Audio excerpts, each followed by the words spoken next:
Welcome. It is 8 p.m. It's dinner time. This is the finest food I've had to offer. Enjoy!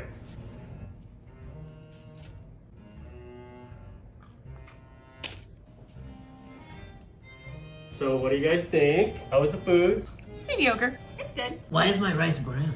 That's okay, but McDonald's is better. What? What did you say? I didn't say anything. She said McDonald's is better.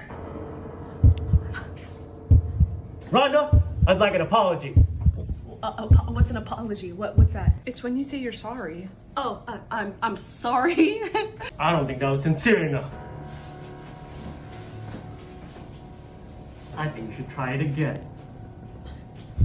I'm so sorry. I deeply apologize. I'm so sorry. Jollibee. It's delicious. It's really good. I don't know. Welcome. It is 8 p.m. It's dinner time. This is the finest food I've had to What offer. the fuck? These don't make any sense. At all. Also, why the fuck did my other things not update?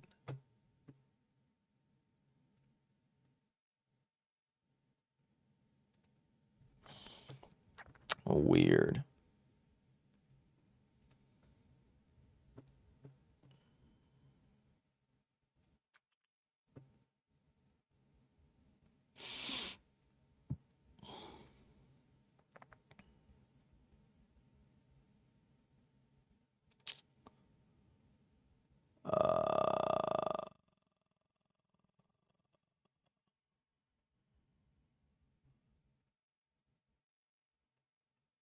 Word. Okay.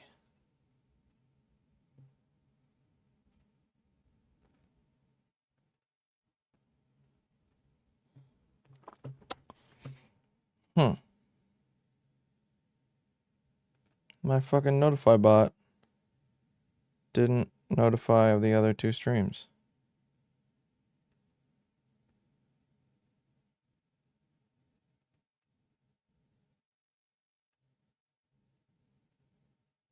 Very weird.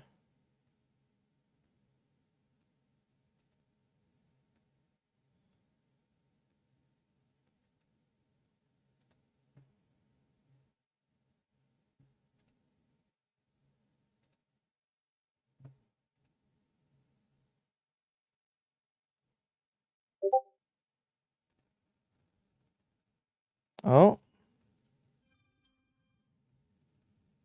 There's one.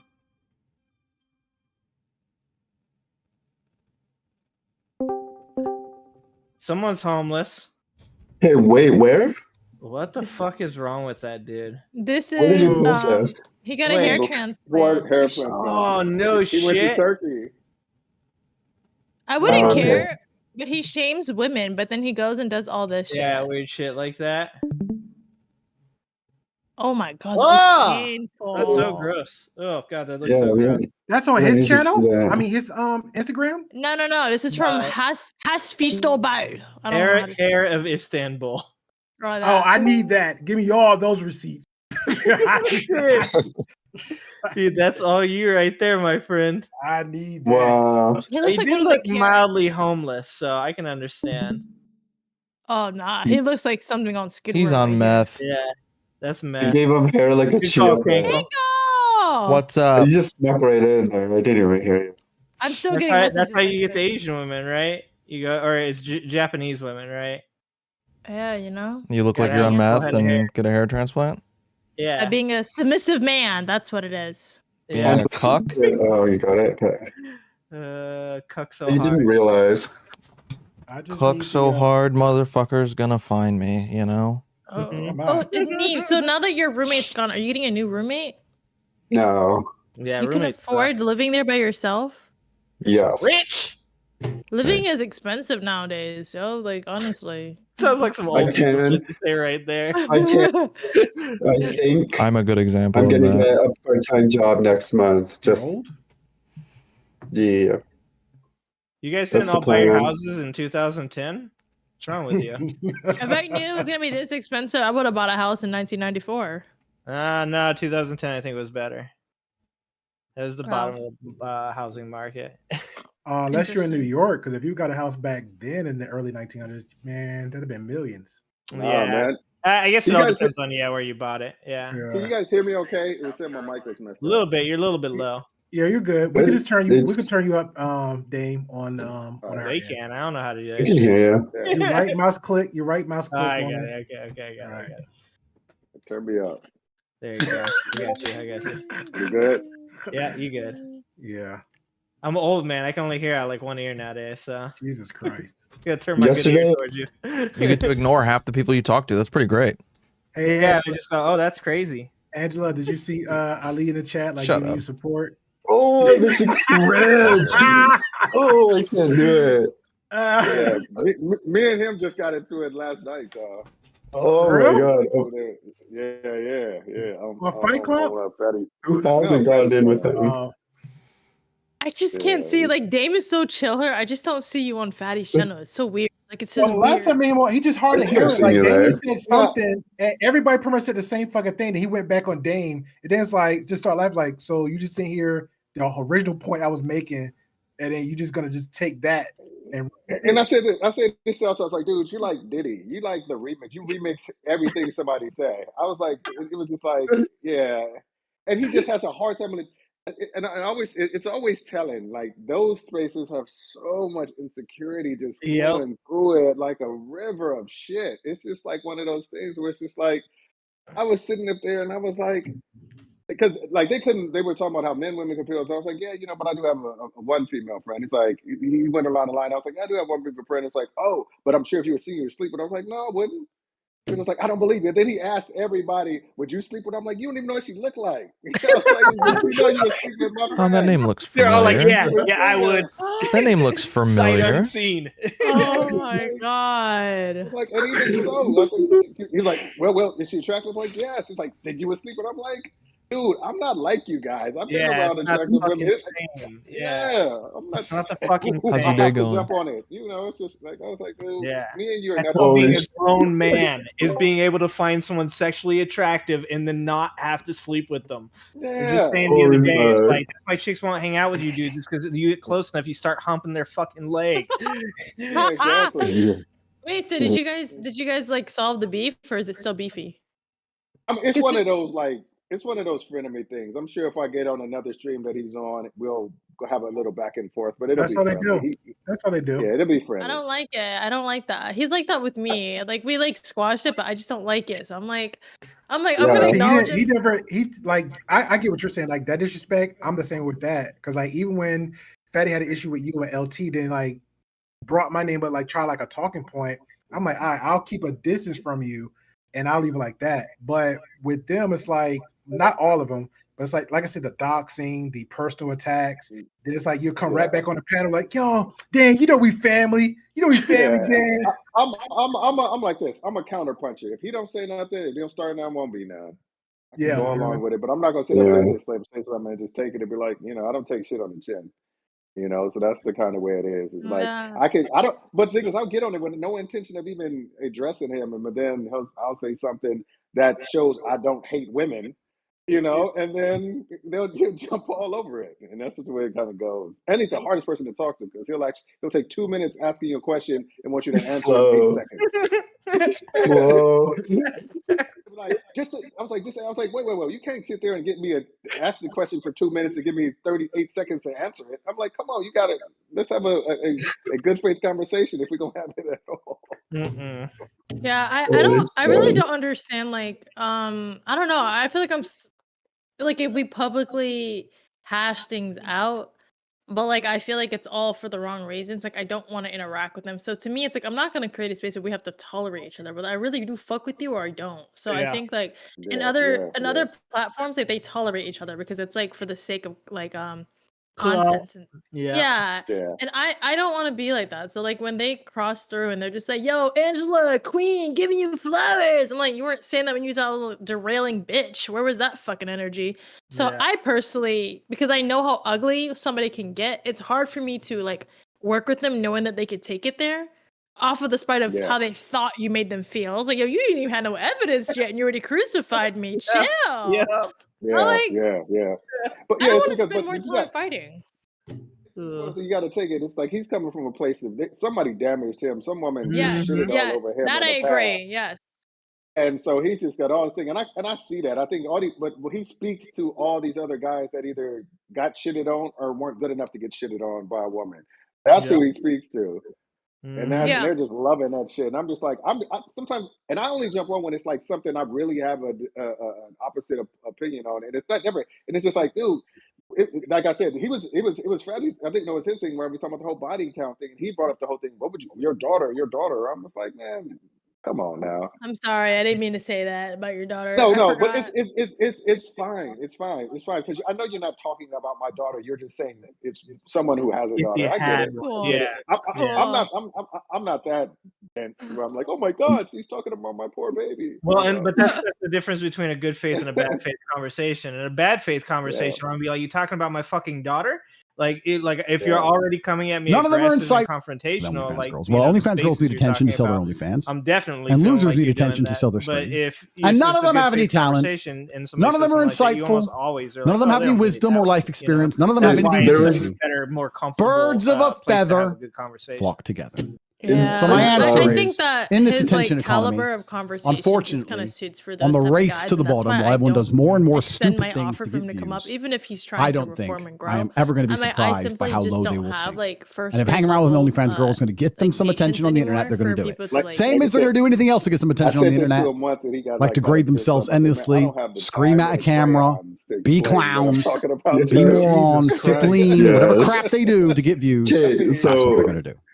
Last time I talked to him, was on Fight Club, and fuck, what was I gonna say? They were basically, I was trying to make the point that there's like a lot of absenteeism in terms of like in the family structure nowadays, and I was alluding to it being men. Actually, no, I straight up said that. And so Ali like challenged me, and he's like, "Well, give me an example." And I was like, "Well, I'm literally talking to the guy who shames women, who calls them baby mamas, but won't accept the fact that he's a baby daddy." And I literally was like, called him right out. It was pretty intense. But he just laughed it off. He just like stared and then didn't say anything. I don't know. It was really I weird. think that I would have to say, and I hope, but maybe I'm just being a little bit too good faith. I feel like he sees some of his errors. I hope, and maybe he could be changing for all the worst reasons, but like a 1%, just like a 1% change. Because when I first met him, he was a lot aggressive, a lot shittier, and a lot annoyinger, like a lot more annoying than I first met him. I feel like now he's trying to, because he's recognizing like the interactions of like people expanding and leaving these spaces, and he's still doing the same shit over and over and over and over. I think after a while, you start to question yourself, like, okay, like it gets kind of boring. You start realizing like maybe I'm pandering to a bunch of like angry incels. Look at the quality of the people that praise him. I think after a while you'd have to question like who your supporters are and who the type of circular conversations that you're having. That's kind of gets you sooner or later. No, maybe. Yeah, it could be. I mean, not everybody. I mean, certain people are completely narcissistic and unable to love. Yeah, the attention, the love. Yeah. And it bothers you. If you solutions based, it bothers you. But if you, like you said, if you just want the adoration like Trump, that's like, what I'm talking about. Yeah. Give it to me. Yeah. We're literally reading about Trump right now. So that's why I was like, what? No, I'm reading this article right now and no. Yeah, coup points for you to give that little redeeming thing. When it just hits me on my end, I fall back. I just fall back. Yeah. I don't. Well, no, it sounds like I wouldn't say that I have time, but I want to say, like, for example, like I know, like when he sees, and maybe I could be overstepping when I say that, when I see, like, I originally met most like Dame and Grey Pill like from the crossover of the Black Manosphere and other places where I feel like you guys were probably more over there before you started kind of like bonding with all of us, like collaborating with all of each other. So to them, it's like, okay, how come Grey Pill and Dame gets the invitation but not them? how come I'm cool with Daryl but not them? Because to me, it's like, it's not about like anything other than the fact that you guys can hold like good conversations, and the fact that you guys are able to have your own platform, jump in other spaces, and be like flexible with where you are, but they're stuck in the same circular conversation. To me, I think after a while, I would assume that would get to somebody to like want to say, like, maybe I should fake it till I make it to hopefully like get into the same spaces, or maybe I should change because like, you know, people want the right things for all the wrong reasons, is what I would say. Yeah, but Yeah, then they're 10 toes into it, so they can't. It's like Yeah. they're stuck. They pigeonhole themselves in a movement or in a way of thinking. So they would lose everything if they showed any type of progression. I agree. It comes back to He lost Dupree. He was like, "Fuck this conversation. Talk about me." Yo, Kinkle, is that a real picture of Destiny and Vosh together? Is that real? Yeah, they're from today. They're not at the con yet, right? When is that? They used to be friends a long time ago. And Keffels. And that's Destiny goddamn problem too. Like he just builds these toxic, whatever the weird little relationships, and then he somehow inject himself like, this is my friend. And then, but this whole time he know they all got issues because he gives this great sound advice. Like recently with Xena, everybody knows Xena got these issues between her and her boyfriend. He gave like the best advice the first go around with both of them. Like, look, you should just break up. Then everybody jumped on it like this whole radical movement with Destiny. Why are you giving her this advice? Yeah, maybe she just need to break up with her or take a break. Next thing you know, they're live. I think it was like 11 days ago. He's streaming, she's streaming, watching him while she's talking about like on her phone, and then he's like nutting and spazzing the hell up, like, she just leaves me alone. I need a break. I need some time. And he's doing all the little, and again, he's a kid, right? So she's responding to him verbally as she's streaming. Then she decides to actually try to reach out to him. She's like, I'm gonna call Destiny. She calls Destiny. Destiny just like, yo, take a break. Don't go visit him. That plan y'all had, don't make the trip. But why? He's like, you know what? You're just gonna do what you want to do anyway. I don't know what to tell you, but if you go, it's gonna be a problem. Click. He hung up. Then she was like, well, I'm gonna go anyway. We're gonna work this out. So how old do you think Darius is? He looks like he's 21. He's my age. Because you said that. I was gonna say he's probably a lot older. He's my age. He's 27. Are you serious? He acting like that? 26 or some shit. Yeah. He's like 4 years younger than people like that. I know they get slapped like on the back of the head. Like, what are you doing? Because it was something he said. He said, wait. Can you blame him for being that way if there's women like Xena supporting him? And Grace, dude. Wasn't that the other one? It was her, Grace, and before Grace, it was somebody else that was weird. It was a whole thing. Like he has a list of stuff, people, the most deranged people he just have relationship with. So I don't know. I think it's a flex for him to get with like these types of women, and they actually like entertain him. So to him, it's like, well, it's working, and it's like a Pete Davidson type of thing. Like, well, I wouldn't say they entertain him. I feel like it's like very low budget Pete Davidson. Yeah, I feel like it's right now. Okay, I feel like it's a coat with another coat, and I don't know Xena that well. I feel like the stuff that I've seen of her with the with Sneeko, it's like she left. I think she generally tried with Sneeko, but she knew that she was hurt. She still didn't evolve herself to move forward. So she's like, okay, these guys is with the high value stuff. The same thing like what's her name? She's so Icy.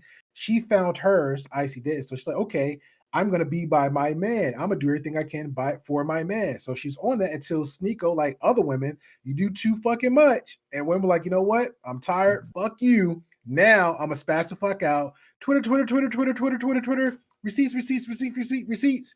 Now she, at that moment, she already had her eye on Darius. Let me go to Darius. Down with Darius. Toxic, both for toxic.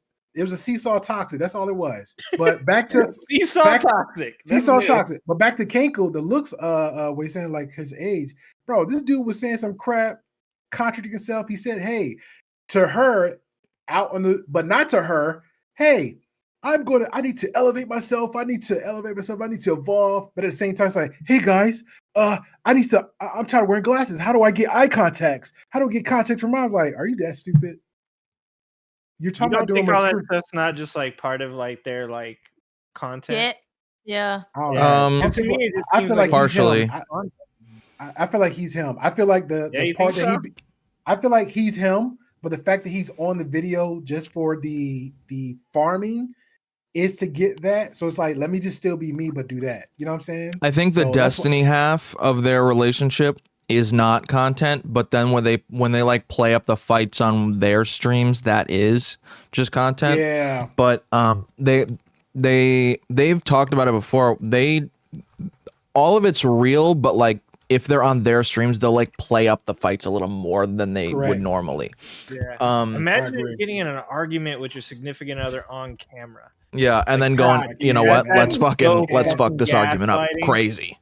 Yeah, that's what I'm saying. I would not be able to. My wife started acting like that. I'd be like, "You're doing this shit for the camera. Like, fuck that. Nope, I'm out."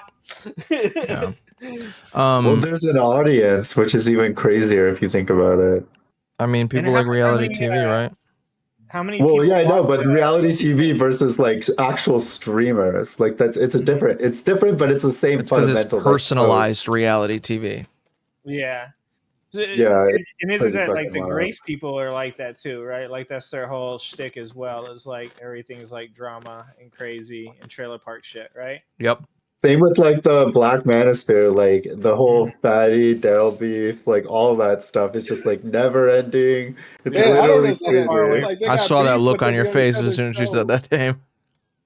Yeah, they be on each other's shows. I don't understand that. They always, I mean, I've seen some fucked up shit they said, and then they be next week they on each other's show.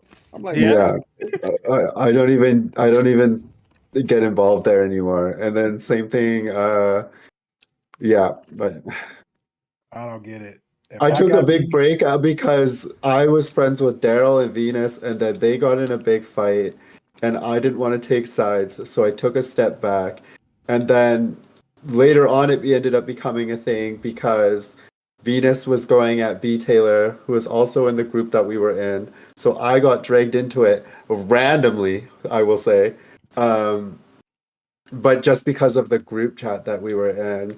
And then, yeah, it was just super, super weird. But like that whole sequence of like maybe one sentence took place over like 3 or 4 days, and the stream that they were going, oh yeah, and they were fighting Auntie.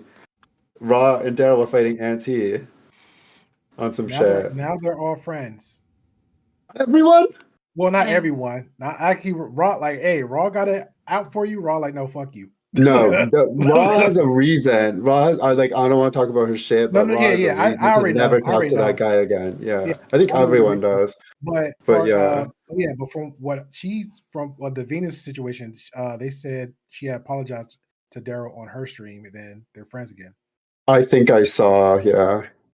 But don't they all have to be friends because it's just too small of a sphere? So like if you end up in a place where you can't do content with 2 or 3 of these people, then you're pretty much done, right? Yeah, but here's the thing, though. Everybody want to be content creators. Everybody's not content creators. Like Fatty, he's a content creator. Yeah, everybody wants to be a fucking jester. You know, everybody wants to be not everybody can be jester. There's got to be kings. There's got to be queens. There's got to be fucking knights. Not everybody can be just a funny person that makes fucking YouTube videos. Yeah, like, and that's cool. And that's I definitely cool can't make YouTube videos, but I can be a clown. Yeah, like Sugar Bum was in. I'm pretty good at being a clown too. Yeah, there's. Me too. Yeah, everybody don't have to be a content creator. Some people just be a chat person. Some people be a panelist person. Some people just be a mod. There's nothing wrong with that. I'm just a comedic charmer. I'm saying that everybody wants the easiest job. I'm agreeing with and that's not the easiest job. No, but they think it is. They think it is. Something to Great Pill. I didn't even say this before, and I should have said it sooner. I really appreciate this. Shows you how some people are kind of real. Great Pill is real. My brother passed away. He was one of the only few people who reached out and was like, sorry to hear about your brother and blah, blah, blah. So I got to thank you for doing that. That meant a lot to me, man. Are you welcome? Oh. There you go. That's why I'm wearing all this black. Everybody's like, why are you wearing black? I'm like, I'm in mourning. Wait, is this recent? You're right. It is the morning. Oh shit! I'm gonna go wear black. I'm gonna hang myself for that joke. To be fair, it's like 3 of you wearing black now, and I'm fucking wearing a white shirt. And I feel like an asshole. I'm in New York, and I was like, I'm fucking Hawaii. All right. You. Never mind. I won't say it again. No, you good, Dave. I actually thought about the movie Higher Learning. I was thinking of American. What's the American one? History X. Yes, thank you. Yeah, those are like same movie. Well, American History X is much worse, but Higher Learning was pretty fucking bad. I still have PTSD from that one scene. The fucking curb stomp? Like yeah, that I will never that scarred me. I still haven't seen that movie. That was crazy. There's two things crazy. that I'm sure I feel bad because I'm sure a lot of people in fights have tried the curb stomping from American History X. There's a lot more people that got curb stomped because of that movie, and the dropping on the hydrant on what is it? Blood in, blood out. Yeah, when he breaks his back. Yeah, when he drops it on the hydrant. Mexican kid. Wait, is it it's the Mexican kid, right? The Mexican brother. Blood in, blood out. Yeah. With milkweed forever. I grew up with Mexican, so of course I watched Blood in, Blood Out. Steve, ready? Oh yeah. Why are we doing this? I still don't know why I'm doing this. What does it mean again? Oh yeah, it's silence. It's silent. Just us reuniting. It's because Andrew Tate's a pussy. No, you didn't put it in your nipple. You always do it in your nipple. Oh yeah, you messing up. Tighten up. Okay, so for anyone that didn't hear or wasn't around when I told this before, I was on my wrestling team in high school. And I think actually I learned that one in middle school. But our coach used to do this to us. And be like, what the fuck is that? And he goes, it means you're a pussy who still sucks on your mom's titties. We went to an all boys school. I went to a military all boys school. So what? Yep. Yeah. Okay. Good shit. I think it's the scariest thing when the drill sergeants lose their voices like permanently and they still scream. No. I was so scared when the female drill sergeants have destroyed their vocal cords. It's the craziest thing. That's funny. No, it's not. It's the scariest thing on the planet. Fucking scary. Yeah, it is very terrifying. Yeah, that's the fear of God in you, dude. It's just nuts that they must be working on trying to reduce the yelling, but that's just comes with the territory, right?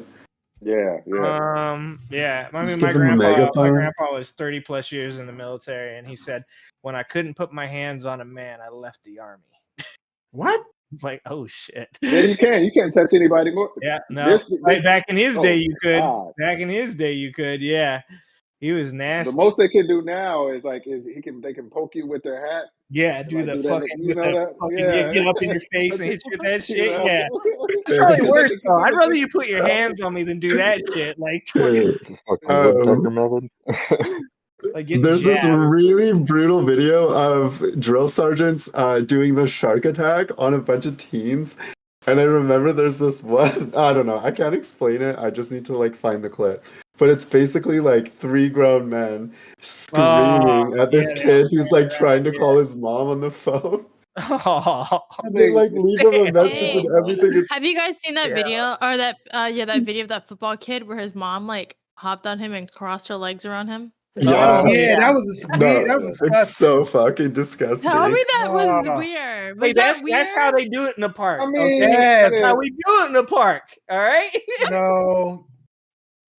It didn't offend. It didn't shock me or offend me. Nah, it didn't mean. Yeah. It didn't. Hold on, time out. No. I gotta play the card. I gotta play the card. So it didn't affect you because us as black people see that as white people shit. Say with your chest. That's a new spin on it. That's a new spin on it. So I didn't even think about it like that. But probably, but. That's the first thing I thought. I was like, "This is some white people shit," and I just moved on. Oh no! I just know when emotions come, a lot of people just and stuff like that. So that's the way I took it. It was just overdue. Ain't like he reached around and grabbed her butt or nothing like that. Bro, he was like, "Fucking yeah." What's wrong with my audio? That's what it looked like. That's exactly what it looked like. That's exactly what it looked like.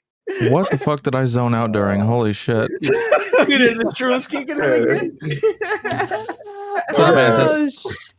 What's happening? Mantis? Hey, why you hating on my boy Speakeasy, man? What's going on with that? Let's not get into it. No, go ahead. This is a zone. It is free. Sorry, I am streaming. I just watched the stream. That's why I watched the stream. That's why I was listening. That's why I was so. You blame who? What? It was Tom. It was all Tom's doing. I didn't want to do it. I didn't know it was happening. It was a trap.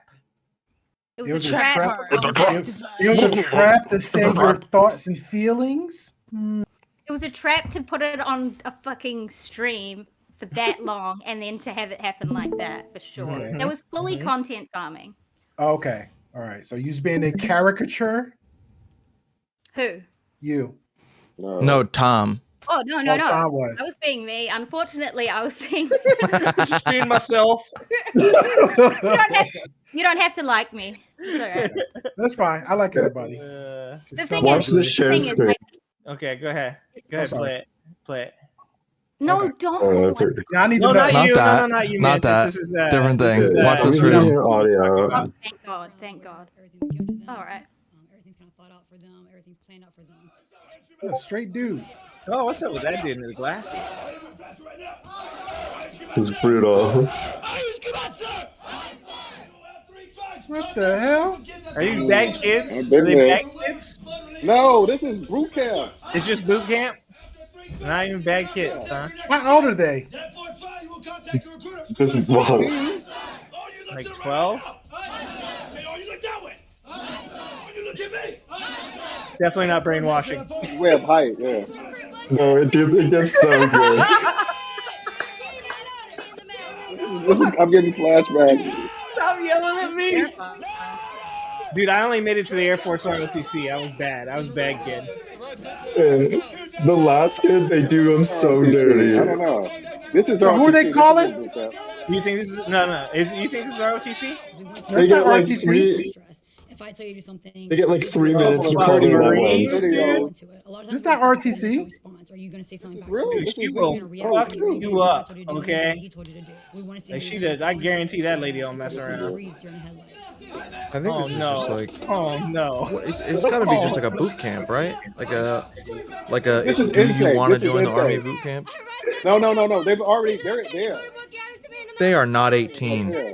Look at that kid's vein. Yo, she gripping that phone. Look at her. She's like fucking. Those are kids. Oh, you gotta have them pants. You can't have pants that tight. JROTC. That's the junior pro. Those are like This kid, middle this kid. schoolers, high schoolers. This poor He kid. wants it. Even my There you go. This JROTC is stuff right wasn't here. like this. This is ridiculous. I did like color guard This is Marine Corps right here. and That's why they call him rifle club. Jarhead. Run, little boy, run! Twist the lip. He's got man boobs. He's gonna be in trouble. What are we missing on? What? Oh, you're missing the whole video. Angela, where you been? You're either gonna be really well behaved or pieces of shit. I Yeah, mean, I it's went to a- military yeah, school shit. and I ended up doing That's a heroin. shit. That's a So, woman. what does that tell you? My bad. My bad. Okay. My bad. That's on stream now. Oh, fuck. Yeah, I know some women boobies when I see them. Goddamn it! There's- What? I was confused.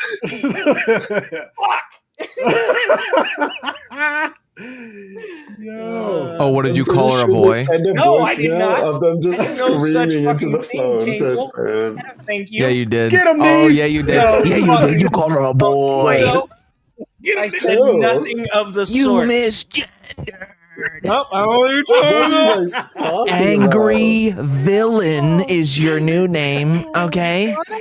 Angry misogynist. Angry transphobe. Okay? What's happening? Fuck. You guys are the worst. They're not even I trans, but you're literally transphobic didn't hear now. anything. I'm gonna have to become trans. That way, I'm not trans. Based? Yo, Based? that's Not your Not, pill? not joking. Not joking. Not Is joking. somebody else here trans, or are we talking about me? I don't know. I was He just was like claiming that I responding didn't to call that the poor kid a video. girl or boy. I actually wasn't listening. I don't know. Oh no, Oh, Angry called a little girl a little boy on accident. first of all, I Man. did not do that. Oh, Yes, he didn't properly I give hear them the you. names. Yeah, thank you. Plausible deniability. Wasn't that what Dave was saying earlier? I think Dave Yes, he did. Yes, he did. I'm gonna take this off so you can hear me better. Yes, he did. Oh my god. This is so embarrassing. Yes, he did. He did. My employees You guys hear me? watch I this shit. had to switch to Okay, can I tell you what I thought was happening? Yeah, we're here. I thought Angry Ginger said something because someone was like, "Get him, Neve," but I wasn't talking to anyone. I swear. Yeah, he did say something. And then Angry Ginger said something, and I thought he like said something. misgendered me or something. Okay, Gray Pill, I can't talk over you. We're trying to clarify to help you out. We're trying to help the team out. Goddammit. Great Yeah, zero point. Oh my, they've been fucking feisty worst. as hell. They have been Zero literally point, shitting Neve. Tighten over up. me tonight. This is how they've been this whole time. It's because you can't have Grey Pill and Dame in the same place. Oh, that's what it is. What The story is like 2 seconds here? long. I basically thought. You know what I'm saying? That's exactly what I'm saying. You know what you said. I'm so exasperated right now. You know what you said. Hey, Dame, all I know is I was on my channel, and next thing you know, there's like, hey, Dame's a favorite on Angela. I was like, what the hell is going on here? It's fucking true. Hey, okay? Deal with it.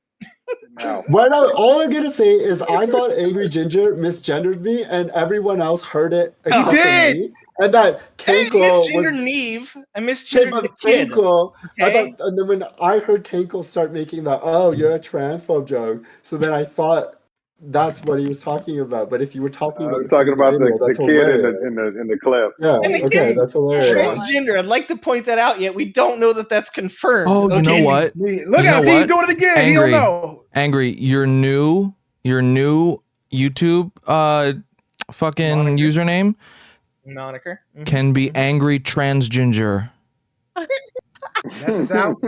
Is that his ex Angry out? at Terrence Ginger. Yes. I'll go sign that.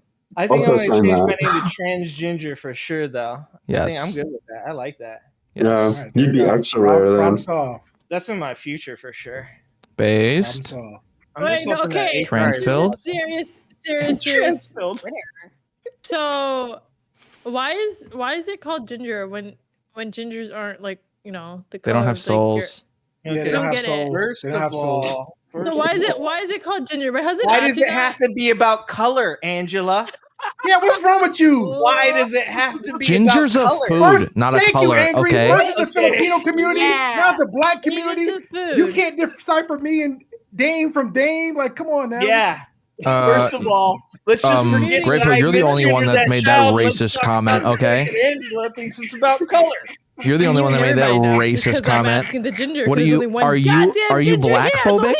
Is that the word now? Blackphobic? I don't know if that's a thing, but There's a lot of hate in here. There's a lot of hate. Gray Pill, No, you self-hating. said color and it ain't about the food, then where does the word ginger derive Okay, from? I don't Hell. have to qualify my existence for you. It's derived from hell. Okay.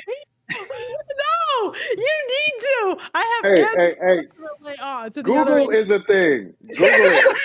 No, she's over here. Wow. She's over here. Obviously, she's holding me. Where are you at about 90% who of my I am. conversations? God Hey, damn. Dave, let me quote the infamous Angela Knight. Hey, if you're not my husband, boo, boo, boo, boo, boo, boo. I don't have to identify or answer to you. Boo, boo, boo, boo, boo, boo. Oh, did you pull that out tonight? Wait, is this like a weaponized tactic that you're using against me tonight? Weaponized autism. I'm actually Angry Ginger motivated me, so I'm moving on. I'm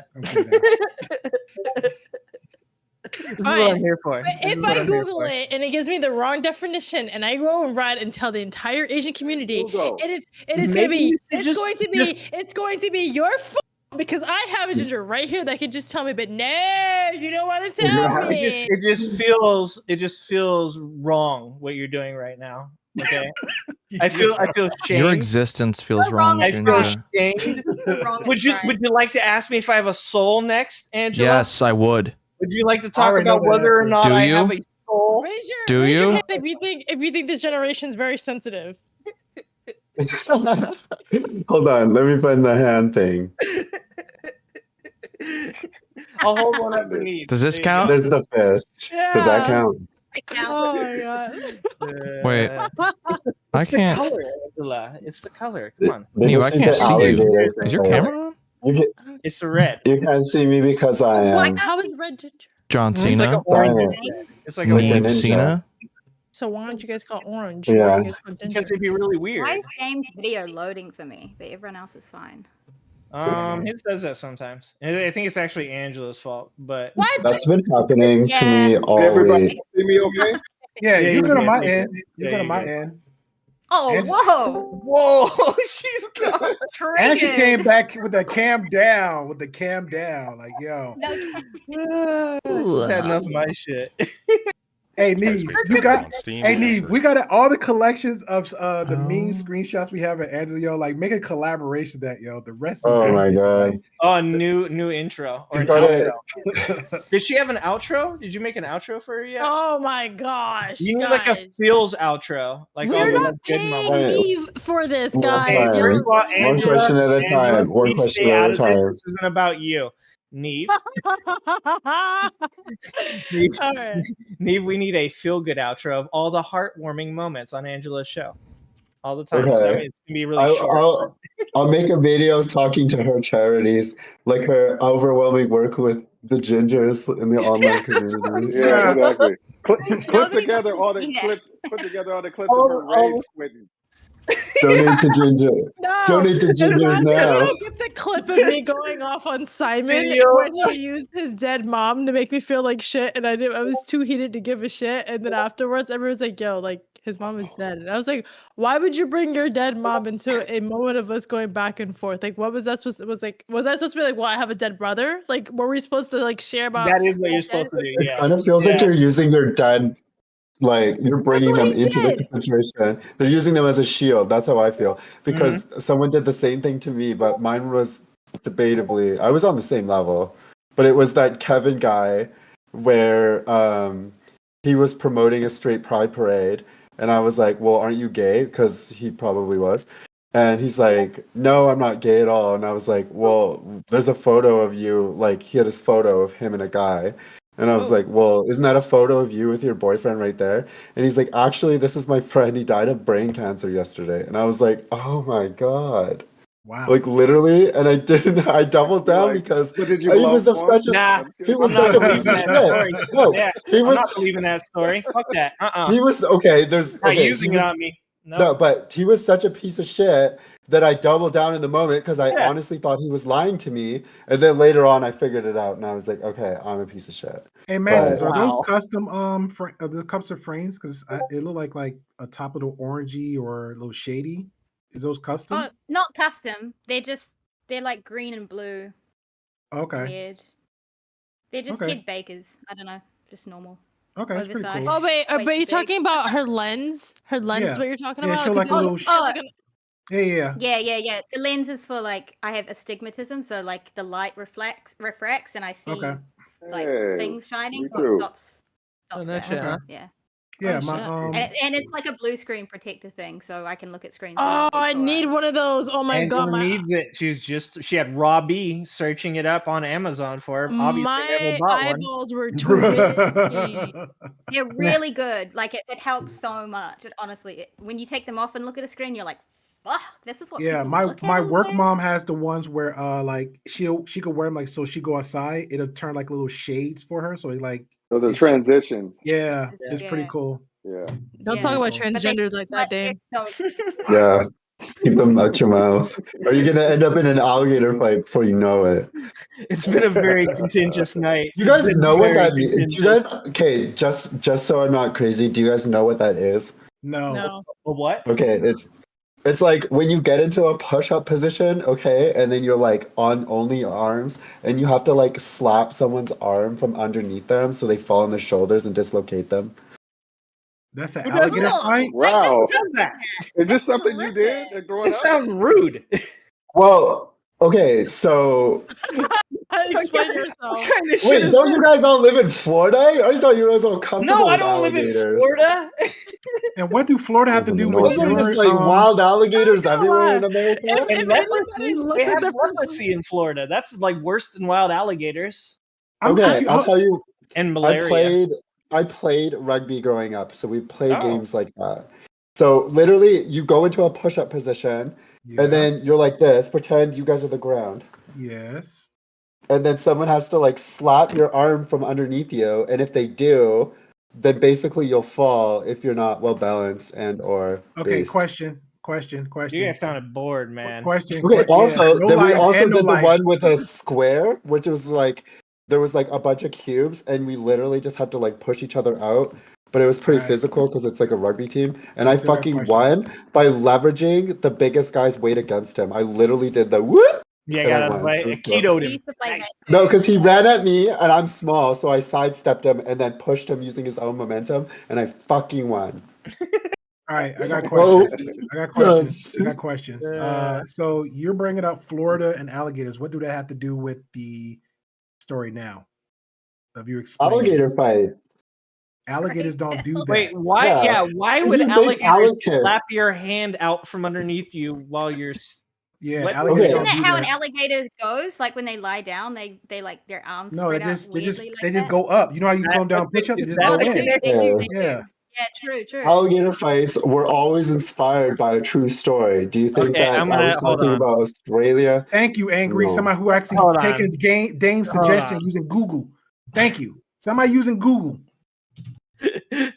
Dude, I didn't get any people slapping hands out from under. We're gonna look at alligator fights on the first thing I find is Florida. That's so fucking hilarious. I don't know. If I didn't know anybody looking here, I would assume you're from Florida based on how you look. Who, me? Florida got a look? Miami? Oh yeah. Florida has a look. Like Ginger looks like he could be like my neighbor from Tampa. Kinko also. Maybe it's a white The people shirt, thing. it's the Maybe shirt. I'm being racist. Wait, are you talking about who looks like She they're from literally Florida? just racially profile all You. y'all, but I'm That's glad what she I'm ain't do to the saying. black folks. I'm just going Just to because we're white, we're from Florida because fucking Ron DeSantis is the governor. Yes. Everybody's Ron DeSantis now. Angela got to get out a little bit more to visit more states. That's number one. I've seen 2 white people in my entire life. that part. This means 2, that when as far as she Florida rammed goes, it, you how got to important separate is it? Miami from Florida and Tampa from Florida. Florida's a whole. What are you talking about? You live in Alabama. First of all, why are you disrespecting my goddamn state, Canada? He sees white people all the time, so I mean, Exactly. I only see white people. Exactly. They're everywhere, except for my parents. We wild out differently in Alabama, okay? Actually, no. Miami's even a one of whole my different parents is animal. white. So. Hey Dalton, what's your ethnicity? Oh God.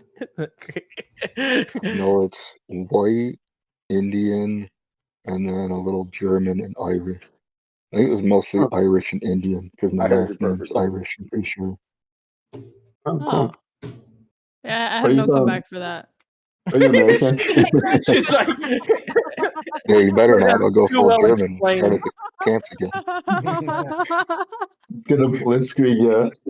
I was like, oh no, I wasn't expecting that. I don't know what I was expecting. Oh, Ashley's phone had died. That's why she just fell off. I thought Of she just got course. tired of us. Of course. I was gonna say that's a very good. She fucking can see that. failed me with I would what video say you got here, 5 out of Angry? 6 of her jokes today, and some of them weren't even jokes, and they were funny. Oh, she's so unhinged. I was I missed her. It's been so long. Yeah, are they gonna kill things? I can't watch this. I get so Yeah. sad. Yeah, they doing everything. They doing it all. The 15 most incredible crocodile versus land animal fights. I seen An half of alligator those. fight. I This seen is half not of an those. alligator fight. Oh, dude. No, not an elephant. No, that's a hippopotamus. There's a hippopotamus. Mantis, you need to endure. You need to endure. God, I hate Yeah, hippos won. You don't mess with hippos. Yeah, hippos are gnarly, dude. Yeah. Yo, that hippo's circle one of life. shot. He's chasing that one down. Look at him. That hippo's got like 4 HP.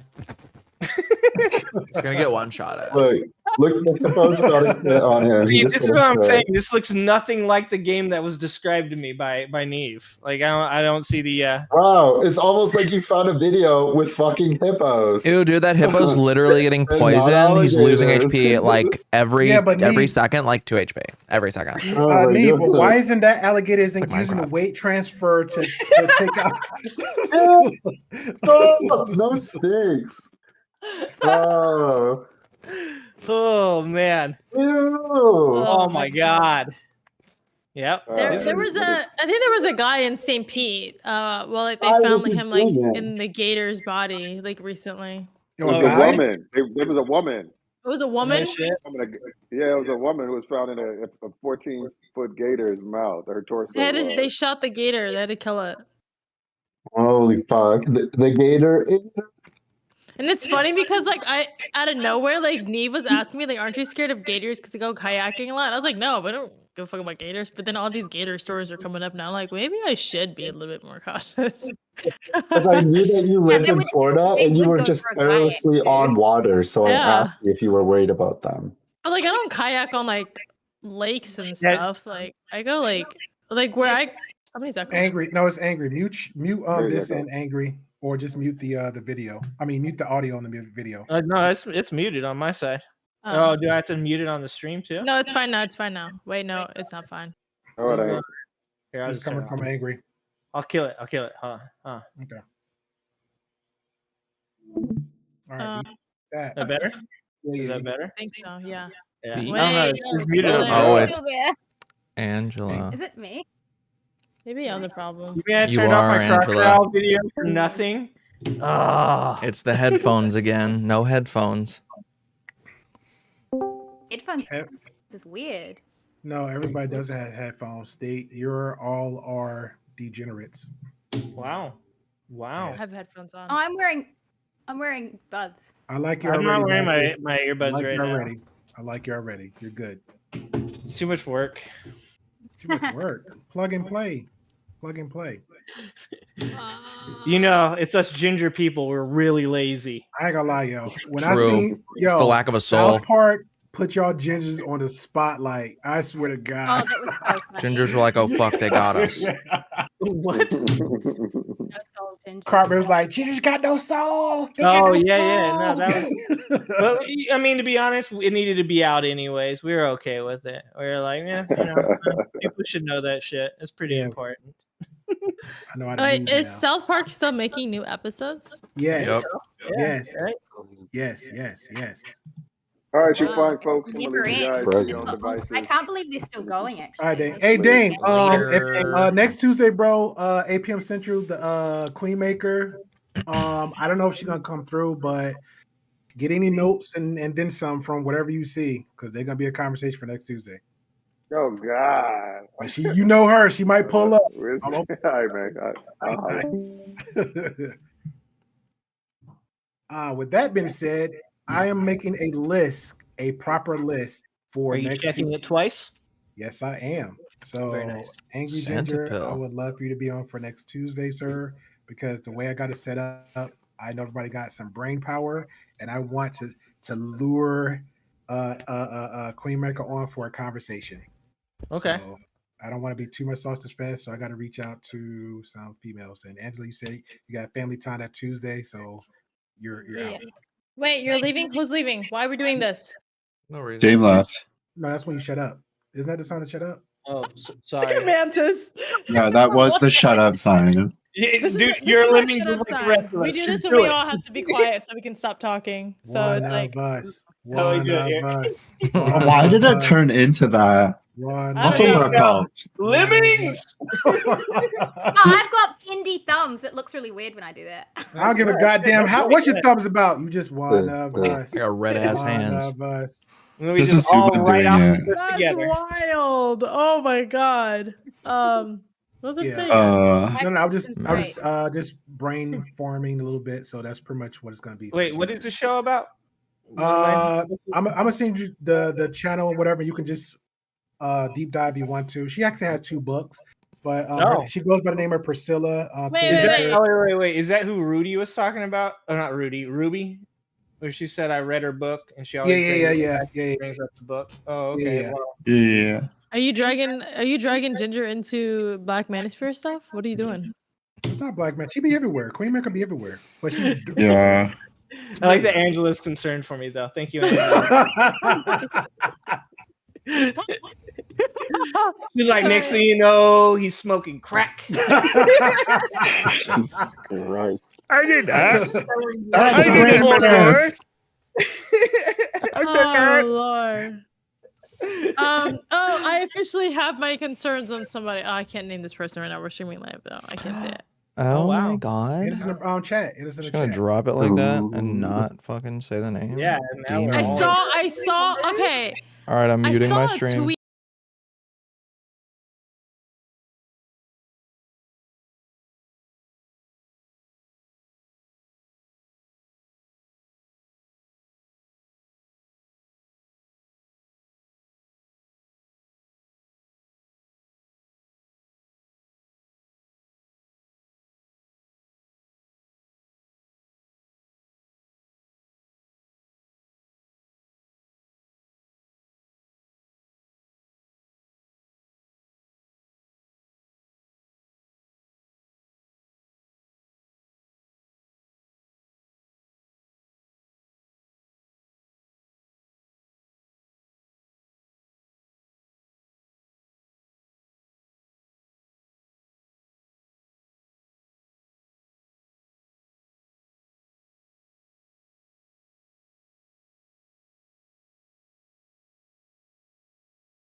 What? I ain't a quarterback, but that bitch still wanna sack. Bitch tryna rekindle, but she can't get back to me. I got twin Glocks, but they Cody and Zach to me. I heard your music, that shit was some trash to me. Just saw your bitch, man, it's really a tragedy. Hey, just saw your bitch like that's really a tragedy. Still in her mouth like I'm really a cavity. Hey, man, you can have that bitch back. I'm in the back of the Benz with a bitch on my lap. 2 to 3 with me, I bet that bitch clap.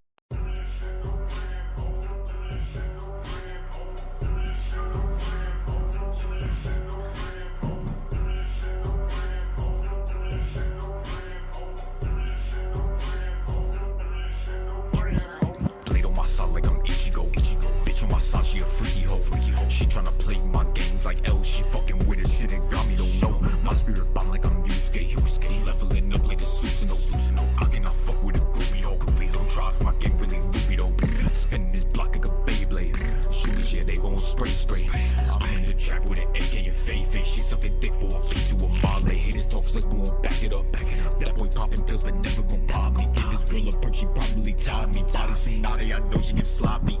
I ain't got tails, a bitch, I'm a beast. That pussy hate me, believe him deceased. Bitch, I ain't Sanji, but I'm about to feast. And I ain't no greedy, I'm feeding my team. Ay, I got the link for the fiends. She be like, Knox, why you so clean? Bitch, I been ball like the middle of Dragon and Z. Blessed be proper like I had some competency.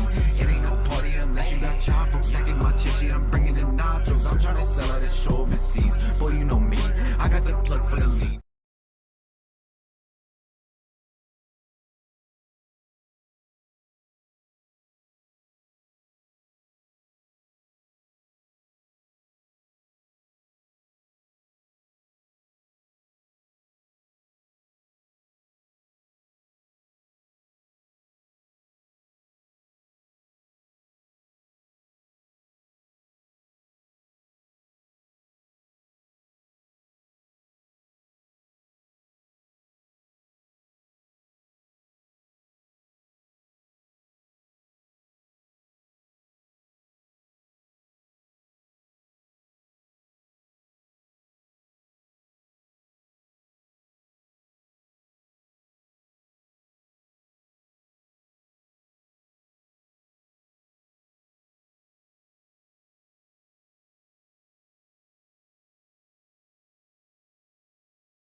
Hi. That had to be the most sudden. I took a little longer than I expected, but most sudden panel making I have ever. What the fuck? Jesus Christ. You're welcome. Acknowledge me. Hi. I brought them all. Hi. Hi. Jesus Christ. What are you guys talking about? What were you guys talking about before? Secrets and drama. I was talking about how I Alligators. found out some people's grifting that last time we had a conversation. So I was hoping that we can have a 2-on-2 debate about the grift, which is Pearl. I will say, see, and any conclusion that in which you guys have drawn upon. Well, there's no debate for me that Pearl's just grifting. I don't believe that. I mean, is it a debate? Yeah, is it debatable? I don't know. Who shot last time? I don't think so. I don't know. I think she's pretty stupid. Hey, let's debate it. Who wants to defend her? I don't think she's grifting. I think she's just that dumb. I think actually, you know what? No. I think she is that dumb, but she's also kind of a villain because like I did like call her out on one of her lies on Twitter. Like after the Ethan Klein thing, she went on Twitter and posted a chart that Pornhub posts. Hey Tom. Hey Tom. But she. Oh, I knew it. So yeah, Pearl posted a chart from Pornhub to try to prove Ethan wrong about his take on MILFs and like the men like younger looking women and all that. So she posted this chart that was like the top 20 searches or something like that. What the fuck? It's not the suspense is killing me right now. Yeah, Jesus hurry up. Christ, hold on. Okay. This thing's not. Jesus. So she posted a chart that proved him wrong, right? So there was one thing on there. I think it was like step family or something like that. That was like the only one. She was like, this is the only one that could be considered older women or something like that. And not step. I don't remember what it was. Something like that. Something vague.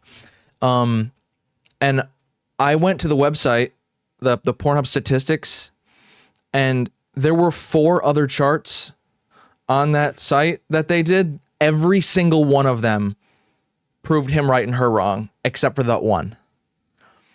All the rest of them had MILF and like older women related topics as like the top 5, top 10, all of them.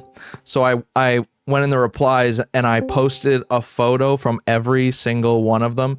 I said, "You just glazing over these?"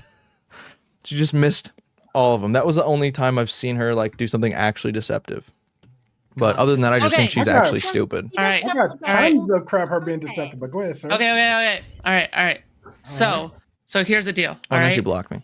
If you so I remember during the past impromptu panels or whatever the fuck, there has been people who were not talking. So if I notice that you haven't been talking for a while or whatever the fuck, I'm gonna probably ask you to speak up. And if you still don't speak up, I'm gonna assume you fell asleep on the mic. This is a direct attack on me.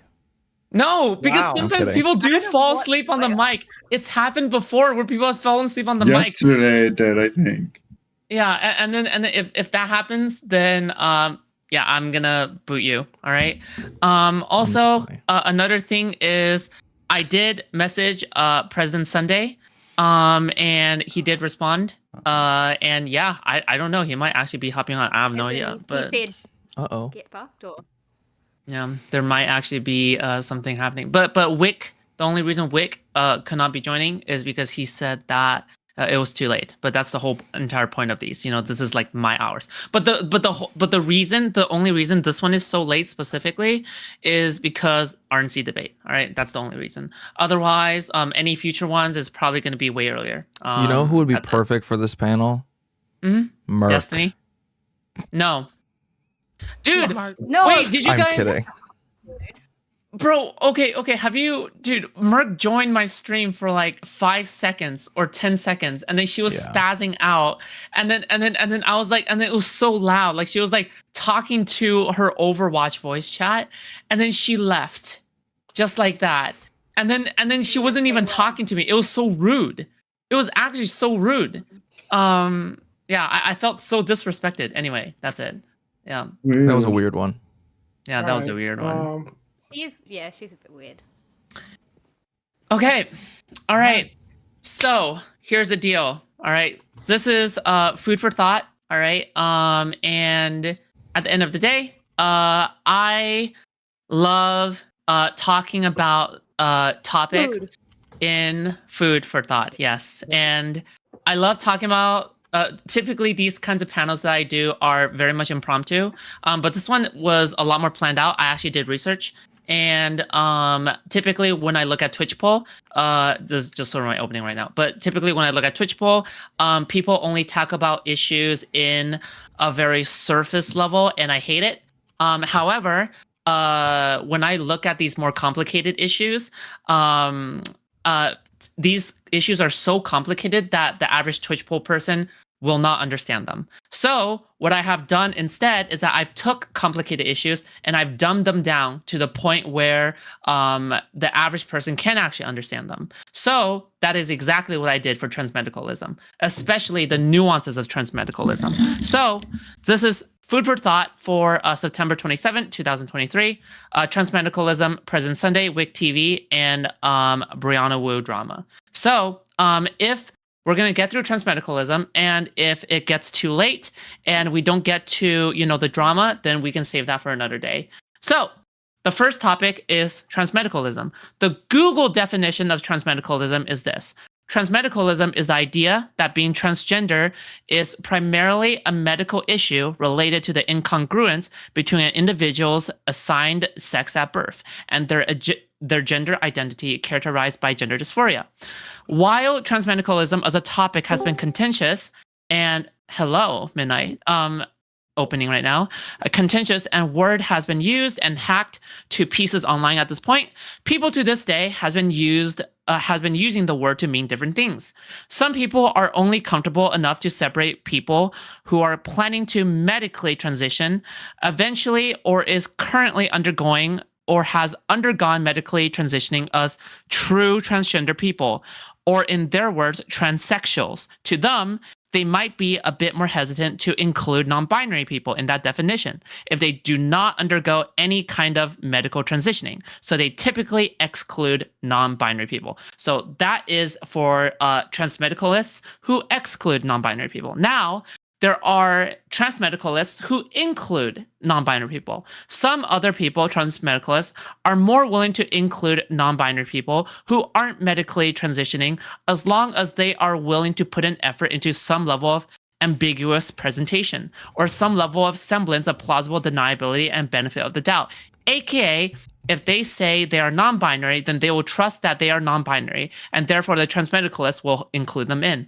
Either way, transmedicalists will commonly use arguments such as political mainstream appeal and transgenders harming the movement to push their message. Finally, from the non-transmedicalist perspective, they believe that abandoning advocacy for some subsets of the trans community for the average voter will set precedent for carving off parts of the community for popular appeal.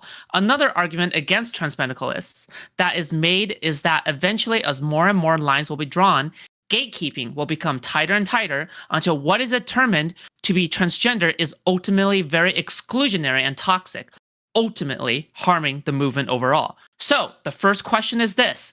Which side are you on? If you are a transmedicalist, to what degree are you a transmedicalist? Why? If you aren't a transmedicalist, why? Begin. Jesus. My head hurt. Don't worry. You didn't. Okay, I would probably describe myself as transmed based on what you described, but yeah. The accepting or non-accepting of non-binary? Non-accepting, but not to an extreme. So I would just make the clear distinction between the two. I wouldn't do anything to necessarily invalidate them as human beings. I would respect pronouns, but I would lean towards the diagnosis of gender dysphoria. And if there was a point in time where we would consider validity, I think that taking hormone therapy or planning for a surgery is a pretty good start. Aside from that, if you're not like, if you have reasonable barriers to, getting hormone therapy and to getting, surgery if it's just not attainable to you. I understand, but I don't know. It's just something, I guess, where I'm kind of conflicted too. Yeah, I think transmedicalism is kind of ridiculous. I think most of the time we're going to consider somebody trans when it's fairly obvious that it's a biological male who is presenting as a woman. Almost everybody's going to call them trans one way or the other. I think the process of transitioning is normally I think the process of transitioning is normally what makes us consider somebody trans. So just not fitting the just not fitting gendered characteristics or stereotypes that we associate with males and females. That's normally when we consider people trans. And like whether or not somebody non-binary is a real thing, that's like depending on what you're calling non-binary. There's too many definitions out there to actually know whether or not I believe in non-binary people. But yeah, as far as trans people go, I think it's just about whether or not somebody's transitioned as to whether or not I'm going to call them trans. Yep.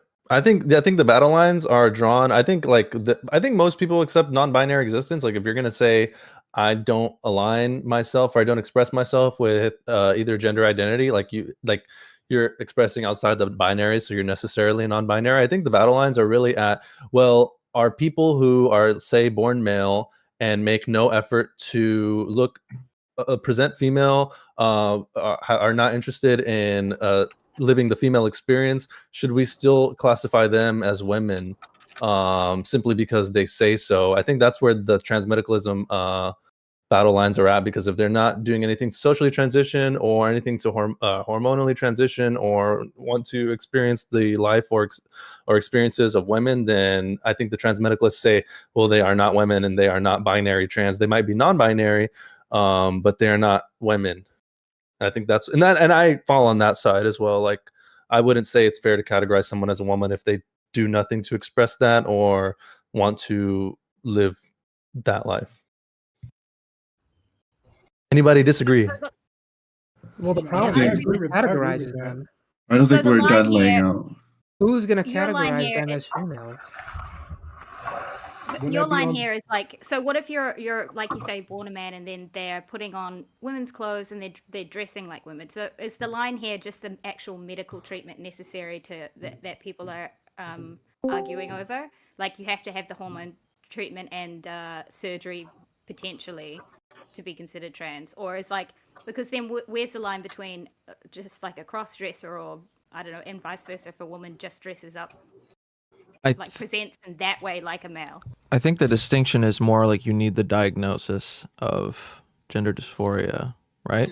Isn't that the distinction between somebody who is cross-dressing versus somebody who's trans is normally based on like the identity or the like consistent expression. So like whatever it is that they're going to work as, or whatever it is that they present as most of the time is considered their like gender. And then if they're like for a short amount of time presenting as something different, then we would call that cross-dressing. But when they're cross-dressing, they're dressing as something that is different from what it is they identify with. Hey, why? I associate cross-dressing with like a sexual kink, and I would say that somebody who is just wearing clothes of the opposite gender with a sexual kinks. A lot of people do. But to just complete that thought, I would say, like, I guess it's semantics and what we're calling it. I would probably lean towards like gender nonconformity on the opposite side, especially if that person hasn't necessarily committed. I had a point here, but fuck. Someone else come back to me. It'll come back. Was it the kinks? Was the kinks part of your point? It was tying into something. Well, I don't know. Again, I'll come back to me. Your words are too fucking big. Let's see if we even disagree. Like, does anybody here think if somebody lives life as a male, they are perceived by others as male, and they say, well, I'm not really dysphoric about my gender, but I call myself a woman and I demand others identify me that way, but I don't really want to express myself as women typically do, and I'm not really super dysphoric about my gender. Does anybody here say, well, it's fair to call that person a woman? Like, does anybody think that? Does that person exist? I mean, I've never met anybody like that. It's like niche online, like, you know, don't talk to your parents sort of thing, right? But it's like I don't ever know whether or not somebody is actually dysphoric. I have no idea, and I'm not generally asking trans people whether or not they're dysphoric. So for the most part, as long as somebody tells me that they identify as a woman, I'll treat them as a woman, 100%. unless their outward appearance does not whatsoever conform to the idea or the concept of womanhood. But we do give them a timer though, right? Like we do say, like, imagine like I were to come out right now and say, you know, I'm feeling this way about my gender. Y'all would respect me, right? But you wouldn't? Oh, okay. Well, I would. Like if somebody looked like me and said, well, you know, I'm starting to feel this way about my gender and I want to be addressed in this way, I would say, well, okay, I'll respect you, you know, and treat you this way. But it's like a year later, I look exactly like this. Then it's like, if that's actually what you're planning on doing, wait to come out until after you've had some sort of social transition first. Well, I don't think you can pigeonhole people into like how people should come out when they want to transition, right? So like how I very much view it is that yes, you need the medical diagnosis for gender dysphoria. I don't think there's any way to actually categorize people like within, let's say, a system otherwise than actually having a diagnosis, right? Because it's the only thing that like really determines if you're trans or not. Non-binary, I think, is just people not connecting with their gender norms, kind of like how we had like tomboys, tomgirls, and they feel like that they need their own special group. Not necessarily that they can't respect their identity as an individual, but should they be a protective class? I don't know about that. I had a friend who was non-binary, and when I like talked to her about it, and by the way, she always said she, they, so she's fine with the she stuff, right? Before anybody gets on my ass about that. She was like, yeah, I'm non-binary, and I'm like, why? And she's like, because I don't feel like either. And I'm like, well, what does that mean? She goes, I don't like doing girly things. I'm like, okay, so you're just gender non-conforming. She's like, no, I'm not binary. And I'm like, no, you're gullible. Androgynous. She's not even androgynous. I have a document about like gender, and on there I kind of explained that I think non-binary actually is just androgyny. Yeah, that I could buy, but she's not like androgynous. She's just kind of a metal chick. Yeah, because I have a there it is. That's the problem. To speak on this one. How old is she, Kenko? She's 29. And how long But she's so been? even just like her interests aren't girly interests and her hobbies aren't girly hobbies. That's like, basically it. Like that's me, but I'm still. Yeah. I'm just. She's she's also autistic and very gullible. And I think that she just kind of got convinced that she needed to put a label on something. She's also she also kind of like doesn't fit into a lot of places. So I feel like she like really wanted somewhere to fit in. You know, I tried to like talk to her about it. That's why I can never engage into, like, no offense to anybody, like, into these types of conversations, because there's always those types of exceptions or like stories that kind of like throw off my I don't even like, I feel like it's so new for me to even have an opinion. So when you have someone who says like, oh, because it's girly, like I just feel like I'm not binary because it's girly. I'm like, what the fuck? It just throws off for everyone else who actually is. So I personally don't have a fucking opinion. I think do. I do. I think I'm pretty much on with I'm with you 100% on that one, Angela. But also a little bit what Tom Fleary said. Like at the end of the day, for me, I really don't have too much opinion. Except like, hey, if that's who you say you are, cool, great. I'm not. Respect each other. We're good. That's pretty much how I view everybody. Yeah. How do you even determine somebody has dysphoria? You know, as just so like the three like primary things that you could observe. Okay. Of like, I feel like you could like obviously this needs to be observed by a medical professional, but I'm sure if you were smart enough, you could probably pick up on these. Is like the people are generally it's like insistence, persistence, and consistence. Like people who exhibit gender incongruence throughout their lifetime. Okay. And meet those three things, right? So there are certain circumstances where, like, yes, that would be a really like big bingo. Maybe sometimes it's not. Maybe sometimes it's more on the like because there is the association between autism and people who are non-binary or sometimes trans, and the association being is like they struggle to identify their emotions or other elements of that, which can sometimes lead to ambivalence when it comes to gender.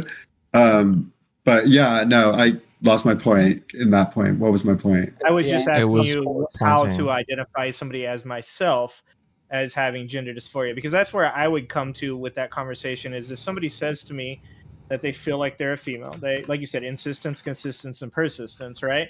So insistence is I am a female, right? If I'm the person saying it, so I'm insisting that I am. Consistence is I consistently say that I'm a female. I do things that are considered female and act female, right? No, well, it's over a long period of time, right? Female, So yeah, that's consistent. And then so yes, you're right. Okay, because my problem with that is just the dysphoria part is like, I'm not a psychologist. If somebody says to me that they feel that they're, transitioning to become a female, then obviously as just a person on the street, especially like I work in a business where, those things are very important to observe and legally I'm bound to do so. So I don't know, I guess from my point of view, if somebody says that that's how they feel about something, I'm generally going to accept that that's what they are. I would say that this goes back to the question of like, so we had women's suffrage, right? The whole idea of like removing the gender norms from women, the idea of like pushing this idea that like women can be whatever they want to be and do whatever they want to do, enjoy the things whatever they want to like.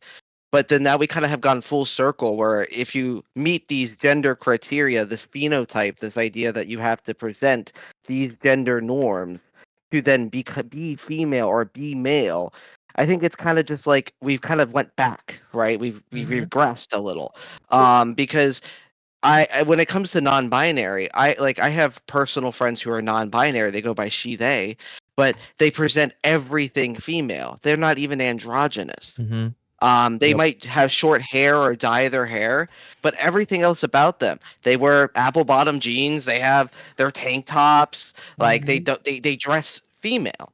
And so like I'm not someone who will say that you can't feel that way about yourself, because I feel like that's just disrespectful. But when it comes to like how we view this politically or how we view this within systems, I think it's important to kind of put a pin on it to say like, well, this is what you need to be gender dysphoric. This is what you need to have to transition. Not that you can go out of your own way to transition yourself, but I think there should be some form of like restriction when it comes to like anyone can transition whenever they want, because then that's just a danger for the general health of the public. Well, the problem is that dysphoria is actually like a strong dislike for one gender and a strong, or like, in a strong like for the opposite. And it doesn't mean that there could be people who don't actually meet the criteria for gender dysphoria, but still have similar symptoms, just not as far along on the spectrum.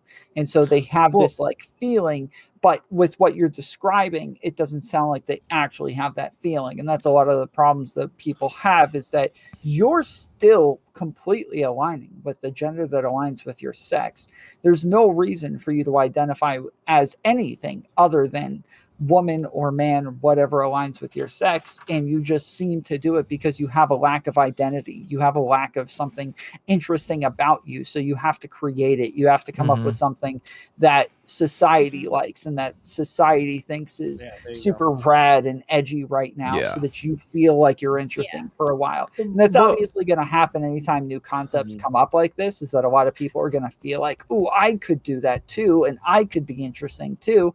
It's just that I don't think that that's the majority of people, and I think that dwelling on it generally is going to do more harm to actual trans people than anything else. So I just kind of I would agree with ignore that. them for the most part. I'm totally But more okay with them specifically- doing whatever they want, as long as there's a clear distinction made between trans and non-binary. If we are conflating the two, then we are going to get into like making gender affirming care for binary trans people more and more difficult, because the non-binary crowd has a vested interest in abolishing gender. So gender affirming care is trivial to them when you can look the way you can be, who you want to be, and look however the way you want to look. I had you can another have a friend. beard, you can have boobs, like do whatever you want. And that's like most binary trans people see that as a harm to making like a case for, I don't know, like funding or whatever sort of approach you guys would take in America. I think that's why I think gender is kind of a poor word to use, right? I would say like arguing about like the presentation of phenotype is what causes this dysphoria, where you don't fit the phenotype that you feel you are, the presentation of yourself. Because gender is way too loose of a definition, because you're able to, because the whole like liberal movement until recently was about the abolition of gender, the idea that gender shouldn't affect the outcomes of your life or what things you like and what things you want to do. And so we've gotten to this weird spot where when we're using gender, we're normally talking about a phenotype with how one presents themselves and not necessarily likes, wants, and needs. Sorry, something went wrong and I'm unable to control your home device. Sorry. Anyway, wait, hold on. You're unable to control your home device. Neve, I got a question. I think wait, hold on. I think Kinkle more want to get something in. It was just a quick like addition to what Neve was saying. I had another friend who was non-binary, and she basically admitted, "Oh yeah, all you gotta do is just get an undercut and color your fucking hair." She's like, "Yeah, we'd all just have undercuts and color our fucking hair purple." It's like, the fuck? Well, that was her entire idea of there's a lot more non-binary. that goes into gender besides that, though. Like, Yeah. generally, gender is a lot of cultural associations that attach to sex. So, like, it could be a haircut, it could be clothes, it can be body language, it can be facial expressions, it can be the interests that you have. Like, I watch football, that's considered a masculine thing. Why is that considered a masculine thing? Only because males are more likely to do it. That's what makes it masculine, is that we associate these things with males because more often than not, we see males doing that thing. And so when somebody seems to have this association with masculinity or with femininity, they start to do the things that masculine and feminine people do. The problem is that for the rest of us, for most people, for cis people, this is something that seems to come from our biology. It comes from, testosterone or estrogen. These are things within our brains. And so when somebody has dysphoria, this is somebody who actually has like an incongruence within their brain where normally their sex would determine these things. But in this case, it's not. And they're leaning towards the opposite end of the spectrum. And so I think that I think gender is something that's fairly concrete for the most part. I think you ask anybody what it is, they can describe it to some extent. They know what femininity is. They know what masculinity is. They know what these things are in their heads. It's just not easy to like pin down and label everything that is masculine or everything that is feminine. But should some things that we define as masculine or feminine or whatever, or womanly and manly traits, like is everybody in agreement here that we should necessitate like some level of adherence to like these, like if I wanted to be a man, I need to have some level of adherence to like masculine traits to even be considered a man? Like outside of the political effectiveness, like I agree that it's politically ineffective to say like we should include people as being binary trans simply if they say so and not if they have any real feelings of gender dysphoria. But it's like, does everybody, how do we feel about clearly defining, saying, well, to be a man, you have to meet these manly traits, not exactly enumerating what it is, but it's like you have to meet some amount of traits that would consider. I think you have to meet the idea of what a man is. You have to fit the concept, which is why I was saying earlier, if you have no attempt to look like a woman, you're just standing there looking like a freaking lumberjack with a big old beard and then saying, call me she, her. It's probably not going to work very much, because now I have an incongruence with what it is that I'm referring to you as and what you want me to think of you as versus what I actually think of you as. Are you okay where we're at now? Like, do you think right now we need to expand our definitions of like, because would people agree that, does anybody think that our current definitions of gender are not too restrictive? Like they're not excessively restrictive at the moment? Like, does anybody think we shouldn't broaden these definitions any more than we currently have them, like to include people who I guess women who might express more masculinely or femininely, or men? Well, I think gender just puts people in the camps, right? You're just saying that if you present these traits or enjoy these things, you must be this gender. I highly disagree with that notion, because like, I mean, my wife has a lot of masculine traits. She works in a masculine trade. She is very active. She loves roughhousing. She's very she's very competitive. Wait, hold on. But if I interacted with your wife, do you think I would recognize her as a woman with no issue? Because her Angela, head now. because her Have a good one, phenotype Angela. presents Have a good night. out. Her phenotype presents as female. So no, because gender has nothing to do with your phenotype. So that's why I say gender is a poor word to use. I know what that means. I would say, so the phenotype are the sexual characteristics that one presents. I think phenotypes have to do with gender. Which is why transmedicalism exists, is because lots of people are going to get breasts and neo-vagina, and these are things that are going to that's why I'm saying that gender has nothing to do with that. Your gender doesn't have anything to do with your vagina or your breast. No, well, satisfaction with how your body looks.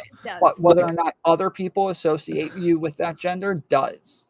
Like if I had breasts, like if I had like a womanly figure, it would be distressing, right? Because I'd be like, this doesn't align with how I see myself, right? So it's not so it does have to do with how you're born, or like your physical characteristics do have to do you're with. having incongruence with your phenotype. So like how your sexual characteristics are presented. But your incongruence the with identity. that, I don't think like so not necessarily that, because like I bet there's trans people who present as female that are still have a lot of masculine traits or enjoy some masculine things. They're not entirely saying that like, oh, I no longer watch football. I no longer like the UFC. Oh, I no longer like competition. This is one of the few it is very times much that they just want I feel very in place. they have that in incongruence a that makes panel them where I can think, actually or not talk makes a them, lot. but they have that issue that makes them want to present as a different phenotype, not necessarily drop all the things they enjoyed before because it's too manly, right?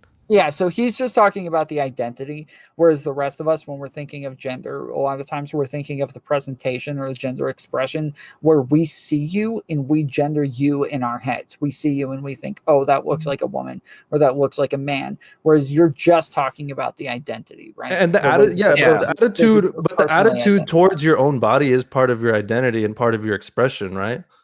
Your attitude, but that doesn't mean that that's how it's actually being expressed. So if I don't feel like a woman, I'm going to go get breasts. I'm going to get a neo-vagina so that I feel like other people see me the way that I feel about myself.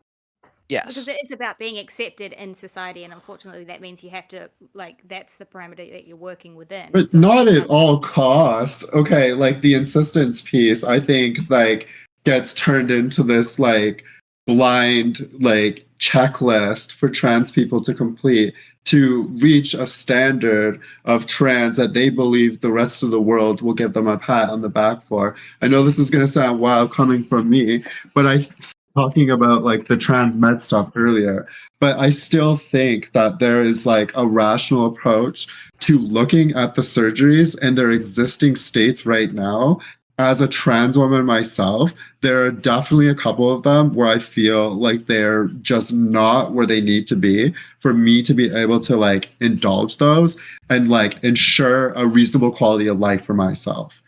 On the other side of that, I think that when they don't to like simplify it.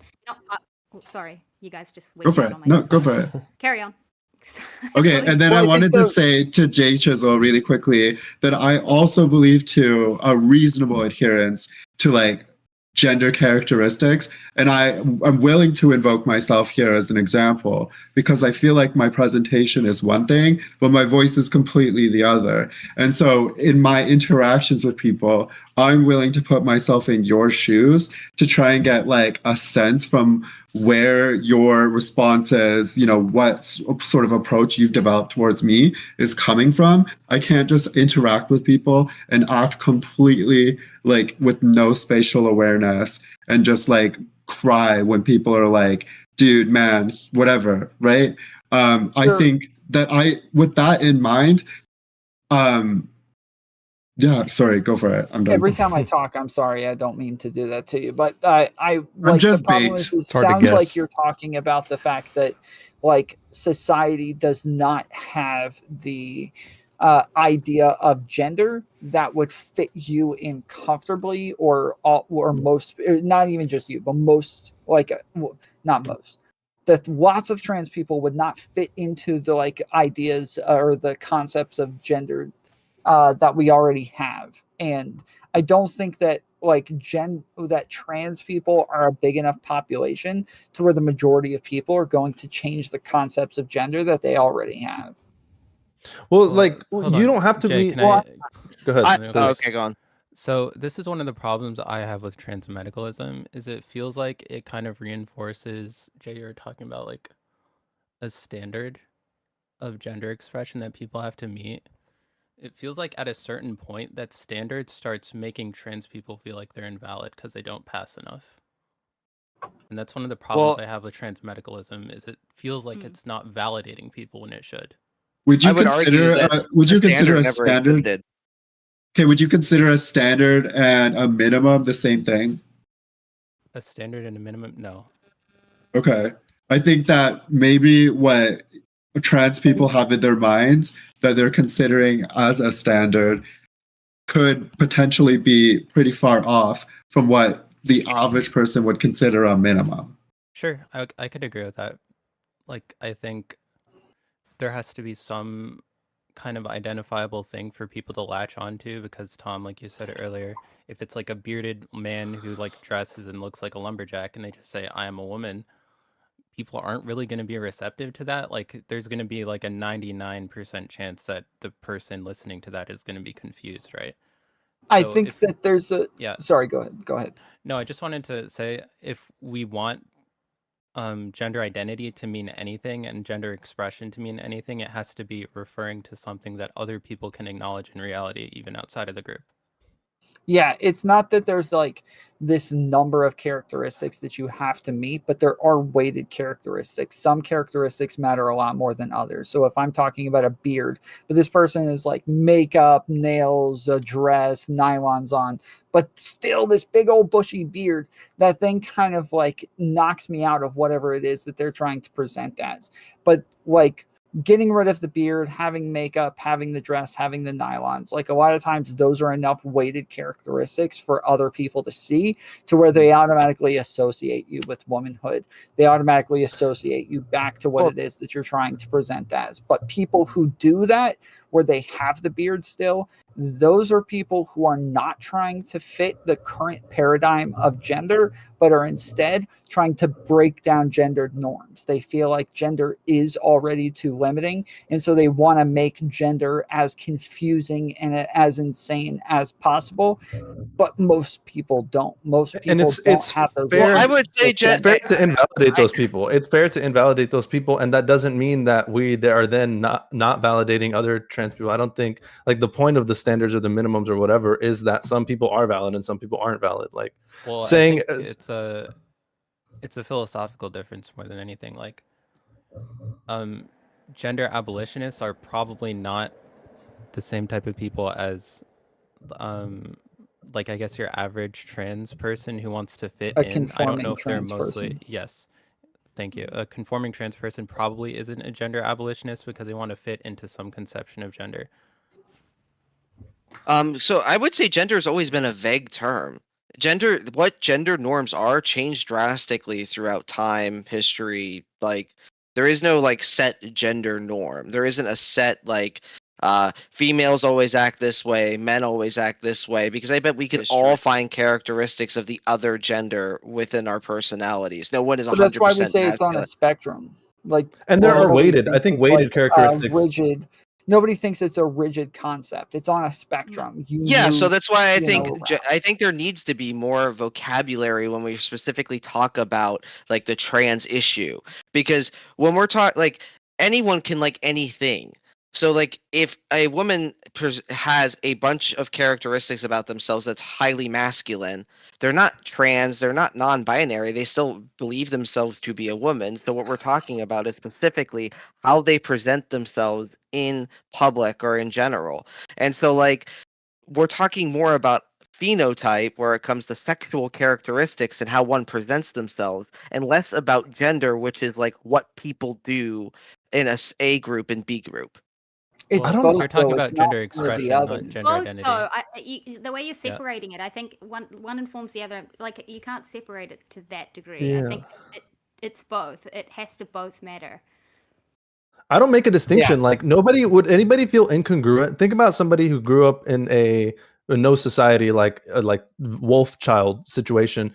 They're not gonna. There's no situation where they would have some incongruence about how they perceive themselves versus what their body looks like, right? If they have no preconceived notions of other people existing or what phenotypes might be associated with certain sexes, right? Like no one's going to be dysphoric about their body if they don't grow up in a society. Like the things we like or don't like or associate with dysphoric I don't make distinct between like our phenotypes or our physical characteristics, because we only associate our physical characteristics as we see other people. You know what I'm saying? Like if we grew up completely unsocialized, we wouldn't do either. Wait, I don't think gender is limiting though, because that seems to be the conversation over and over, is that gendered labels are limiting us.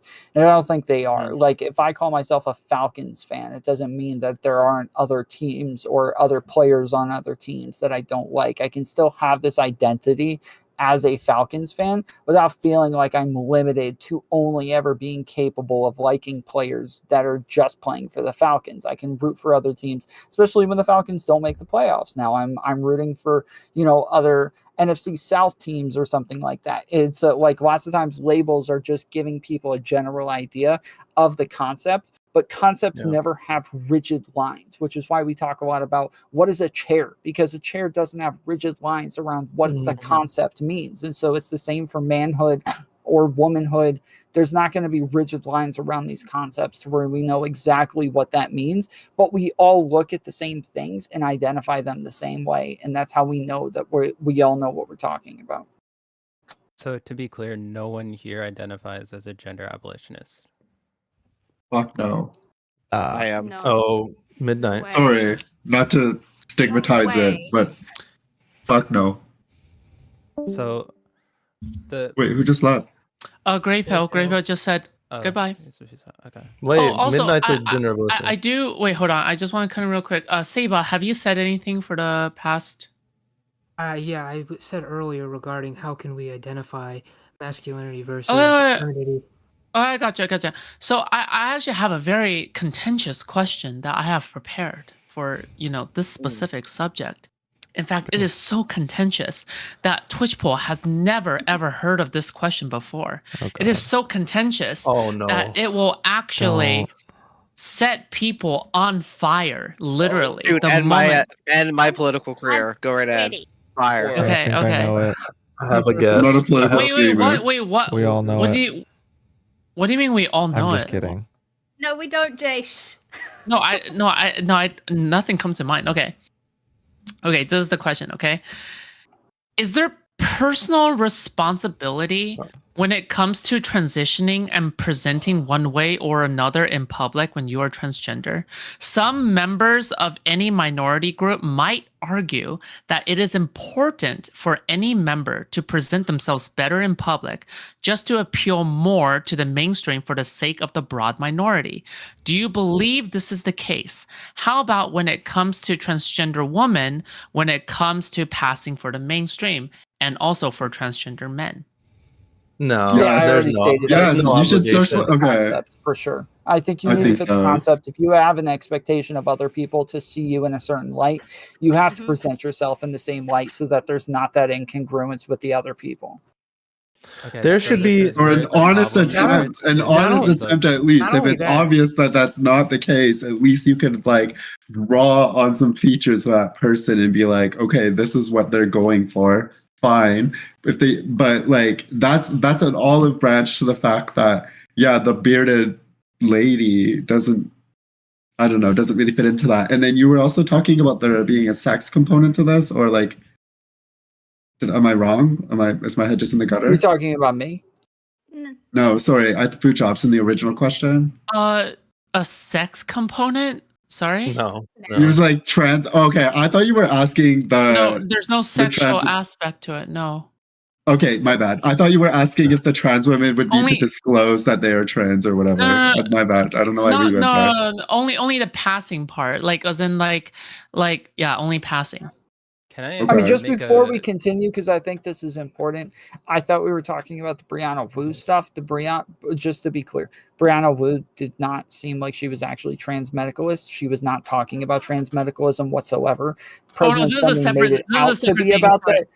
Yeah, Okay, this is just the wanted to thing. make Yeah, sure. just want to make sure this transmedicalism topic only came up because of like this entire like separate drama, but this specific subject is completely separate from this drama. I just want to make that super duper clear. Okay, yeah, thank you. Yeah. Okay. So when we've been using the word trans on this panel, it seems like we've been using it as shorthand for trans women and trans men, which is fine. But the current understanding of transgender, I think, in most, like, I don't know, think we would definitions include you look at, non-binary in there. includes non-binary people, because the Mhm. definition of transgender is just someone whose gender identity is different from their assigned sex. Yeah, I think So, we would all include non-binary in there. does anyone disagree that I non-binary think that people are if trans people? I think the distinction between the actual behavior is what's important. We can get into the semantics of the word if it comes down to like, okay, this person being trans and this person not, fine. But my specific issue with conflating the two is the fact that the trans community is overwhelmingly represented by people who seemingly pass as cis, who are like obnoxiously loud and overtake the remaining like more binary focused members of the trans community. I think it's just inherently I just think it's like it just does not make any sense to me. I don't understand. Oh, sorry. I I see cut it you from off. that point as well, because it's like the erosion of like, if you're going to erode the concepts of gender completely, then what are trans people who are like, no, I want the gender binary. I'm moving from this to this, or like making a concerted effort to present in this way because I want to be recognized in this way. So then, of course, it just almost undermines all the effort put into like being accepted in society. To erode gender completely is just, then what are they doing? You know? Well, gender is like like dysphoria is more about sex. Like if you actually look up the diagnoses lines, it's more about an incongruence with your sex than it is about your gender. We separate it out just because like there are some people who only socially transition and some people who medically transition, but it still is really an incongruence with your sex than it is an incongruence with your gender. Oh, to go back to the original question from Fuchs. Can I like, I was trying to say something earlier. Go ahead, please.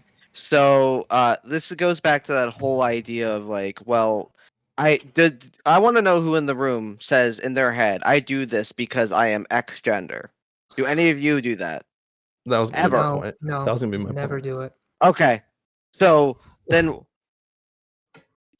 what do we mean by gender? Because if you don't just say, oh, I do this because I'm man, I do this because I'm woman, then wouldn't you say what is gender? Like gender. The way I'm Again, invoking gender it, is the thing that you associate back with sex. So like, so secondary things. sex characteristics, primary sex. Secondary sex characteristics are part of it, but they're not only that. So I brought up, it's normally masculinity and femininity. It's things that like we associate with the sex. So I brought up football earlier. Watching football is something that's considered a masculine thing. Doesn't mean that only males watch it. It means that it's more often than not going to be males. And so when we all think of football, we think of males watching it, not females watching it. There's an overall concept of a woman that we're going to like have weighted characteristics in. So some are more important than others, but it's going to be an overall picture of somebody that makes us think of them as either a woman or that seems rather circular then. That doesn't make it's not it circular at all. It's not circular at all because it leads back to the idea of sex. It's what we associate with a male. So it's not circular at all. People don't, because women don't make an effort. Cis women do not make an effort to go outside and be perceived as women. They just live their life as they live their lives. And then we observe what they do and say, these are the characteristics of women. They're not actively trying to strive to be a woman, and a woman just strives to be a woman. A woman just strives to be a woman, circular in that way. Women just are the way they are. And then we define that as being a woman. So go back to the question that Fuchs was asking, should trans people feel obligated to dress a certain way in public, to be perceived a certain way? Nobody should ever feel like they should be dressed a certain way to be. People should go outside however comfortably, like within reason, they want to be. Like, I wouldn't want to go outside in a dress, but that's not because I don't want to be perceived as a woman, or maybe it is, but I just don't want to like do it. You know what I'm saying? So no trans person, no person at all should say, well, I should dress like this today or else people won't perceive me in this way. People should live their life as they want to live it. And if it so happens that somebody lives their life in a way that's like a woman and they happen to be male, then they are because when we're talking about people trans. with gender dysphoria, these are people who have an incongruence with their sex, and they perform that sex through gender. They show their sex through their gender, just as even females do. Females are going to put on dresses, they're going to put on makeup, they're going to grow their hair long, they're going to buy female type glasses or shoes or all of these things. Like you're always looking for things that are within your gendered like stereotypes so that you can perform your gender to everybody else. But trans people have to do that more so than other people. They have to think about it more than other people. That performance is more important to them than it is to the rest of us, because like sex characteristics are part of the overall concept. And if they don't have the sex characteristics, it's going to be harder for them. I think it's kind of like you're reducing. Like, I think you're reducing everyone to caricatures, and I think that trans people can really take the same advice that you would give an everyday person by saying that the only validation that is important is internal, but understanding with the caveat, like the only sustainable validation is internal, with the caveat that you will, like, if you're demonstrating or conveying your appearance in a particular way, it's going to be more difficult for you to do. Like meaningful validation that's important is internal is lying to you. No, the entire gendered existence is external. No, the entirety of gendered existence is external. Like, nobody agrees that somebody would have an idea of their gender if they grew up outside of a society, right? Like, if we fucking grew them in like that's what I was about to say. Is like, I don't feel like I'm performing my gender because I was socialized into it from a very young age. But that doesn't mean that it doesn't exist. It's not this abstract thing that nobody understands. Literally everybody understands it very well. We all know what it is that we're talking about, just as we know what a chair is. So the internal validation piece really goes to what Jay was saying when he was saying that, like, cis women don't wake up every day and be like, okay, I'm going to pick up this phone girly, like, I'm going to go make my breakfast girly. Like, the internal validation piece is the piece that solves that. Because yes, your presentation will be one thing, the process in your transition will be another.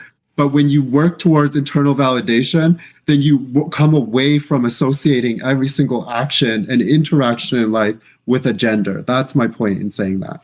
Agreed, because like as a cis woman, like I can get away with, I wear all dude things, like I'm into guy stuff. I tend to wear baggy stuff. I don't wear skirts and dresses very often. Like, I don't really need to perform my gender like at all, really, to be perceived as a woman, like, because I have the sexual stuff going on, I have the very identifying characteristics. But yeah, trans people, they kind of have to put that extra effort in order to be seen the way they want to be seen, because if it was left only up to their sex, like, I can leave the house, wear a baggy t-shirt and wear track pants, and but if they were uncomfortable, I would argue, I would say that there are certain, like, okay, manosphere stuff. It is about being as masculine as possible. It is a performance to be as masculine as possible. Same thing with like trad wife content. It's about being as feminine as possible. I'm doing this because I am a woman. So I would know, because I think it's up to the person. Like, you can't say that there are, like, because we follow said characteristics, we're all this type of masculine, or we're all this type of feminine. To the person? What do you mean when you say that it's up to the person? How they display their gender identity. Sure, but it's what we're talking about right now is whether or not we see you as that thing. So it's up to you to present as whatever you want, but whether or not I actually see you as that thing is another question. So if you want me to see you as that thing, it's up to you to perform your gender to me. And if say you want to be perceived as a woman, but then you're like, well, and society tells you, well, you have to do this, this, this, and this, and they're like, well, I don't really want to do this, this, and this. Then you're not a woman. You know what I'm saying? Like, we're not gonna tailor the. Yes. So like, imagine somebody has like let's take the beard, because the beard is weighted very heavily, as Tom pointed out. Like that's not something that, like, if somebody has a little beard, that is like a 10 on the manly scale. You get what I'm saying? Like, I'm sorry to say, like, but that's how society weights it, right? So it's like, if you go outside and you have a beard, it's, even if you really badly want to be perceived some way, if your beard is extremely important to you and you don't want to get rid of it, and that's part of your identity, then it's like, I'm sorry, you just don't fit in this box, and you're not going to be seen that way, and that's just how it is. You know what I'm saying? Like, I think Midnight is raising like a different question, which is like, it's the difference between, okay, are things this way, which is what Tom, that's what you're pointing out. It's like, yeah, under our current understanding of gender, you have to kind of present like our current understanding of a quote unquote woman on some level in order to be perceived as a trans woman. But ought it be that way? I don't know if that's what I was case.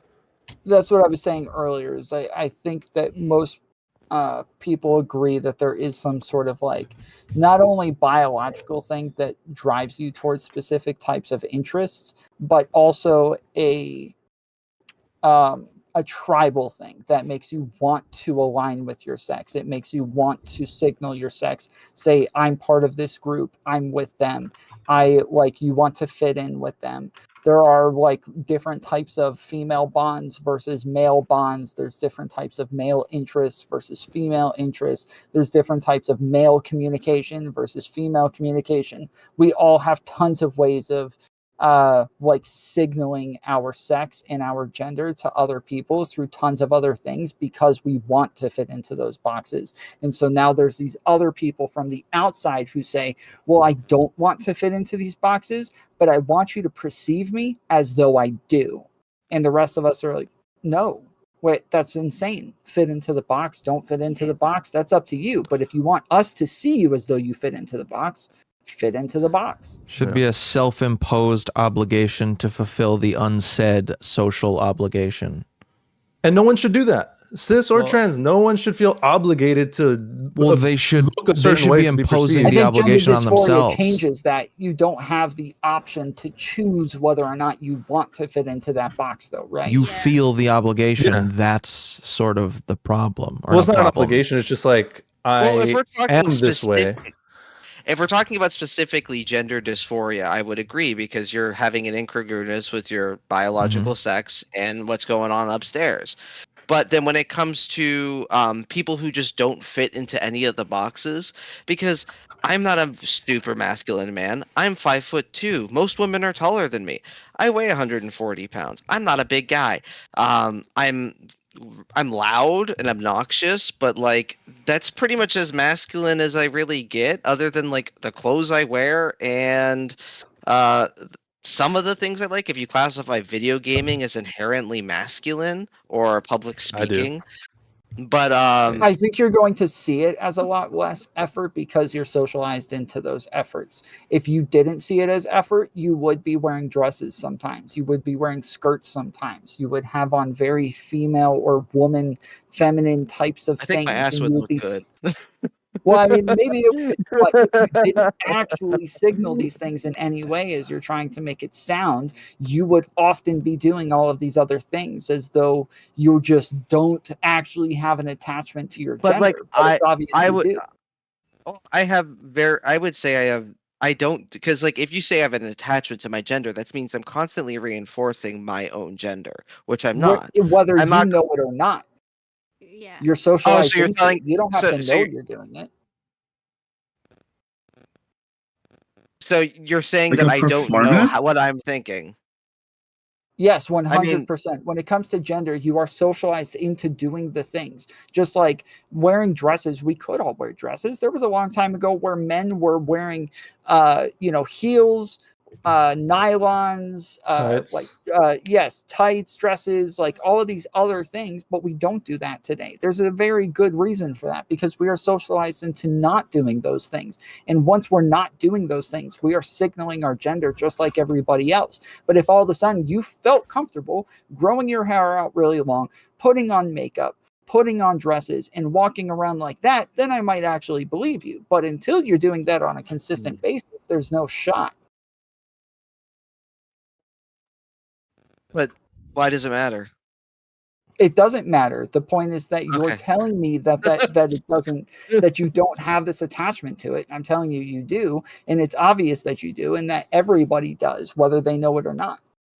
Well, I think Midnight is kind of signaling like gender abolitionist type ideas, where it's like we have this current understanding of gender where men don't wear tights and skirts and all that, but is that right? Like, should it be the case that you are less of a man if you wear a dress, or you are less of a man if you are less outspoken, or you are less of a woman if you're more outspoken? If we generally use those as masculine traits. If in a society where any gender can embody either trait of the other gender, then what does it really mean to be either thing? I think that's kind of the core of gender abolition. What is male? What is female? Like, if you can't answer these questions, like, then what are you talking about? Well, we have answers for all of these things. So, like, a word means something only based on what it is that people are communicating with the word. That's the only reason any word has any sort of meaning, is because people are attempting to communicate something, and people are perceiving that information with the communication. So when we talk about a man, when we talk about a woman, everybody understands what is being communicated with those words. And based on that communication, people are looking at those words saying, hey, I identify with that. Now, an identification just means that I have a strong connection to that thing. So the idea of womanhood, people can feel a connection to the idea of womanhood, and then they try to fit in with that idea because they identify with it. What people are communicating with the word is one thing. But once there's that communication, now you can identify with it. But now you're saying, well, identify with it, but I also want you to completely change what you mean with the word to fit what I want you to mean when you say the word. And that's insanely different. That is something that we have never done with language in the history of ever. But again, can you give me a definition of a male gender? Yeah, so a male gender, normally we use the word man to express manhood. And when we say man, we're saying these are things that we associate with males. What are those things? So we can't list all of them. They're going to be changed based on culture. Well, okay, so it depends on culture. It depends. So, like, there are so many different caveats and different things. But that's all concepts. That's not specific to sex. That's not specific to gender. So then how do you get a concrete definition of gender if there's no concrete definition, then it's meaningless? No, the definition is concrete. I gave you a concrete definition. I think the easiest definition. Well, what does the definition attach to? What are these exterior things that so if it can't attach to anything, and those are totally different things.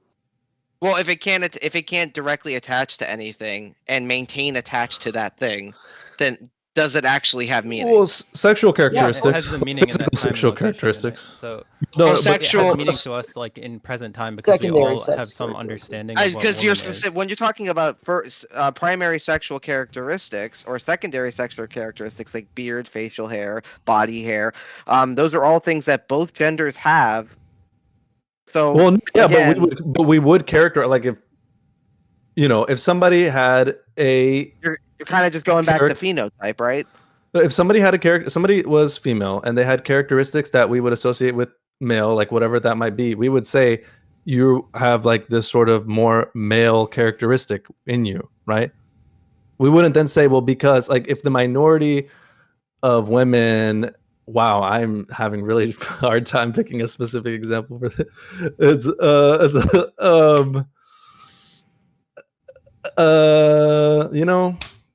I mean, for me, it's kind of like if I build this thing with 4 legs, armrests, a back on it, and one person can sit on it. And I keep building it, but I tell everybody, hey, I'm selling this thing to you, and it's a really nice bench. But people keep coming to me, and they're like, hey, I want to buy your chair. And I'm like, no, it's not a chair. It's a bench.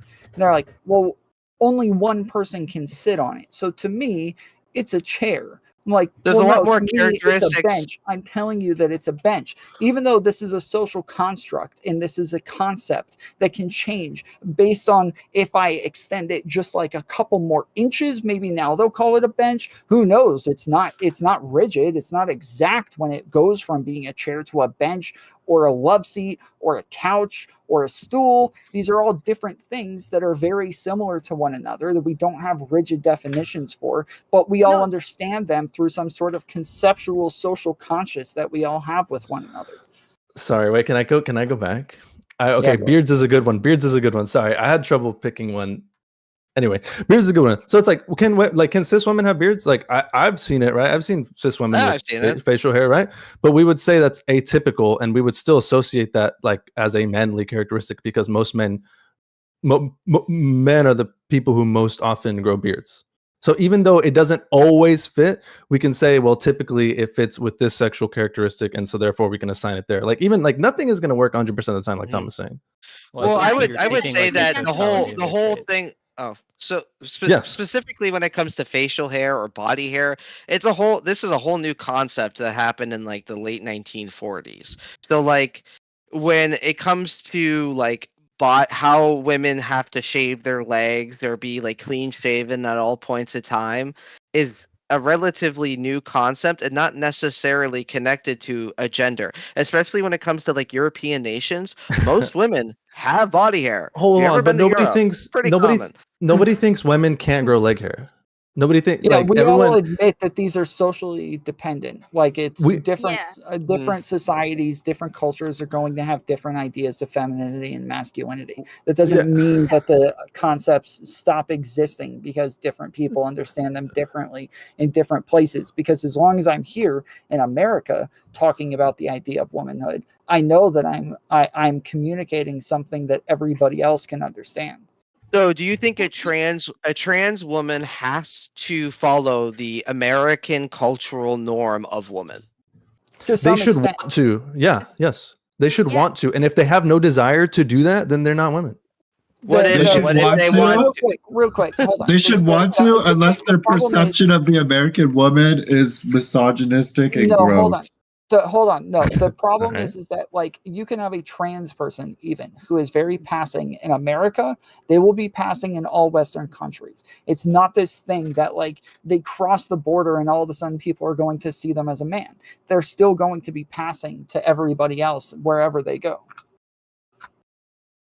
And if they don't want to, like someone should, the point of being trans is that you want to do these things. If you're saying, well, I want to be perceived as a woman, I don't want to do all the things that would make me be perceived as a woman, but I'm going to force myself to do it because I want to, then you're nobody should live their life like that. That's not what they're saying. They're saying, let's force everybody else to view me as what I want to be viewed as. Yeah, exactly. That's instead of everybody else keeping the concepts that they already have built.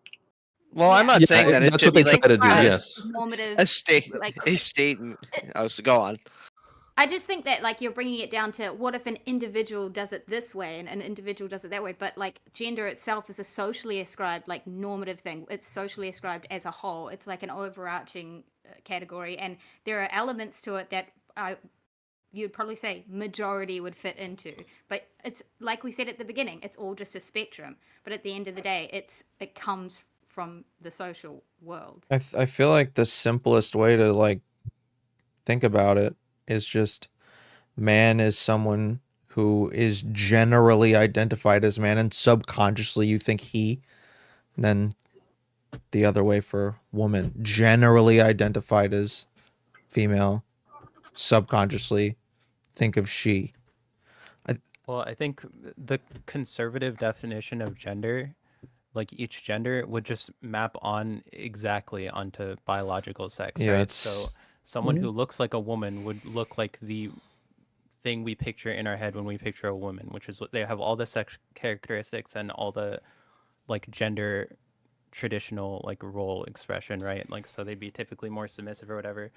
That's the traditional understanding of it. But I think when Midnight is kind of moving towards, we ought to not have any sort of at least behaviors, right, that are exclusive to a gender and therefore indicative of some kind of gender. And maybe appearance. Like I don't know how you feel about the It's appearance thing impossible to do that though, because we're categorizing things no matter what we do. When we see things that look alike, sound alike, smell alike, we start categorizing them as one thing just naturally. So it's impossible for us to see a ton of females all dressing and acting the same way and not say that there's some other categorization there that they're all interacting with. Why can't you see it at the individual level? We can see it as at the individual level, but at the individual level, now you're no longer talking about womanhood or gender or femininity and masculinity. Because now you're not talking about a pattern that's being recognized anymore. You're talking about just an individual doing something. Well, and I would say individuals have different, like they relate to their gender differently than other individuals. They do, but there's still a pattern there that we all recognize one way or the other. Yep. And if they don't map on at all, then we would say they're not part of that group. There needs to be, it's not like there's like characteristics that are necessary, but there's an amount of characteristics that are necessary to be categorized. It's not like you need to have all of them or no. Is society gonna sit there with a checklist and like make sure they meet a certain amount of characteristics? Like, yeah, I mean, subconsciously, yeah. Well, that's why I said that it's weighted characteristics, and it's going to be an overall concept that they're picturing. It's just a whole picture as one. So there can be some aspects that matter more than others, some characteristics that matter more, like a beard, that would probably matter more, or secondary sex characteristics in general are going to matter more than whether or not you're wearing high heels versus basketball shoes, right? But those by themselves do not make a man or a woman. It's an overall concept that includes everything about them, the way that they look, the way that they act, their body language, their facial expressions, like the things that they say, their interests, like it's all of these things as one overall concept. It's just as I can't say, well, it doesn't have 4 legs, therefore it's no longer a chair, because computer chairs might have 8 legs with wheels and it's still a chair. I think that using secondary sex characteristics is a very poor way to determine what someone's gender identity It would be is. in and of itself, but we're not talking about those in and of itself. We're talking about those as small parts of an overall concept. Yeah, like we've seen So like, well, here, let me explain this real quick so that people actually understand what I mean when I say that. So like I like to use a chair as an example a lot of times. So like a chair, we might think of it as having 4 legs, armrests, one person sits on it with a backrest on it, right? But if all of a sudden I take the 4 legs off, it doesn't stop being a chair. It's still a chair. Even though I might put, 8 legs with wheels on it, it's now more of a computer chair than it was just a regular 4-legged chair. But we don't stop calling it a chair. Why? Why, when it lost those characteristics, did it not become something else? Because we still categorize it that way. It still has enough of the things that create the pattern in our heads so that we can call it a chair. Tom, so I have a question. So it seems like your definition of gender kind of leans pretty heavily on the external or gender expression and leans less heavily on one's like internal sense of their own gender. You think whether in order or not for them to have I associate them with that, yes, of course. Whether or not they associate themselves with that, that's their that's their identity. That's only within themselves. So the question I have for you is, what does a non-binary person look like then? Because they would still be gendering themselves just through their external appearance necessarily, right? It's going to be hard for most people to appear androgynous. So is it possible for non-binary people to exist in a world where their gender expression is what genders them? Do they exist? To other people, again, we have to separate these things as separate concepts. Your gender identity as one thing, your gender expression is another. Your gender expression is only determined from everybody else around you who is looking at you and categorizing you, whereas your identity is how you categorize yourself. The problem is once you categorize yourself as this thing, you're saying, I have this strong relation to that external thing. And once you have that strong relation to it, you have this drive to match that thing. So if I call myself a Falcons fan, I start to wear Falcons gear and I put up Falcons posters and I yell, I love Falcons, and, go, whatever player is, Matt Ryan or whoever, right? Like I start to do the external things that show everybody else that I fit the concept of what we call a Falcons fan. But if I'm just cheering for Tom Brady and the Patriots every day while calling myself a Falcons fan, it doesn't actually make sense that my identity is a Falcons fan, but nothing anywhere else shows that I'm a Falcons fan. Yeah, sure. Like I agree with you. Like, I think this works pretty well for trans women and trans men. Like, it seems like our current understanding of gender, like perhaps our standards are too low or too high, but there is a minimum there that I think everyone here agrees on. It's like you kind of have to be fitting in at some point in order to be recognized as a woman, which is the thing you want. So you would necessarily Which I have to would be say are primary sexual characteristics. Sure. So I think we all agree on that. The problem is when it comes to non-binary people, it's like, sure, we can validate their internal identities all we want, but does that really mean anything if the society we have doesn't? Or like, Well- what does that look like? What does a non-binary person even look like to, I guess, the panel? Like, what do you guys think a non-binary Non-binary person should person spends a lot of time disqualifying like actions and behaviors that would be associated with their biological sex and just doing what they can to muddy the water. It sounds really bad faith, No, I wouldn't but I say think that. disqualifying. Hold on. I would say that this isn't somebody who is absent of gender, but somebody who has a lot of mixed characteristics of both genders. So when we call somebody androgynous, it doesn't mean that they have no gender. None of their characteristics are gendered. It means that they just have a lot of characteristics with an even mix of both. So let's picture when we say gender is on a spectrum, let's picture Hulk Hogan all the way over here and Marilyn Monroe all the way over here as the most masculine thing and the most feminine thing.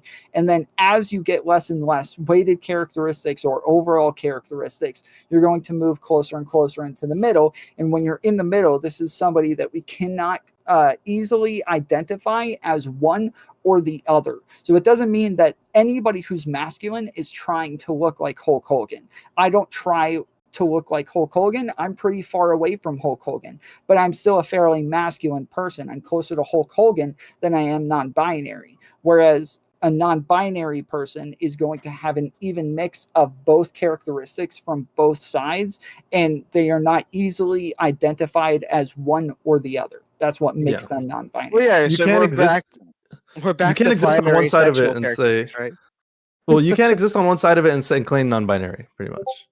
Right? Well, I think You the cannot- problem is then we've essentially looped around into like a conservative definition of gender, but specifically for non-binary people. And what I mean by that is we're basically mapping on their presentation almost exactly to what their actual like the pronouns we use for them again, and they're their different perception of things. them. They're different No, things. I understand We have that to they're different separate the things. two, that their identity is different from their presentation. But we can only see their presentation. We cannot see their identity. Their identity, But we we all can- assume, drives their presentation, but that doesn't mean that their identity is their presentation. Hold on, Tom. So yeah, I understand that internal and external like gender expression and one's internal identity are different things, and we can validate one and say the other is harder to validate because it relies on like some kind of external thing that is obviously different.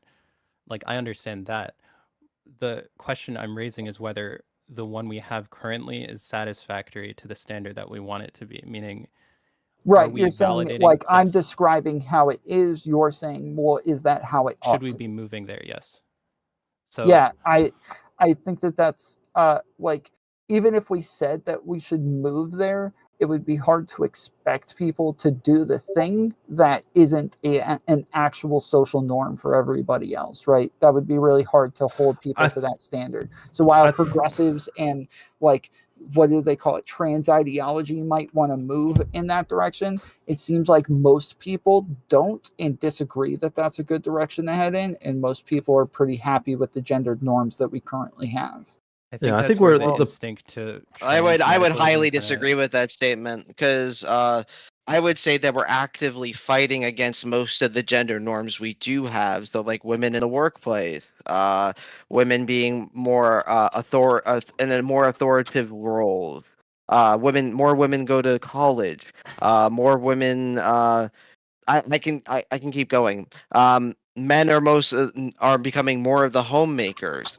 Would you say that because those gender roles are switching, that it's more masculine to be a homemaker, and No, then but everything you just named are those characteristics that are not weighted as heavily. Like we can think hundreds of years ago women in position of power, but we wouldn't say they're not women. We can think hundreds or thousands of years ago men taking care of domestic duties, but we don't think that they're not men. Like these characters, all the things you just named are things that we don't weigh as heavily. We do associate those things, but we don't weigh it as heavily. You couldn't say beards, right? But you couldn't say beards. You couldn't say no, because that is a primary sexual characteristic of men. I think it's possible and that's weighted heavily, more heavily. Well, yeah, because that's a phenotype. It's not gender. Gender or secondary characteristic. It's a buzzword. It's also the congruence. It's also the congruence of your phenotype with your identity, right? Which is no, because part of phenotype your is completely identity. separated from gender. It's primary sexual characteristics. Well, no, your relationship with it. Like if I don't like the fact that I have a beard. Well, yeah, and that's where gender expression. That's part of my gender. Well, whatever. Primary sexual characteristic is like sex organs and yeah. Yeah, it's like chromosomes, gametes.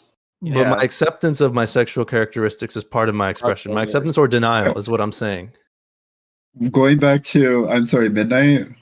I think it's possible that we could address the dogma like associated with gender roles and highlight the benefits at the same time. I think people always think it's one or the other. I think that you can kind of, convey whatever your ambivalence to somebody wanting to be trans, to not for women wanting to be in the workplace, whatever non-gender stereotype you can think of. But I still think it's possible to do both. So I don't necessarily. Well, I see no value in gender roles. So Midnight, I think the thing you're pointing out is that a lot of people, like when they think of like what does it mean to be male, obviously a lot of men are kind of in crisis lately. They don't know what it means to be like a man anymore, which is why they latch on to figures like Jordan Peterson or Andrew Tate. And they think this is what it means to be a man. And I think that's an example of toxic masculinity. We could all agree in the case of Andrew, at least, right? Yeah. Like he kind of embodies all the toxic masculinity tropes. But I think Neve, sorry, is it Neve or Neve? Yeah, Neve. Neve, okay, yeah. You were pointing to positive masculinity, but I think Midnight, and sorry, I how share your so? confusion on this. Well, you were saying we should get rid of like the negative effects of gender, which would be feeling like we need to be like Andrew Tate in order to be men, right? So the dogma, right? That could be like highlighting ambivalence. No, that could be highlighting ambivalence in society and, promoting tolerance to people who just don't want to, while highlighting the benefits as well at the same time. Like it sounds contradicting, but I believe that you can do both at the same time. But doesn't the existence of a standard in some way mean that some people will fail to meet that standard and then they will be seen as less of the thing they want to be? I can understand that being necessary at a certain point, right? Like we want to gatekeep in order to be able to point to things. We want to preserve our ability for our terms to act as referents. But so I think in doing so, I think we're kind of excluding some people. And I think some people feel like we're excluding too many people. Some people feel like we're kind of in the right direction here. So addressing the dogma and gender roles for myself would be more so like addressing the pressure and the need to do so. Okay, so you're saying we could have descriptive gender, meaning it means this thing, and we want it to mean all the positive things. No, I'm saying gender. Like you can get into the weeds with your understanding. Maybe that is what I'm saying, but my words are that I believe that we can address the dogma, the enforced mindset that we have and we impose on men and women to act in a particular way that pertains to their gender. Okay, yeah, I think we're saying the same thing, yes. So okay, sorry, yeah, I think you're overcomplicating it, no offense. No, you're obviously really smart. I'm using different words. Sorry. Yeah, you're too smart for me. So, no, I don't think that's the case. Well, I don't think there's anything inherent when it comes to like how men act or how women act to being a man or a woman. Personally, I might be completely wrong, and if science have you ever met a woman before? I'm married. Doris, Doris, show me your hands. I hate Wait, to so put wait, this up and so is call you binary? out, Jay. But What? Jay, isn't this your time to step in and be like, biologically, there are things that Oh sort no, of no, it's contribute not. to the No, because then Yoon is gonna freak out, and it's not even worth No, it. I'm not gonna What's freak it called? out. No, Jay, we've had What's it this called? exact Are we discussion. ignoring biology completely? We've had this exact discussion, but only talking about men. Like, what does it mean to be a man? Doesn't the idea of a man like lose meaning in a world where both men and women can embody the behaviors of each gender? And I think you're right about that in a way that it does lose like exclusive meaning, but I don't know if it has to lose meaning entirely. Like maybe we can have a world where we have positive femininity and positive masculinity. You can be outspoken and confident. You can be like, I don't know, commanding in your role, whatever that is. I know, but it's about and the not have natural it have inclination to want to implications on do your these gender. things. It's about hold on, Neve. Can I ask you something? Okay, I know trans people, right? And I'm about to be real so quick right on before this. you say that, because wouldn't that take? You can't wouldn't that invoke be me an as an issue with the authority difference to make your between point, sex and though. gender? Like if we're separating sex and gender, obviously we can have meaning in the word male without having the same meaning of the word man. Yes, And the word but it's man just is associated. going to change over time. So if either sex can be a man, that doesn't mean that man loses meaning. It just means that it just means that we understand it as the social construct that it is. Okay, Neve, I'm about to use you as to prove my point about this. Do you cry often? Do Like I how cry often? often? Like how often? Like once a month, once a year, twice a year? Like when I go to the therapist, probably when I go to counseling. So like how often is that? Like you don't have to be exact. Every 2 weeks. Every 2 weeks? Yeah. Are you more or less prone to crying after do you take estrogen shots? You know what I'm gonna get? Like injections of estrogen? Like Not injections. Estradiol. Not You take injections. oral the hormones? I think his question is, do you take estrogen at all? To where you would oral.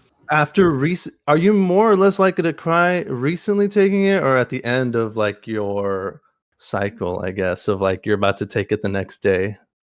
This is the most questionable. Well, it's difficult for you to actually pinpoint that as well, because you could argue that somebody is more emotionally charged the less their energy levels get. And so it happens to be the case that, like, yes, I might be more inclined to like be upset at the end of a day because of my hormones, or because I'm actually just tired and fuck everyone. No, not at the end of the day. Like, you know, it's like what, you take it every 2 weeks or something, every week? Hormone therapy? Yeah. Every day. Okay, well, I guess I know people who do shots instead, and it's like not as often. It's like I think it's like once a week or something. But the day they take it, they are much more likely to cry over like any small thing. And then when they get near the end of their cycle, they start like, is that fair? Like, is that like totally unfair to make the correlation in my mind? Let me ask the panel. Is that unfair to make the correlation in my mind? Because you're spiking hormones. Of course you're going to be more emotional. I know, but it's the particular type of hormone, right? If you inject testosterone, are you going to be more likely to be emotional? Yes, the idea I would of say what we so. think Yes, of 100%. as emotionality, what we think of as emotional, is attached to feminine emotions, and estrogen does make that more likely. So, like, even just like regular females all have, like they go through varying levels of estrogen because they have their periods, right? So whereas males, they go through puberty, all of a sudden they have a leveled off amount of testosterone that their brain gets used to, and they're no longer very emotional once they're kind of done with puberty. Whereas females, their entire life, their hormone levels are going up and down, up and down, up and down, up and down every single month, to where their brain never adjusts and never gets used to it, and they are always going through those emotions. So I it's use this as a different point way I would of say thinking. men are as emotional as women. Again, it's not about we emotionality. attach that idea to feminine emotions. We Men are just do. less Whether or not likely that's to right or identify wrong what is a different emotions question. are. Yes, but whether or not that's right or wrong is a different thing. But we don't call somebody getting like raging emotional as much as we do somebody crying. Look, and the only reason I brought this up, I don't want to lose the force. Yeah, whatever. Force for the So I trees or whatever. I was super right that you shouldn't have asked me. Yeah, because you don't do it the way that people I know do it. You're right. My bad. What's it called? I'm just trying to say that crying is a feminine trait in different Oh ways. God, Jesus say that our behaviors are influenced by our hormonal structure, and when we ascribe certain behaviors to women and say, well, they act like this because of their biology, then that's totally fair. It's not like, just I've the had- crying. It's not just the specific. It's not just the Dude, specific. hold on. No, I cried at you're One gonna Piece. Am fucking I a piss me girl? off. You think I'm like? I think that's like the exclusive fucking characteristic of women is that they just cry too much. That's what I think of women. They just cry a lot. That's what makes them women. I understand. It You. is the crying. It is the crying thing, but it's not just the crying that we ascribe to women. It's not just the negative. It is often the negative emotionality, but anger's pretty negative too, and we don't associate that with women. What we associate as womanly is just emotional dysregulation. Usually, it's just the expression and the like. Women are less stable than men. Men still experience all these emotions, but we associate women with the dysregulation and the women are more. You just hate women, Mantis. You just fucking Mantis. You just misogynistic. You hate women. That's what Yoon wants to say right now. You're just enforcing negative. No, that's not what I wanna You're just say. enforcing No, negative because, Jay, I stereotypes think you're of wanting to- emotionally women. You ever seen a dude? Hold on. We've been in middle school and elementary school, right? All dudes on the panel. We've seen dudes fight in middle school and elementary school, right? Do the dudes sometimes when they're like really angry and they really want to beat the shit out of this guy, do they start crying themselves because they get like so emotionally charged and invested? Like it's kind of funny, right? But that is like your hormones influencing your behavior in that sort of way for a dude. Making them Testosterone cry. fluctuates. Okay, so I don't know where you got this idea that we're at a baseline at all times. It fluctuates about 30-40% a day. No, it's the expression though. Like women just. But yeah, so men's testosterone 40% fluctuates all the time. doesn't change your emotions as much as Oh, women's okay. estrogen per month. Literally, I get 7 days in a month where I'm a fucking normal human being, and every other day in the month, it's like, oh, I don't know what the fuck's gonna happen today. I'll be tired, I'll be lethargic, I'll be like grumpy, and then I'll move to like being sad. It just doesn't happen to that. No, you're just conditioned to think that's the case, right? You Wait, tell Jay, me. can you hear me? Hold on. No. Hold on. Hold on, Jay. I can hear you now. I can hear you now. Hold on. I can hear you now. No, hold on. Jay is talking to you. He wasn't Unless you're talking to anyone else when he diagnosed said with that. Hold on. PMS, you shouldn't be experiencing mass changes of mood. If you're diagnosed with PMS, that makes perfect sense. Wait, Yeah. I want to when disagree we with think Midnight mass because changes, we're comparing them to men because versus men, they will experience more. Let you speak. Let you speak. You go now. Yeah, because Jay is saying that I don't acknowledge biological realities of women and men, and I think that they're the same and everything is socially constructed because he's strawmanning me, but that's not the case. I acknowledge that there's difference between look, he's so triggered. I recognize that there's differences in emotional regulation between men and women that are solely the product of their hormonal like balance, right? Like I acknowledge that. That's perfectly fine. The problem is you're walking a tightrope that no one else in society is walking right now. Everyone else in society sees women and they're just like, oh, they're more emotional. We're going to take them less seriously in the workplace. And then that's what they're talking about there when they're talking about. Can I not say both, bro? Can I not say both? Can I not say, well, let's acknowledge this and also take women seriously? Like, am I like, is that so fucking crazy? You're right. No, you're right, and I easy. agree with you. And it should be that easy. The problem is that it's not. So I'm just pointing that out that it's not that easy right now. But you are correct. That So there then are what? Well, differences. okay, so then it's fair to ascribe certain behaviors. That's where like way back. That's where we even started this. It's fair to As long as ascribe they're the right behaviors to men and women. As long as they're like proven, yeah, like scientifically we can prove people act this way, through research or whatever. Yes. Right? And the fluctuation of testosterone before you go down, it still affects emotionality. Wait, Schizo, Mr. Schizo.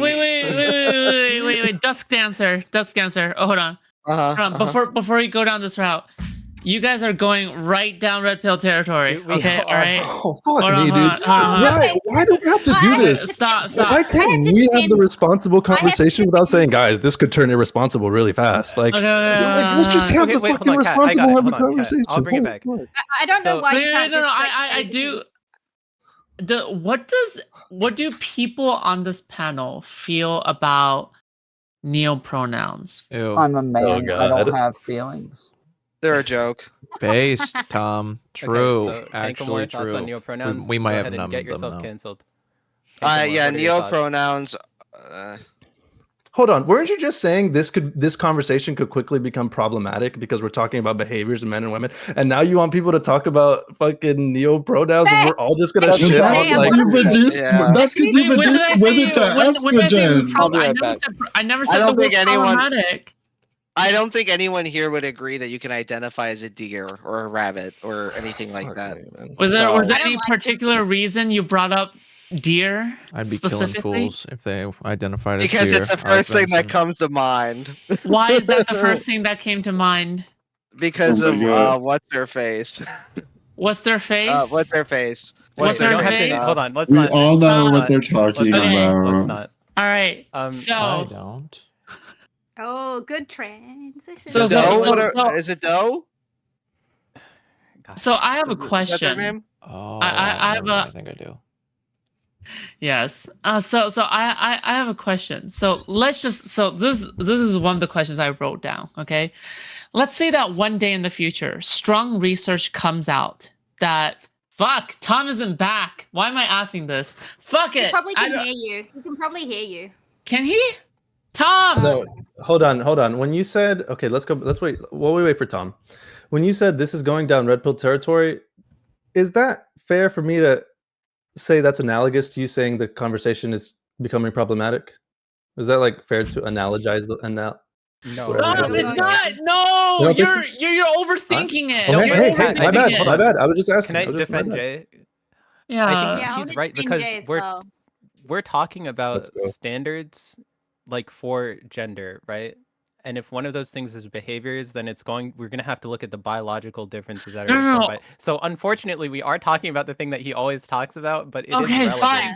All I'm saying is that we're just in case you guys can go down this. No, okay, I don't want to. You guys can go down this just in case. You guys just like it might go down a route that is different from like transgender related kind of things. I feel like the look on your face said we're about to get into real cringe territory. I feel like that's what the look said. That's fine, and you know what? You're free to direct this is your panel. We're Direct about the to talk conversation. about pronouns. I think that's pretty cringe, but carry on. It's hard to have a discussion when everyone. Okay, they're fundamentally they're just not practical. Okay, they're not practical. We are in society right now where pronouns have existed forever, and we're acting like they're the newest fucking thing ever. This is a specific question, though. Wait, this is a specific question, though. Oh, yeah, you didn't finish. You didn't finish. Yeah, this is a specific question because obviously, like, if I were to just simply ask, "Oh my God, is neopronouns cringe or not?" It's like that's such a surface level question. Like, who the fuck cares? Who Omega Lord, right? But the question specifically is this. Let's say that one day in the future, strong research comes out that neopronouns are scientifically backed and validates someone's gender identity and alleviate... Bitch, what? What do you want from me? What the fuck better do you want question. from me? A plausible hypothetical. Finish the question. Actually, so okay, hold on. Let's say that like there is a specific type of gender dysphoria that makes somebody like a gender to where they can't identify with any of the genders, and so therefore they need pronouns that do not align with any of the current genders that we currently have. That would make let's say there's a heroin addict and they're trapped in your basement. Tom, what more I'm do you making want? the hypothetical make sense. Okay. Yeah, it doesn't make all right. sense. I'm sorry, Kat. I mean, I love you, but this doesn't make any Wait, sense. how so? How does the hypothetical not How make do you- sense? The like, what- hypothetical science makes sense now. It doesn't matter. The hypothetical makes sense Okay, now. how does Let's it make move sense on. now? No, Okay, because so we're no, saying that it's there's a different specific question. type of gender dysphoria that is agender. It does not align with any of the current gender stereotypes that we currently have, and so they need specific pronouns that are not already aligned with the genders that already exist. They need genders outside of the current paradigm. Yeah. So if it's like so if it's pronouns that is used outside of like she, her, they, them, and like he, him, then that alleviates gender dysphoria. Is that clear? And there's Well, we can strong prove that research to now. back that up. Okay. We could prove that now, right? Like if somebody tells us, No. Can I confirm There's my no strong understanding? research for that. There's no strong research for that now. I don't think so. Well, it's Not for the like- agender, no. Are you No. saying that there's a scientific No. basis for having a third let's just and say in that the it future. makes sense for us to name them something different now? No, this is the hypothetical, right? If there is, however, at the same time, it is still not politically efficacious. Okay, would you defend neopronouns and not neopronouns and that's just the way it's worded in the question. Okay, why or why not? Yes, if there was research that backed up that there is a specific type of gender dysphoria that makes somebody agender, and that they need specific pronouns that are not currently within the status quo, I think that I would be more likely to acknowledge neopronouns in that case. Yes. Yeah, I think at that point we could literally make medicalist arguments in favor of neopronouns, because we're saying that we have something to point to in the same way that we have like HRT as like a method of alleviating this medical condition. If we had the same sort of evidence for neopronouns, then I think you would have to be a fool to oppose it, like regardless of political expedience or whatever. Tom. What is that? Tom, I'm on Twitch. I think most of us would agree that like if there was actual like credible proof that neopronouns do exist, that like we would have to recognize it. Like, I don't know. Yeah. Why are you guys saying my name? What are you drinking, bro? When you cracked that beer, you broke the silence, and everyone looked at you. No. It's a lovely experience. Even if it was us addicts on the panel are like thirsty. That's all. True. Even if it was against political efficacy to do so. Yeah, because I'm going to be honest. So I think the reason why you put the political efficacy thing in the question is because a lot of the discussion around non-binary people is like, okay, should we cut them loose if they don't require the gender dysphoria or gender incongruence requirement for like, it's not the same thing as trans people, right? Is what people are saying. And so they should be separated for the political expedience of the transgender movement. And I think I have a lot of discomfort about that idea, because the idea of leaving behind like a certain group of people that we feel is valid because it's not politically expedient enough. It's like, okay, well, shouldn't their validity trump all? And so you should demonstrate solidarity on that basis. I don't find the political expedience argument very convincing in any sense.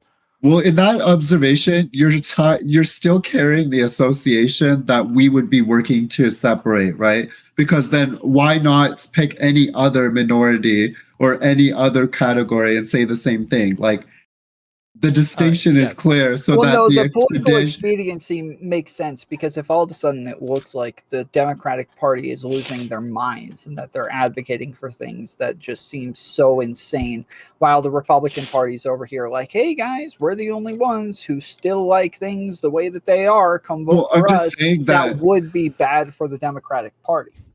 Okay, but I'm saying that were we to separate them completely, we would have to like look at them like any other fringe concern, like diabetics or any other particular like medical group of people, rather than compare them to the progress the trans community is making. Right. Because that distinction would be important, and it would have already been made. So I want to make something clear. So I think non-binary people are trans people.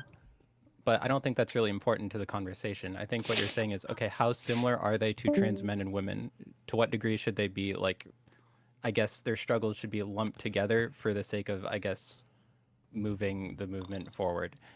And I think it's fine to even have a clearer distinction than the one we have now between the two groups, because I think trans men and women face unique struggles that non-binary people don't face, and vice versa, right?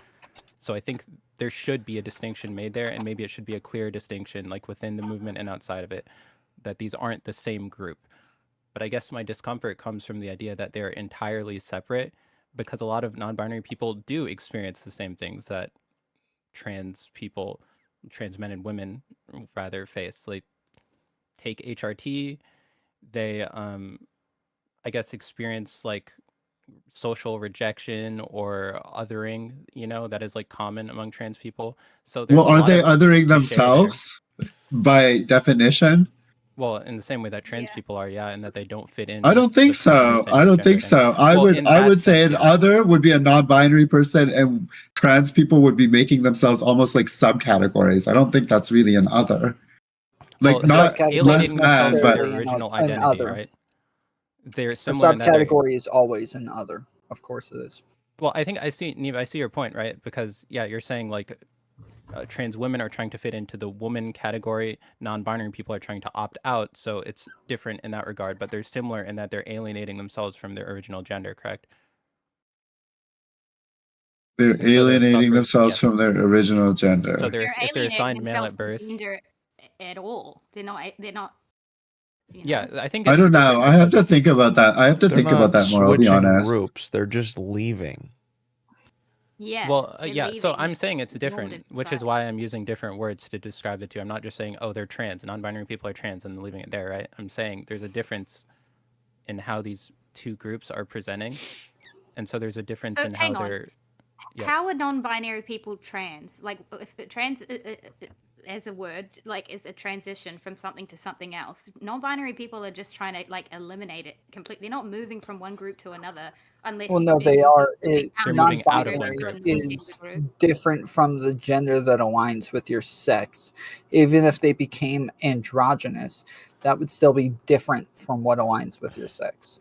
Okay, but why is that? Why? Okay, so why is your why? Okay, so why is it based on a negative experience? Like, why does a shared negative experience make us the same? Like trans women and women may be more inclined to violence throughout their lifetimes, but just because I get beat up and another woman gets beat up, that doesn't make me a woman.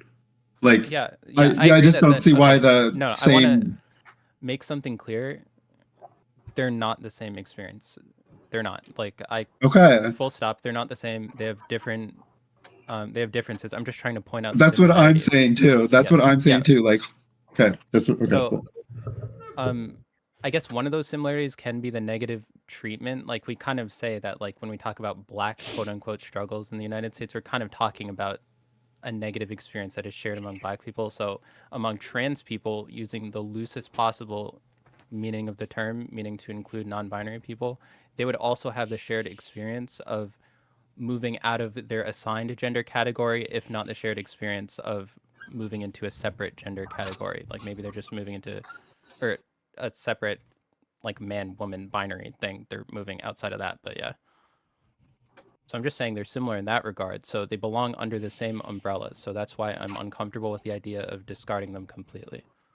I don't think it's discarding. I don't think it's discarding them, and I don't think that their movement would cease to exist. I think they would largely be louder than the binary trans movement that is hiding cowardly in the back fucking ground right now, while envies run rampant.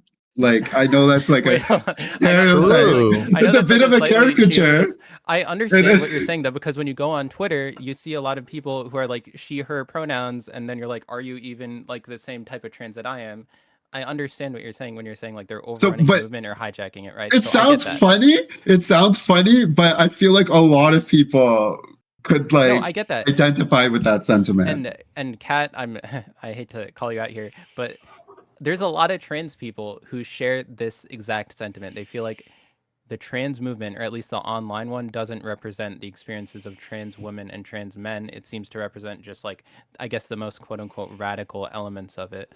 It trivializes it, and it makes the day-to-day experience of somebody who's willing to like put themselves on the line in a community where people may or may not like them. It makes it more difficult. It trivializes their experience and it makes it more difficult at the end of the day. I've sat I cannot think of the amount of times that I've had to sit with somebody and defend like the most outrageous fucking ideas or things that are so far out of left field that I haven't even like gotten a chance to like catch wind of. But there's little shit like that. Okay, that's an inconvenience. But then again, going to like, what do we consider gender affirming care? Like that, when we go down that sidewalk, and it becomes a real inconvenience. Now, Neve, you mentioned something about your voice before. Would that be correct?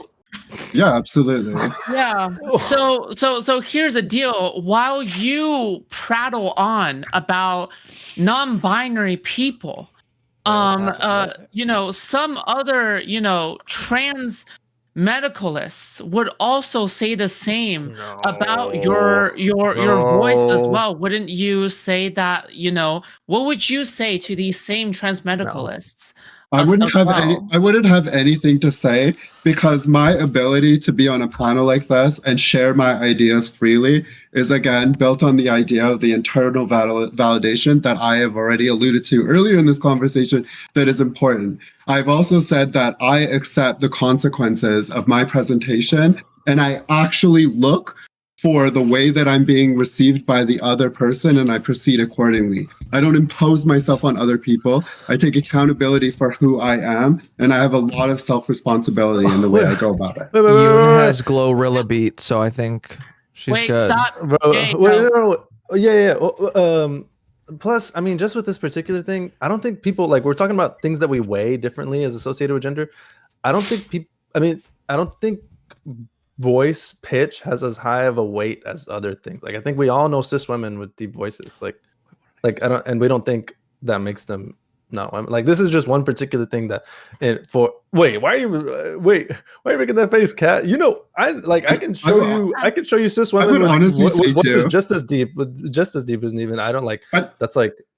I just want to say too that to food shops, like it is a bit of a pointed question, but it doesn't bother me because again, it goes into what we're talking about.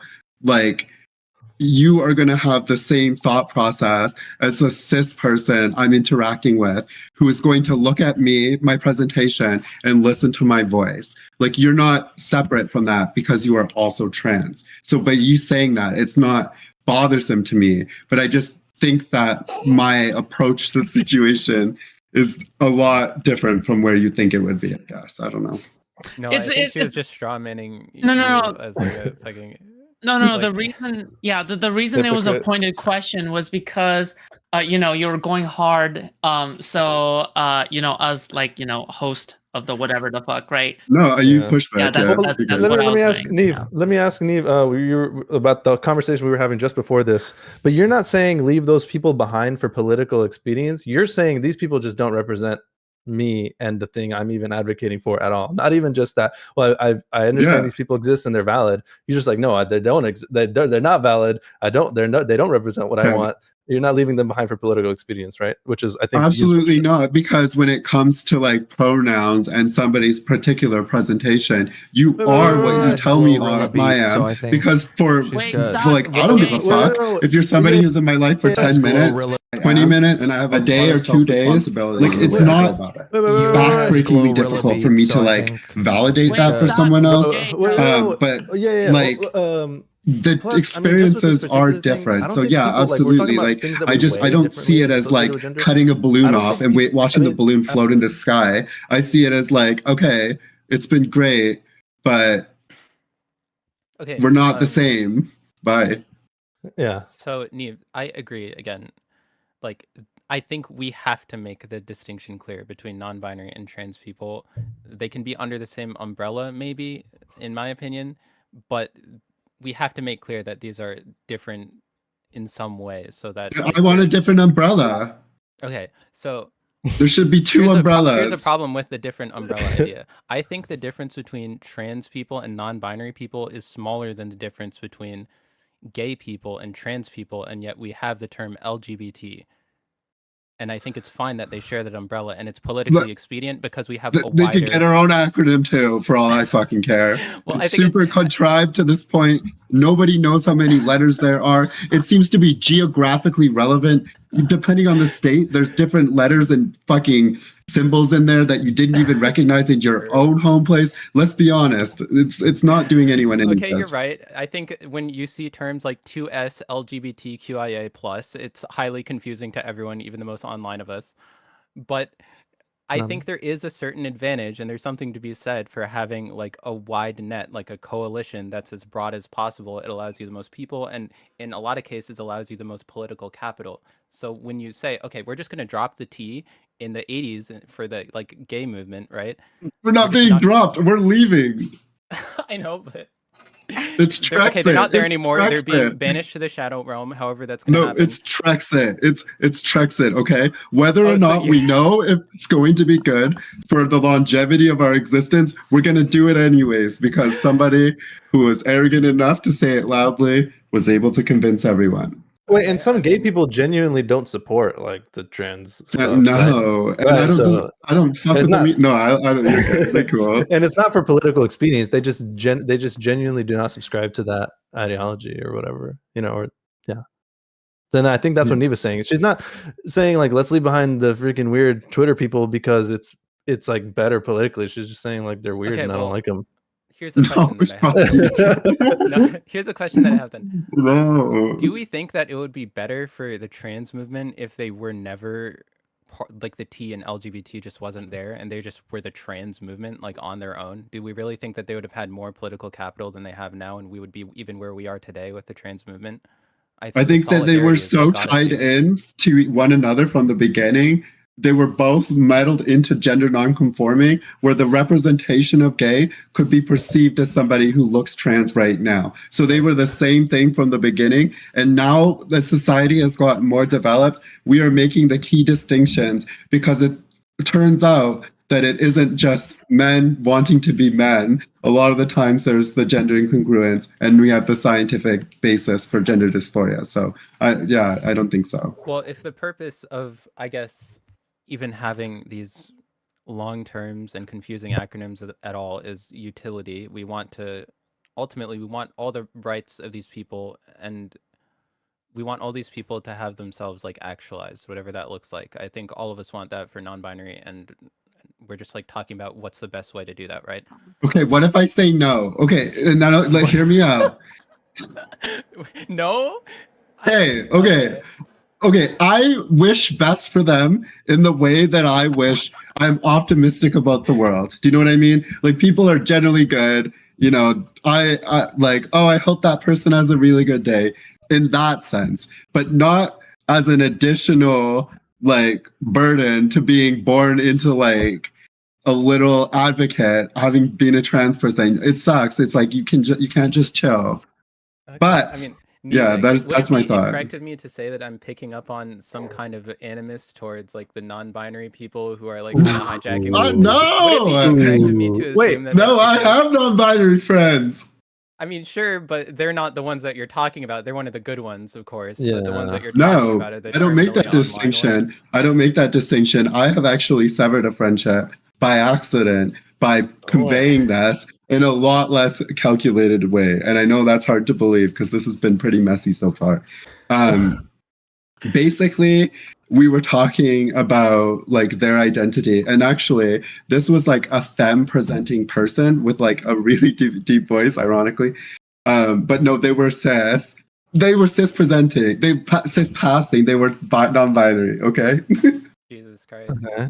And so in a drunken like conversation, I conveyed to this person that I really like wonder what their day-to-day experience would be like, and I conveyed mine, and then I made the distinction like, oh, it almost seems like we don't have the same experience, but it wasn't like it wasn't malicious. No, it wasn't malicious, but it was a really good way for me to be like, okay, this is what you experience, this is what I experience. Oh, like hold on, but to go back to Yu's question, though, I think the answer is yes, that the animus does exist. Because I'm pretty sure that's really obvious. You're saying, what does animus mean? Like you have animosity towards like the weird Twitter non-binary people who are hijacking the trans because I don't have a Twitter presence. No. You know what I'm saying? Like who are hijacking like how would I know what you're saying if I don't utilize Twitter? Holy fuck! You ask the question again. I don't think she understood you the first time. So we agree that there are people who are kind of, you said earlier that trans men and women are like kind of hiding behind like the weird non-binary shit that's going on, to paraphrase you, right? Because like no, they're not hiding behind, they're stuck behind. The non-binary people are 10 feet tall and all the trans people are fucking 5 feet tall is what's happening right now. That's what I'm saying, is when you say things like that, it kind of sounds like to me that you have some level of resentment towards those people because they're kind of, I guess, making the movement look bad. My rebuttal to you would be this. The NHL has 32 teams. I like one team a lot and I fucking hate every other team. And I'm not saying that I hate other people, but because I make that key distinction, I really like something going for my team and I just don't think about anyone else. Is that hard to believe? Yes. So that's fair. Okay. I just want to be clear. Nothing I'm gonna say or have said in this conversation is meant to pin you as like a hateful. No, person. I feel okay. I feel like I'm learning a lot. I'm fine. I feel fine. I feel a little animated, and I'm sorry, but we're just no. I'm It's having fine. a It's good fine. time. I'm just trying to, I guess, make my side of the argument because I've heard this before. I'll admit, I'm unconvinced. Was it this because I think- entertaining? yeah. I think we should have as big of a team as possible. Basically, like you're saying, if we had 32 We'll have teams- tryouts. We'll have tryouts. Okay, so if we have 32 teams in the NHL, wouldn't it be better if we just took like all the teams and made like a super team? No, and then Now beat you- the rest of the because world? each particular team has a Now, geographic you, my friend, relevance you, and my an friend. identity and You, separate colors. You, my my little femboy, non-binary friend. Okay. Yeah. Yun, listen. Wow, out me as non-binary to the panel. Stop. Thank you very much. Okay, stop. Oh my God. Yun, listen. No.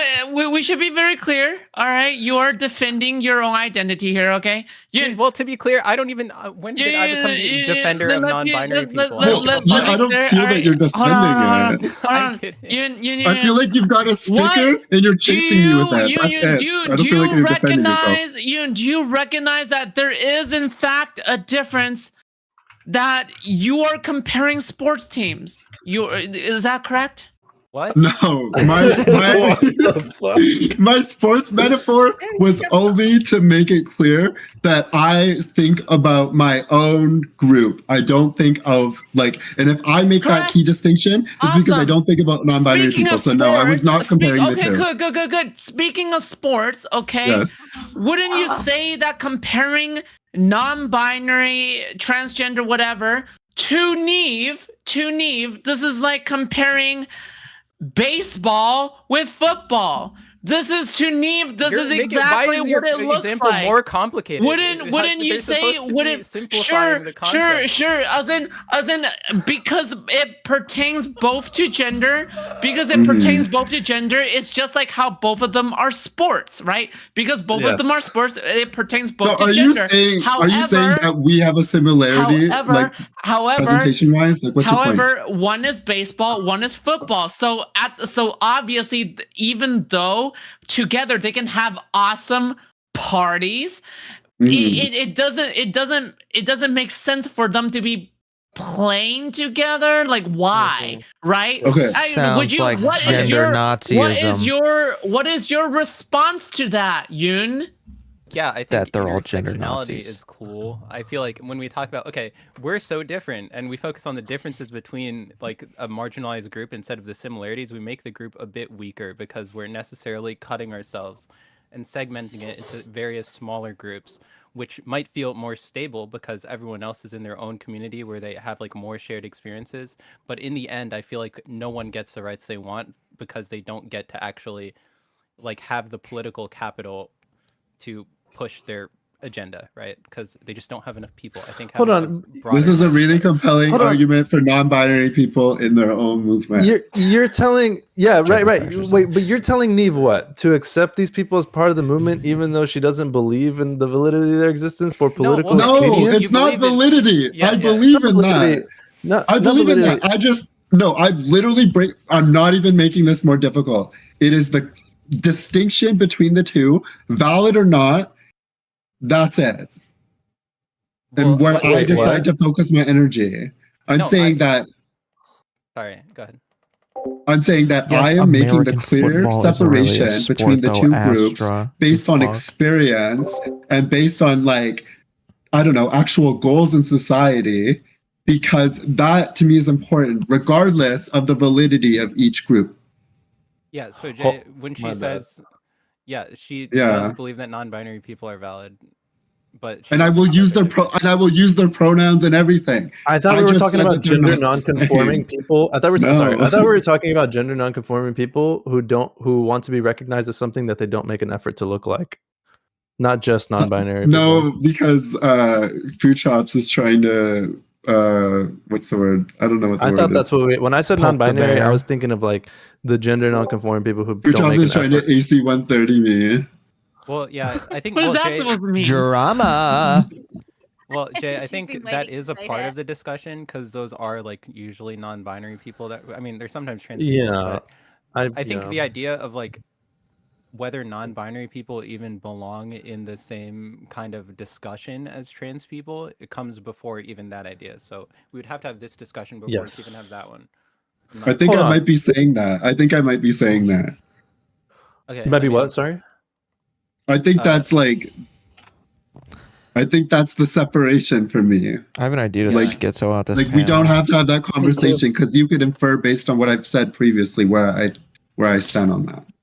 Yeah, I mean, I don't want to like circle, so like maybe someone else. Like, yeah, I just want to say, like, I guess I'm gonna repeat myself for last time, but Neve, I agree with you. I think non-binary people and trans people, trans men and women, Jesus, like, have different struggles, but I think the solidarity is advantageous. I don't really think that like dropping non-binary people from the trans movement or like trans people like leaving the movement, as you put it, like they get on like a fucking rocket ship and blast off the planet. Yeah, I think that's based. like Well, it's funny all to of- think about, but I think it's probably less politically expedient, and I guess neither of us can really prove our side, so I can just leave it So there. all of this also implies that the trans community is just some hive mind zeitgeist that I unknowingly participate in or do it deliberately. Like I would consider myself a secular member of society, okay? In my particular province, I have the right, like I have all the rights that I need to self-actualize and pick a direction in life based on how I actually feel, not based on which party has it like decides to pander towards me, and not based on like what other people say is in my best interest. When I already feel like I have what I need, then why should I have the same particular mindset when it comes to politics? And I know Girl I'm boss. talking from a place of privilege. Absolutely. I'm talking from a place of privilege, living in a really trans positive area, but I'm also going to have to like take advantage of that as well at the same time, because I feel like it's just a shitty way to live, feeling like the constant oppression mindset. Like this is unironically the bootstrap argument, maybe, but I think that there's just, I don't know, a perception that people hold. Were you Sorry, really I'm just Mantis keeps asking making faces Astra? and distracting everybody. That's you, bro. Based, You just actually. outed yourself for staring at her the whole time, bro. True. That's what you just did. I feel like me and Neve have been going back and forth for a while. Do you so want me I to turn my camera off? I have a I want the horrible other question panelists to get ask the opportunity everyone. to get If you want me themselves to, canceled. Please, if you want circle more. to, okay, I have a horrible question. You know, this is just an idea. Ask it. All right, this might turn this panel into a fucking nightmare, but I'm willing to do that. Yeah. I'm Do willing it, to take an yes. extreme position. Jordan, To yes. non-binary is transphobic. Jesus, I don't know if I agree with that one. Fucking Okay, I think I see where you're fight going. me. I'll carry on with what King Kumura said. I'll carry on with what Kumura and add on to that. Okay. Oh wait, I thought that said So W. I have heard the additional take that a particular I have heard before the take that you should even go as far as to deliberately misgender people on purpose. To misgender people on purpose, even as a transgender person, you should deliberately misgender people on purpose to dissuade them from the path of wrongness, to sway them onto the path of righteousness, to make an example out of them. Loud. And bring them into the cult. People. Bring them into All the right. cult. What is So- your opinion on that? It's What is never- your like? It's never occurred to me that it was transphobic. Like I've never had that thought. I guess maybe you can make an argument for me, but like again, so It would be the different. Don't care. transmedical. It would be I the would say, hold transmedicalism on. argument, kind of. Like I think The that second in part, I think, is more- neopronouns or in xenogenders, I think that is transphobic for Mhm. sure. Xenogenders and all of that, I think that is for sure transphobic. It is people taking the trans movement and attaching some like weird, crazy ideologies and identities to it and trying to ride their movement to some sort of acceptance. It is really weird and really wrong, and I think it's ridiculous. But in practice, when it comes to something like, he, she, or they thems, I'm going to just adhere to whatever it is people ask me to do, because I don't know whether or not they have gender dysphoria. So even if I don't perceive them as the thing that they identify as, most of the time in practice, I will just try to appeal to whatever it is they're asking me to, but that doesn't mean that I actually see them the way that they're asking me to pretend I see them. So another thing to that as well is that I appreciate you saying that, because I think some people think that to push back against pronouns, the appropriate thing to do is deliberately misgender them. And I would argue that if you feel that me imposing my pronoun on you is an object of trans ideology, and then you are going to the exact polar opposite, where your red pill ideology precludes you from using people's pronouns, then if their option to use my name is still there, then I would argue that you're hopping onto the other ideology and doing the wrong thing. Like you're overcorrecting almost.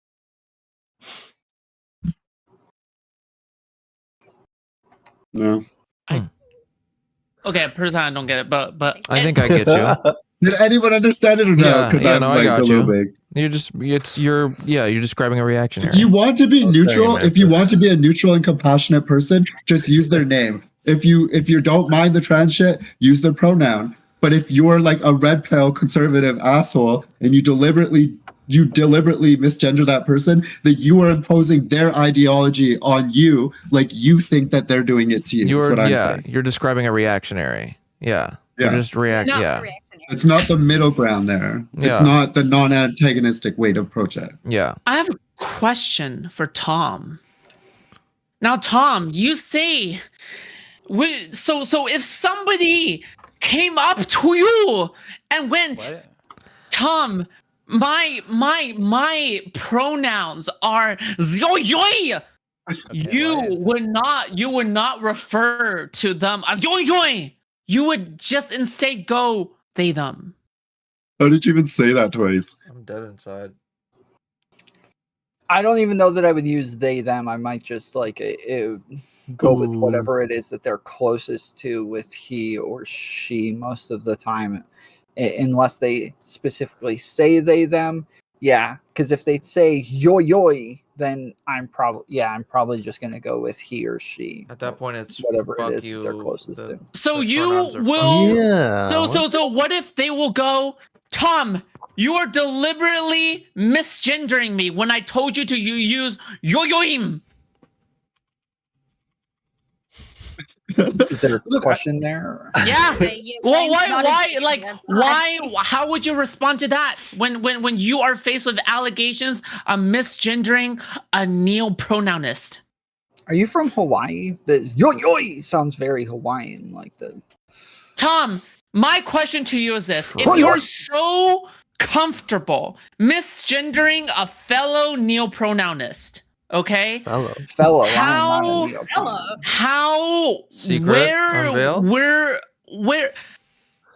What if somebody were to keep on going? How is that not a slippery slope to the point where you're willing to also misgender somebody who simply does not pass? So as I've said before, I think that there's pronouns deliberately attached to concepts. We're using those pronouns to communicate those concepts of gender. And in this case, they are asking me to use pronouns that attach to things that are not gender and are not concepts that actually make sense to me. So yes, of course, it's just like if somebody says, hey, come shut my car door, but they're just asking me to put their arm down. It doesn't actually mean anything to me. It doesn't actually communicate what it is that it's supposed to. So it's just kind of useless terminology. Yeah. Okay. Hold on. Do I get to, or are you? Yes. Doing... Please. No, actually, yes. Perfect. Yeah. Go. Here we go. Yeah. No, I actually agree with Tom. Fuck! My current stance on neopronouns is that it's really different it's not the same as non-binary people, because at least with non-binary people, or sorry, some would argue, actually most would argue, that non-binary people and like neopronouns users are like the same people. People who use neopronouns are like non-binary people necessarily. But I think it should be a little President different Sunday from... actually. Yes, That's how all of this came about, is because President Brianna Wu was arguing against neopronouns, and he took that to mean that she doesn't like We'll probably save that topic for non-binary tomorrow, people. but yes, yeah. Okay, so my opinion on it is that they, them is one thing, because at least we're having like a pronoun that's in reference to our collective understanding of gender, right? You may be opting out of the gender binary, but you're still making a reference to it in some way. If you say that you're like some, I don't know, gender that is just like not anywhere near our conception of gender, like you could unironically do the helicopter meme and get away with it in that world. And so that's why I'm uncomfortable with it, because it doesn't seem like it's really even referencing my understanding of what the non-binary identity is. It just seems like a really different thing. So it feels weird to call it a gender. Yes. Hmm. There's no I just thought existence the outside words, of I just thought binary the or word non-binary. sounded dumb, but that's a way better explanation.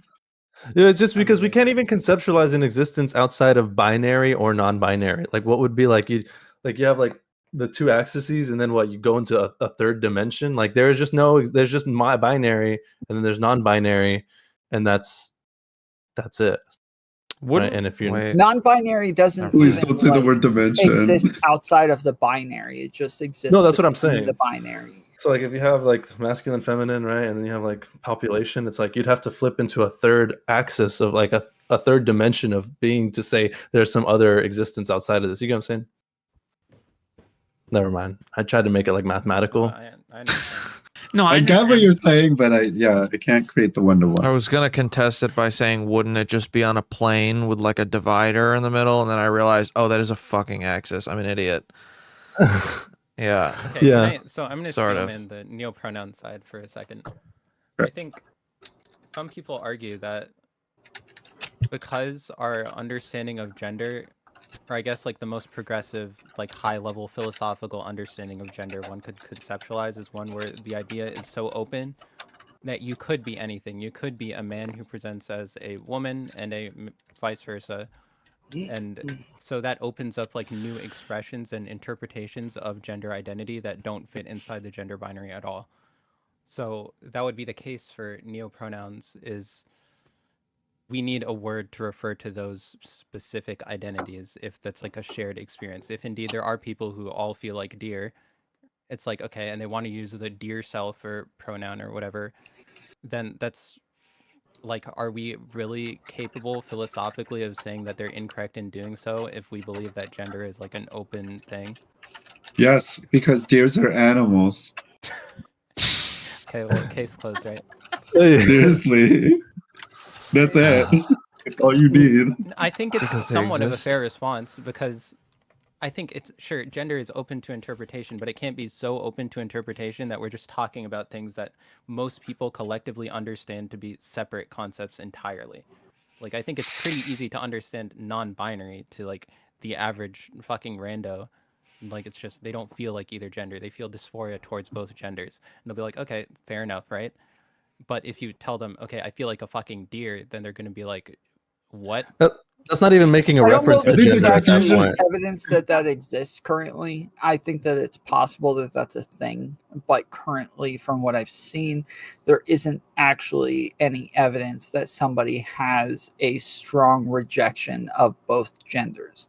Normally, like, gender dysphoria is defined by the strong rejection of one and the strong preference for the other. So if you, without the strong preference for the other, let's say somebody goes into the clinic and they say, I just have the strong rejection of one, but I do not have the strong preference for the other, they will not be diagnosed with gender dysphoria. So even just by definition of the diagnoses, not curriculum, I can't think of the word. DSM? Criteria, yes, I'm Like too the drunk to standards of know care this duh. stuff. But yes, even by definition, it doesn't count as So gender dysphoria. yeah, I think you're 100% correct, Tom. I think the term for this, like the actual term, but I don't really see many people using it, is gender incongruence. We kind of use them in tandem, but I think it's like a separate thing. Because incongruence just expresses the discomfort with your assigned gender, but dysphoria implies what you said, right? It's not discomfort, it's the mismatch. Yeah. I don't think it has anything to do with the feeling. Isn't dysphoria supposed to be discomfort like is explicitly the pain involved in seeing and feeling certain aspects of your body that are associated with the gender that you are? Like it's Something the like explicit that. like mental pain involved. Yeah. Yeah. It's meant to be. I wanted You to see say like curves, the it, like, point. hurts. I think the point of contention for people who, like you said, that most people could grasp the idea of non-binary. I think that's possible, but when people don't, I think it's because we like subconsciously establish a baseline to the gender experience. And you could say a binary trans person could say, "Hey, I'm going from A to B." They wouldn't get it, but they'd be like, "Okay, at least I have an idea of what their destination looks like." But with the destination that's not neither A nor B, that's C, we don't have anything to reference for that. And so that we're just completely dependent on the way that you express the details to us. And those details just so happen to be, I think I'm a deer. Yeah, I think it's true. Like, I don't really have a good counter to that because at present I just Wait, can't hold let on. steel man decide that hard. Hold on. What if it's just a lack of human capability to like process information? Like because our minds are limited in the stuff we can process, we have to sort of simplify ideas. Like what if we had unlimited processing power in our brain to store like ideas of things? Then like maybe we could categorize someone as like a helicopter or a deer because we'd be able to compartmentalize it in that way. You know, do you understand what I'm saying? Yeah, like you're saying in a world where everyone is able to grasp like the most high level philosophical concept of what gender could be, or just then the you could have stupidest helicopter meme. meme. And I guess you could say that, but then Both even. you could also make the other argument that I think you guys are kind of hinting at this when you were saying that fucking it was transphobic, like neopronouns. It's because in a world where you're creating like infinite genders, it seems like you're necessarily limiting the utility of the ones that currently exist, right? Like you're saying male and female aren't just one thing, and most people can fit into one of these two categories. Works well enough for us. You're saying, okay, now we need a bunch of different genders, and now you need to find out which one you're in. In a way, it feels more limiting, and it feels like it would be harder for most people to find their expression paradoxically in a world where there's just so much going on. But if they had like infinite processing brain power, and we could compartmentalize, we can teach deer people. We treat deer people like this. We treat helicopter people like this. We treat tree people like this, and we have it all stored in our mind. Maybe it could work, and we all agreed on how to treat everybody. Why are you pretending? No one else is making an attempt to try to fucking. What? Why are you pretending to be a moderator? What's going on here? Wow. I'm not, He I'm not identifies giving, as a moderator. Oh, I'm not shit. giving a take. Otherwise, I would Moderator have given like agenda. 50 trillion takes by now. Oh my We all god. agree on this. Do you know how many takes I would have given by now? That's the problem. That's crazy. You're trans and you're quiet on this topic. And I just think that's interesting. Who? That's crazy. Because Yeah, I'm this eclipse trying people here. to keep the conversation going. I'm trying to instigate. I think every time I've said something spicy, Food Shops has pointed one back at me for at least for optical considerations. I think we can all acknowledge that. Yeah. You know, as Kinkamore and Tom are like the white men, you should like be pointing more like animosity towards them because like affirmative action, you know, and less towards Neve. Of color, trans woman. That's like actually, a million hello, protected classes. trans woman of color. Elevate my voice, please. Yeah, I feel marginalized. Listen, I feel marginalized. I'll point. I'll point another at Tom. I'll point another at Tom. There Tom, you go. I have a Tom. My bald white Breaking Bad character drawn from memory. Okay, listen. Okay, I just have a simple, a chain of logic to run by you. Okay, you say that words are based on utility. Would that be correct, Yangning man? Yeah, bitch. Okay, well, listen up. Okay, Sassy. all right, and I'm kidding. I love you, Tom. So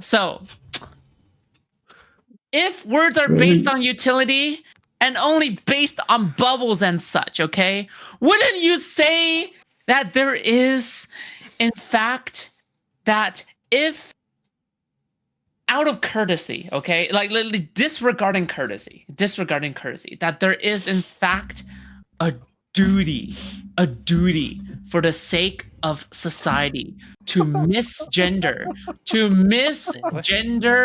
You said dude. transgender people if they do not pass out of utility. Oh fuck. Just because they do not pass so hard to the point where they simply do not fit within that caricature of a man or a woman. And you're racist if you don't. Somebody, like I mentioned earlier, if somebody is like wearing a dress, but they have a big old beard and like they just, lots of hair everywhere, like that's not enough for me to just call them a woman. So yes, in that case, I would still probably use he, him pronouns. If they asked me and they said, please, I'm asking you to use she, her pronouns, I would probably be like, yeah, I don't think that's going to work. That is going to cause. Now, Tom, wouldn't some visceral part of you want to call them he, him? That's what I just said. The external part as well.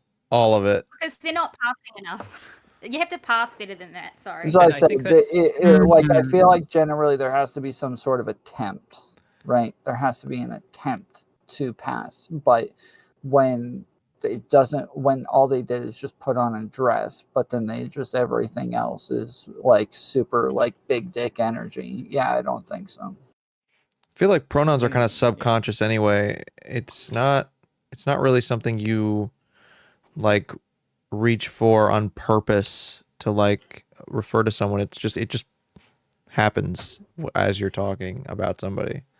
It's just in there. Pretty much.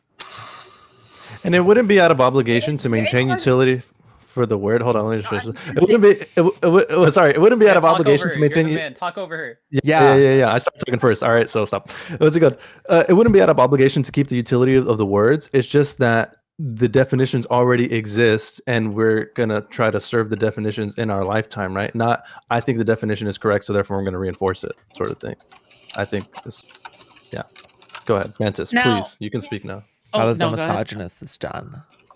I totally forgot. That's what I was gonna say. I was just gonna say it was just like what Midnight was saying before. Like there's no specific, or he doesn't want any kind of markers to pass at all. He thinks they're all kind of whatever. But I think there isn't really a specific line where you can say, well, this person definitely passes and this person definitely doesn't. But like it's just like the overall picture, and there is some kind of, it would be nice to put a finger on it, but there is some kind of arbitrary line where you can see someone's trying, and even just the attempt is like enough almost for us to say, okay, that's a he, that's a she, whatever, that's how I perceive you. But or they're just overtly presenting that way, which helps, obviously. Try harder, basically. I see. Speaking of the try harders, okay, now react harder. Yoon has talked about before about specifically the kinds of college women who use she, they pronouns. All right, the ones who wear tank tops, the ones who. This isn't me. This is you. Okay, this is me. Okay, stop. Okay, this is me. They wear metal band T-shirts. Yes. Now, this is the argument that is put forward. Okay, all right, because you cannot determine from their perspective how much dysphoria is felt. You have to give them the benefit of the doubt. What are your thoughts on that, Kankomore? You're trying to get people to misgender. I'm trying to get you to engage, Kankomore. She's trying to get people to cancel themselves on the panel. Yeah, she wants cancellations here. This is a cancellation attempt. Kankomore, it's your turn. Okay, hold on. Repeat the last little bit. Repeat the last little bit. So you have one of these they motherfuckers. Yeah, okay, metal all right? band, t-shirt, fucking undercut. Exactly, and they're There you super go. hot, Full all right, fucking super fine. fade. You know that the sex is amazing. Oh, Okay, they're all right? usually not hot or fun, Okay. but okay. Okay, yeah, okay. The sex is shit. Yeah, okay? they're usually all right? yeah. So I've fucked one of them before. All right, Not great. Okay. So Kind of boring. here's They're the just thing. like dead okay? fish, but okay, keep Is going. that Sorry. is that you know in your heart of hearts they're not real transgender. Okay, they're not real transgender. Yep. But the thing is that you can never confirm that at all. You can't confirm that. Do I 100% intentionally you cannot misgender them? confirm that. Are Well, you no. you're asking if I should? Is that what are your thoughts on that? It's more like what are your thoughts on that? Should, and have done in the past. Yes. Ooh. Yeah. But also I look My forward friend that to- I was telling you about, I've someone's literally really- tried to convince her that she's full of shit because she's just gullible and kind of just trying to fit in and also kind of dumb.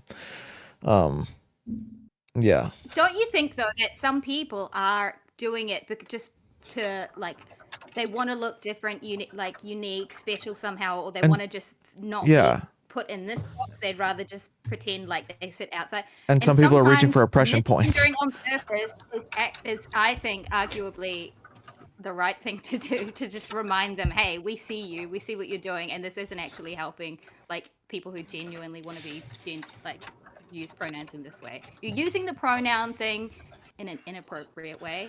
Yeah. So Yeah. Some people are just reaching for oppression points and want to fit in, I or thought just the want to fit into question- something. I thought the question, Kat, was shut up, because Jay. there's You no don't know what way. the question is. Based. My bad. I thought the question was because there's no external way to validate someone's gender dysphoria, should we just take their word for it? I thought that was like more of the question. I am dumb, so I believe you. Yes, even though like everything But point towards them I would not still have the same answer, roughly. So are we talking about self-ID? Actually, can I? Self-ID is No, we're cancer. talking about receipts. Well, Show me No, your okay, well, I think a fucking better medical question- information Okay. and your cock. Receipt. Okay. non-binaries.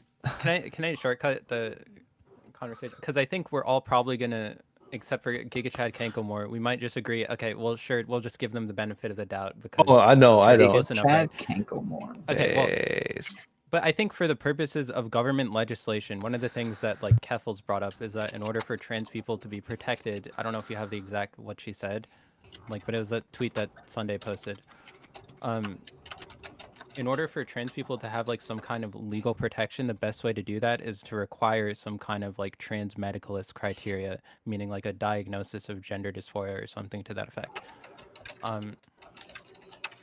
So should we have like self-ID for, I guess, legislation? Like, is that sufficient to us, or do we require some kind of trans medicalist thing going on there in order to Self-ID is ensure a the crock legal of protection shit. of trans people? Self-ID is a crock of shit, and it's not because sometimes self-ID is like not valid or not important, but there's just too many people who can use and abuse it in ways that just invalidate people's real experience. And it's for legislation, there's no fucking way. Yeah, I think the best No way is to way. have some sort of external validation method. That's like the only way to really. Otherwise, literally anybody can do it. Like, right? Like, But we agree that there's no external way to do this, right? Like we can't. no, there's gender externally know dysphoria someone- diagnosis. Well, it's hold not on. perfect. Yeah. It's not We can't- perfect. So to be clear, I'm saying we have no way of externally validating someone's internal gender identity with 100% accuracy. Ultimately, at some level, we're going to just have to use the "just trust me, bro" like system somewhere along the way. And I Yeah, think you're saying even with the degree doctor. of proof necessary in order to get trans healthcare is the thing that I'm trying to get at here. Because Catherine, you live in California, right? Yes. And in California, they have more or less like self-ID in order to get like HRT and stuff. I don't think they require like some kind of trans medicalist thing, right? It's informed consent, right? degree of- Yeah. I've been sweated You at can't that. use self-ID for almost anything else. I know for like even depression, maybe, okay, I have to bring up this. Like say, not saying it's a mental illness, but like, let's say you take depression. A lot of depression, like getting diagnosed with major depressive disorder or whatever, that's it's like it's a self-reported test. It's all just what you say, and you can say whatever you want, and then they can give you the drugs to treat some depression. Like a lot of stuff is just self-reporting, so that's one. So I don't really know where I stand because, but then on the other side, I had like just use a personal experience. I never got like a proper diagnosis for an eating disorder because I didn't tick enough of the criteria in that box to like get the actual thing, but I know I had it. I knew what was happening. So I think I that's don't know, the but problem though, self-ID is doesn't because we don't seem want enough. we don't want people to not have trans healthcare because they didn't tick an extra box. Essentially, like that seems like we're running a pretty big risk there. So Yeah, that's why, but no, that's no, the no. argument in favor of having a more self-ID legislation system as opposed to the more we require some kind of like extensive diagnostic criteria in order to give you your Well, healthcare. time matters. I don't think. system- Go ahead. Are you gonna finish? Are you gonna say something? Oh, no, I was just gonna say like it could be that as well as other things. Like it shouldn't just be that, but it could be in combination with like persistency, consistency. Like, isn't that kind of what it is now? I don't think in some states it is. Yeah, like I think in California, like you can change your driver's license like without like pretty little minimal. That's the weird effort. thing, though, is that lots of times when we're talking about driver's license and crap like that, we're talking about male and female, and like a lot of times when we're advocating for differences between gender and sex, all of a sudden, when it comes to legal systems, we don't have that nuance anymore. Now it's just sex because they just talk about sex. Like the driver's license doesn't have gender. Nobody cares what your gender is. So now when we're putting your sex on there, now the Republican straw man becomes a very real thing when it's saying, oh, well, they think they're females. They think they're biological females. They think they're this. They think they're that. It's like, oh, freaking crap, dude. Well, like I would say once you that's start bringing up driver's licenses, it's kind of hard it's Sure, kind of but I hard would to say deny this now. That's a consequence of the legal system just being hard as fuck to change and like outdated, right? Because like maybe we should have gender on the driver's license, but is anyone really going to push for that? Well, as a It seems second kind of pointless, category, right? yes. Yeah. But we would still want sex on there, right? Sure, so like if- maybe maybe. possibly as a second category. And, But yeah, even the if we driver's did, license thing. I do not believe that the same trans people who fought to be female on a driver's license would not still fight to be female on the driver's license, even with the category of gender. Sure. Yeah. Anyway, the driver's license thing is kind of a side tangent. I think the more important thing is just the idea that people can get like the healthcare they need. Like, Yeah, what can I degree answer of this? Well, proof is okay. necessary for that? Can I answer? Wait. No, Well, I don't think. you know, I don't, elevate hold my on, I wanna voice. answer- Elevate my voice. Elevate my voice. Go ahead, Hey, please. thanks. Jay. Okay, so, I guess. okay, so you talked about somebody not meeting the current amount of check marks to require like trans healthcare. Isn't that just like going to happen with like a person only meeting a few check marks? Like maybe those check marks are changing your name, socially transitioning, and then this person doesn't need healthcare at all. If the person doesn't meet like a majority of the check marks, so we're talking like maybe a gender dysphoria diagnosis, like the want to take HRT or they're taking HRT, they're socially transitioning. Like if somebody meets the majority, then they should be considered for trans healthcare, because what's happening right now is that a lot of the gender affirming surgeries aren't necessarily being trivialized, but the criteria is being lowered to so many different things at this point in time where like there isn't any consistency to it. It's like, okay, you change your name on your driver's license, which you can do. I think with like a doctor's note, at least where I am, not a doctor's note, but like there's a bit of a doctor involved, but it's not as complicated as it is somewhere else. And like the combination between, okay, I have a driver's license and now I would like a mastectomy because of this particular thing. Like I think there should be a lot of check marks, and I don't necessarily know if that's not what you were saying, but yeah, anyways, that's where I'm at. That makes sense. It's a risk mitigation thing. Like you can't just hand it out like, yeah, it's just you have to weigh up the risk of the consequences of people just self-IDing and having that be suitable enough. Yeah. Yeah, go for it, Jay. So I think OJ, go ahead. Just go ahead. Well, I was just gonna say no. I think. Go ahead. I was gonna say, I think we should though, like, and I think we all agree that we should be handing this stuff out to adults if they want to. Like, does anybody like? I believe in informed consent for adults who want to take HRT, but that doesn't mean I accept self ID.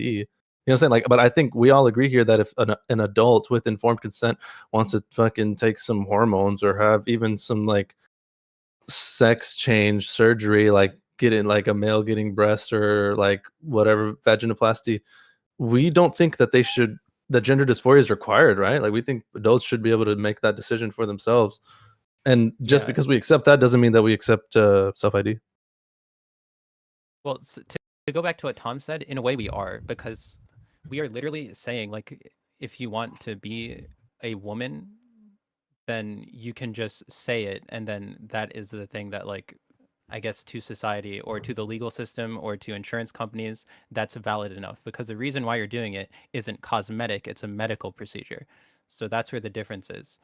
An insurance company wouldn't cover a cosmetic procedure, and if what we're saying is that self-ID just means I want to make a cosmetic change, that means that trans healthcare wouldn't be covered under that self-ID system. So in a way, we are kind of using I guess the progressive stereotype or conservative boogeyman of self-ID, which is that if you say you're trans, that is the thing that makes you trans for the purposes of this discussion.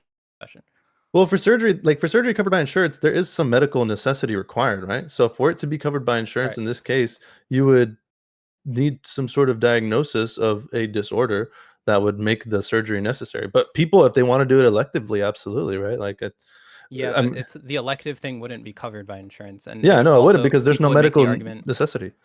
Yeah, but people are making the argument that trans healthcare, because it's necessary for like the survival of trans people in many cases, honestly, like of how like life and death it is. It's like we can't afford to risk losing this protection that we've gained in certain areas over the idea that certain people just want to say they're trans and then not go through any I don't know about that though. technical Do you know, does anybody here know of any American conservatives who say people should not be able to opt into HRT or elective surgeries like cosmetic? I don't know. Doesn't that happen in Florida?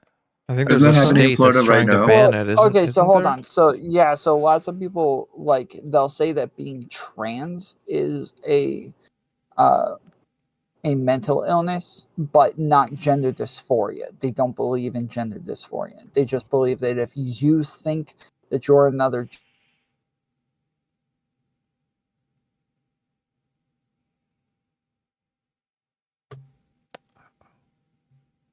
it's not thinking you are the other gender, but it's wanting to be like that. So they are meaning that they have dysphoria, meaning they have like a very like real acknowledgement of the fact that they are not that gender, and that's what causes them dysphoria. So it's not delusion whatsoever, but to them it is a delusion, and they don't, and so they very much believe that you should not be transitioning because this is buying into your delusions, just like a schizophrenic thinking that they're missing their arm. You should just go chop their arm off because that'll be better. Like these are the types of arguments that they make. But I think, well, no, I think largely conservatives, if you ask them, even like hardcore like Trump supporters, I think they do say people should be able to elect into these procedures. Well, I mean, yeah. that's So what I think we all agree that they're like everyone, like conservatives and people on the left agree that if you're over 18 at least, or 21 or whatever the fuck, if you're a conservative, you should be able to opt into the idea that you can like change your sex. But Yeah. specifically for the purposes of like health coverage and affording like the most amount of care we can to the most amount of people is the reason why we're having this discussion. So it's typically not conservatives that would have this discussion,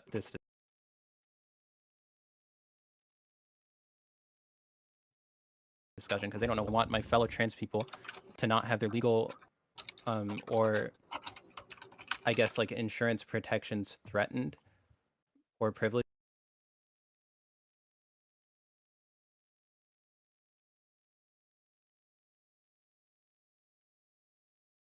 Just to feel is necessary in order to provide them that coverage. Does that make more sense? So it's like the thing that makes them trans to trans people is the gender incongruence or dysphoria. But to the self-ID crowd, they're just saying, if you say you're trans, we believe you're trans, and you should get all the healthcare you need without any sort of check. So that's the two camps that are kind of saying like they're both trying to fight for the rights of trans people in their own way. Do people say that insurance should cover your transitional surgery based on self ID? Like, I'm genuinely, I don't know that. I've never seen that. That's actually how it works. Like to my understanding, it kind of works this way in most places. Like I don't think we have very many checkpoints in place for like getting HRT, but I could be totally off on this. Like Kat, you live here and you had the experience, so maybe you could tell. Yes.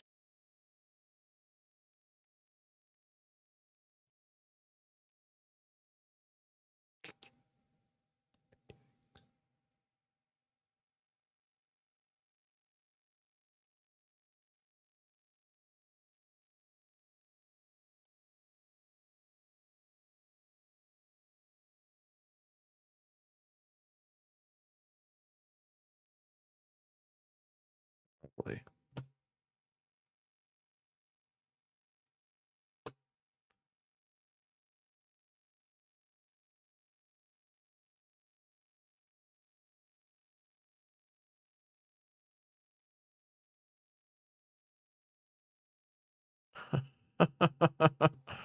Oh shit. What's I got it. I got it via Planned Parenthood. And they.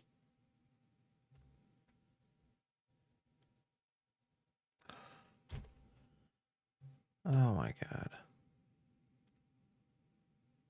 Self ID can use that system, but that's not conceding ground to self ID and saying, well, this is medically necessary if you, because the argument from the self ID people is it's medically necessary, right? Or that at least, well, that's the only reason insurance covers things is because it's medically necessary. So if you're making an argument that insurance should cover it, then it's saying that it is medically necessary. So, but saying informed consent should be possible is not the same thing as saying it's medically necessary. Which, yes. Isn't it though? Like it's to the insurance companies. I'm confused about the question you're asking because I'll state my side and maybe you could like rephrase your confusion to it. I'm confused too. So the problem people have with the most progressive self-ID crowd understanding is the idea that you can just say you're trans and then you're afforded all the protections and privileges that trans people are. And in this case, that's trans healthcare. So the thing we're relying on there is literally just someone saying that they're trans. We're not really looking at what actually makes them trans in this instance. So, they did ask like several questions, but the questions weren't deep, right? Like I basically, it was like it's not like they dug really that deep into it. Like I just basically said like really like general answers. All of them were true, but they were just like general answers, right? But it's not like they went like, okay, are you sure?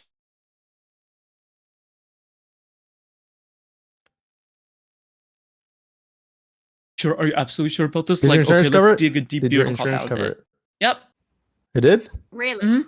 Wait, so did you walk away with a diagnosis from Planned Parenthood? It was not a diagnosis. It was just Yeah, I don't know if they really do like. estrogenics. I had to get like obviously tests. Like obviously I had to get like blood care. Sorry, like obviously I had to get my blood drawn. I had to get like But like to urine be tests. honest, like Like I know all how that stuff first. you think how you're feeling, Jay. I kind of feel like as well. But then on the flip side, I'm like, dude, if you're an adult.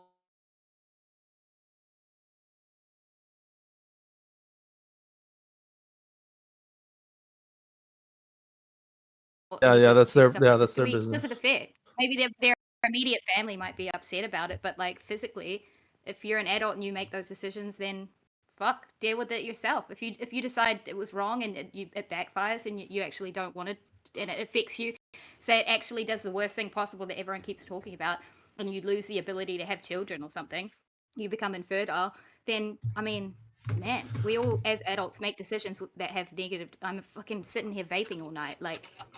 As adults, fuck it. I don't vape. I don't drink. I don't smoke. Hold on. I feel like insurance companies are private entities, right? So if a private entity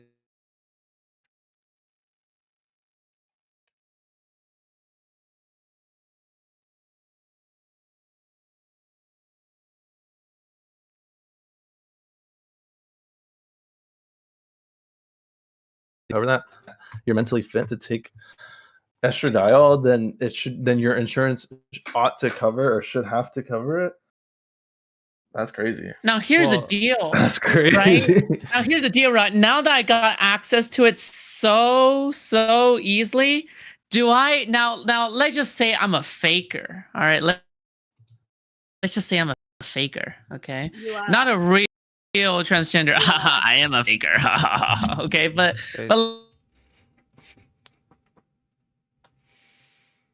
let's just say I am actually a faker, okay?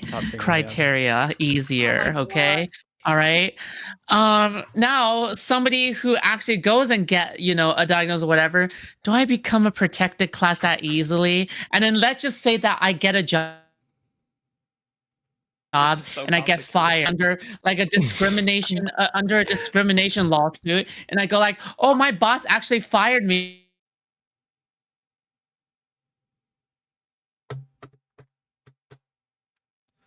because because I got that like protected class so easily because of that thing that I got so easily because of like whatever the fuck.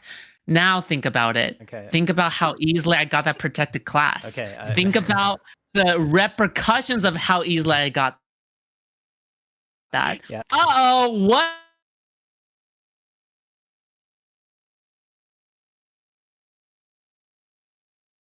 is Completely different question because I don't feel like answering that one. Can I do that? No, engage with the question. Fuck. What's it called? I'll engage with the question. Dude, I mean, fuck. No, Jay, like I said, just okay. So go ahead. it's like becoming black. Okay, no, anyway. Okay. Zeus. I think the legal protections thing and like, will they become like part of a protected group and they're not actually part of that group? I think it's just somewhat like a fraught discussion because why would you ever do that? Becoming trans is like way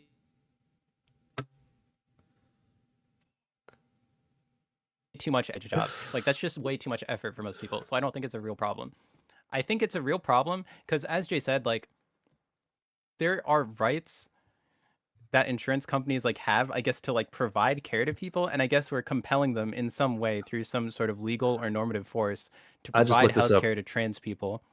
Yeah. And is it right that they have to do that? I think most of us probably don't super care about insurance companies' bottom line, but what we do care about is the idea that they might one day start care to like certain trans people because they don't meet like the requirements, right? Or they feel that the requirements are becoming too loose and people are just transitioning and who gives a fuck.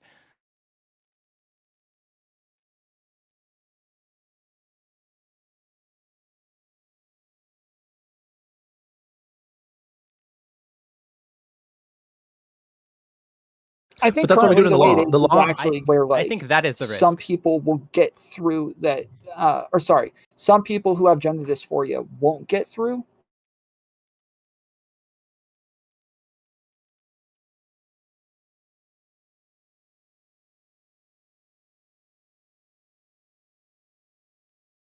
That does require that health insurance must cover certain things. So the law does dictate to health insurance at the minimum what they must cover. Then obviously insurance companies can determine after that if they want to cover extra things, right? And under their policy, whatever. So whatever fucking cat had for insurance decided that the 1-day visit to Planned Parenthood was covered under their policy. But if we're asking like, should the law dictate that if you go to Planned Parenthood 1 day and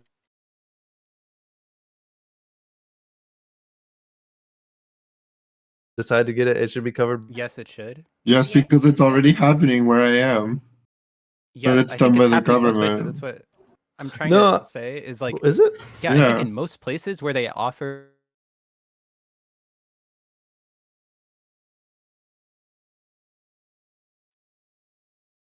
like I don't even these places compels insurance companies to cover same day estrogen fucking prescriptions. All I know is I don't pay for it and I don't have insurance.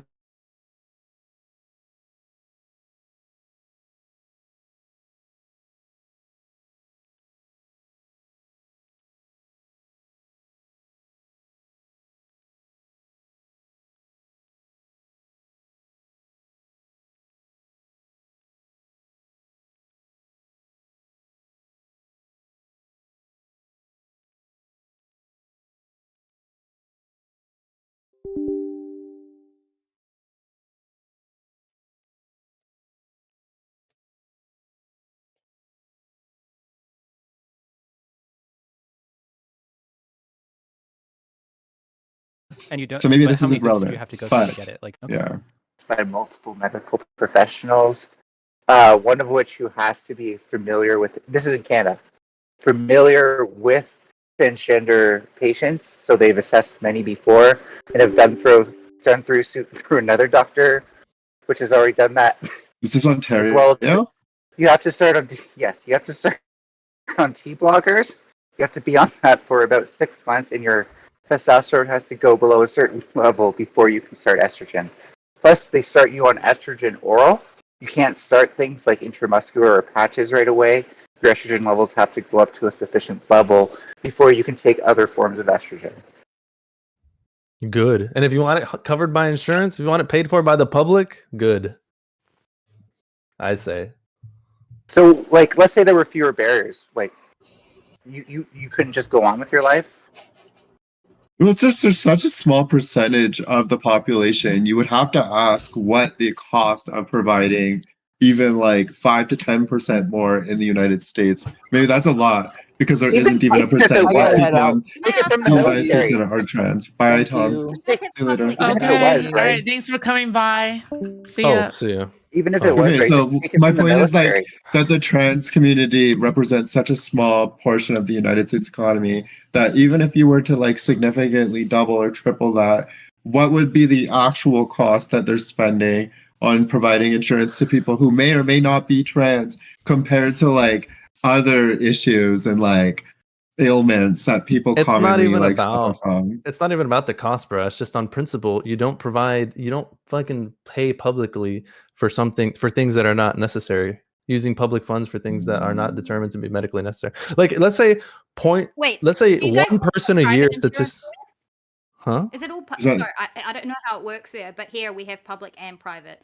Like we Jay? have private insurance ideally. Jay, how do you define not medically necessary? What are your criteria for that? Some doctor determines it's Fine, medically equal necessary. Doctor or a team of experts.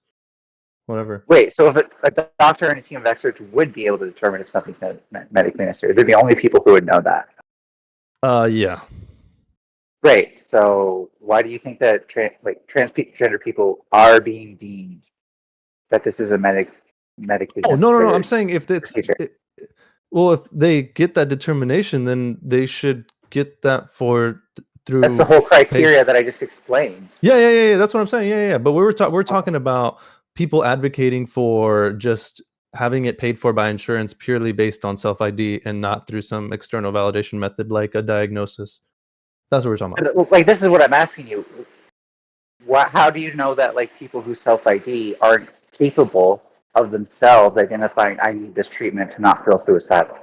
Well, because they're not medical experts.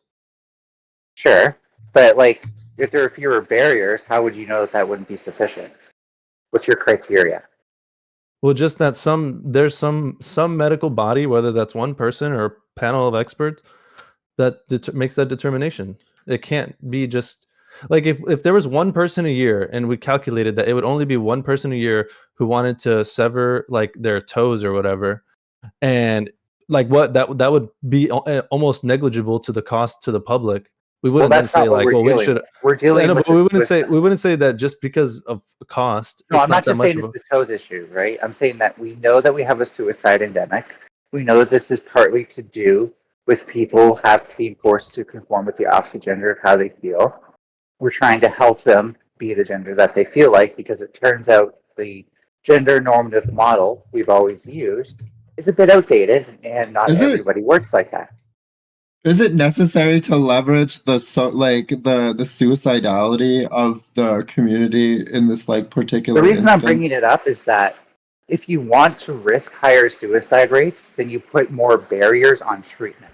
If you're the trying question to I'm lower, asking is there an alternative argument to what you're saying? Because I feel like it does feel like the dramatic like thing. Well, this is what it's like a it just seems like a lot of so like it a is lot dramatic. of the things. And I'm not arguing as a leftist here. What I'm arguing No, okay, that's fine. Okay, but Okay, stop what I'm saying interrupting me. Stop, just Nate, stop interrupting me at this point. Stop interrupting me. Stop interrupting me. Let me finish. Let me finish. I didn't even get to finish. Yep. So, if we're trying to reduce harm, if we're trying to reduce risk, then we want to reduce barriers, because barriers are what increase risk for people who have further barriers to getting this treatment.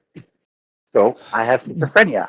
What that means is that I have something called avolition. Avolition makes me act like I'm lazy and unmotivated all the time when I'm not. I'm very motivated and wish I could do all this fun stuff.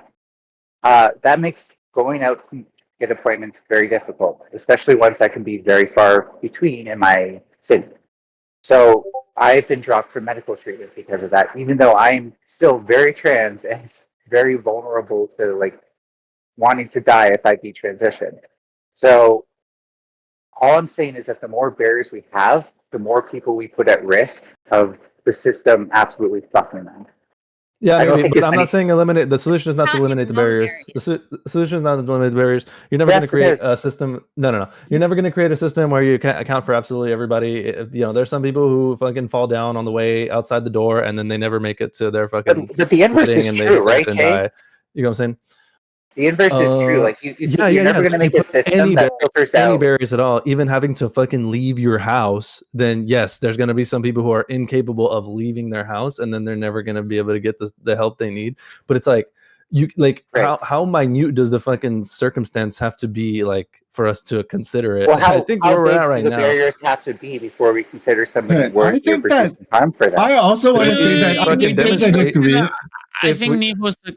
Yeah, go ahead. Yeah. Okay, I also want to say that there's a degree of responsibility when you consider trans people and likely comorbidities. These are things that you should likely be addressing in your life prior to transition and throughout transition. And I would never blame someone's mental health on them, but the likelihood that suicidality is coming completely from somebody's trans or experience or turbulent gender experience or whatever, just seems unlikely to me when I think that there's so many different conditions that could come with a gender dysphoria. I mean, if there are comorbidities, I just don't think it's something that we talk about, and that's why I'm so quick to say why. Okay, I know that you're possibly speaking from a personal experience. I'm not trying to sound insensitive, but I could understand why you would invoke that, but at the same time, it still feels like, okay, is there not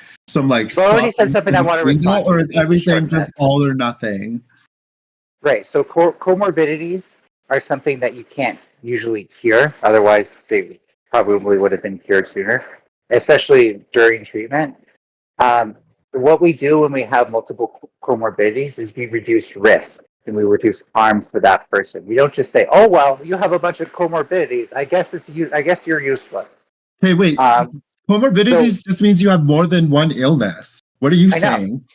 And so what I'm saying is when someone's a tangled mess of comorbidities, you don't say, "Well, this one thing is like a luxury item, and this other thing is very important. So therefore, I'm going to do this very important thing first and the luxury item later," because that's not how we define treatment. We don't define treatments of this one is fun for the person and this one is shitty. So therefore, they have to go through the shitty one first. Well, whatever one is causing you the most distress, objectively. No, we can't say objectively. We can say all we know is subjectively. You can. I think that people could observe your life and your life decisions and make an assessment based on how impactful your state of mind is. I think it's definitely something you could do. Okay, well, that's your belief right now, and I hear that coming from you. But that's fine. Wrong.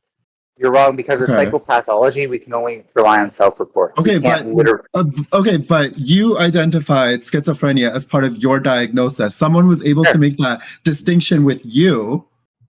So, well, not before I transitioned now. Well, then doesn't that even make my point even stronger? No, because the fact that we can't catch things is why we don't treat potential comorbidities. But that doesn't mean that we shouldn't try. That doesn't mean we shouldn't try. We should just automatically throw in all of the comorbidities into the trans suicidality bucket. No, that's what you're doing. We should assume someone may have comorbidities that we can't catch. The argument to all or nothing. This happens or you are.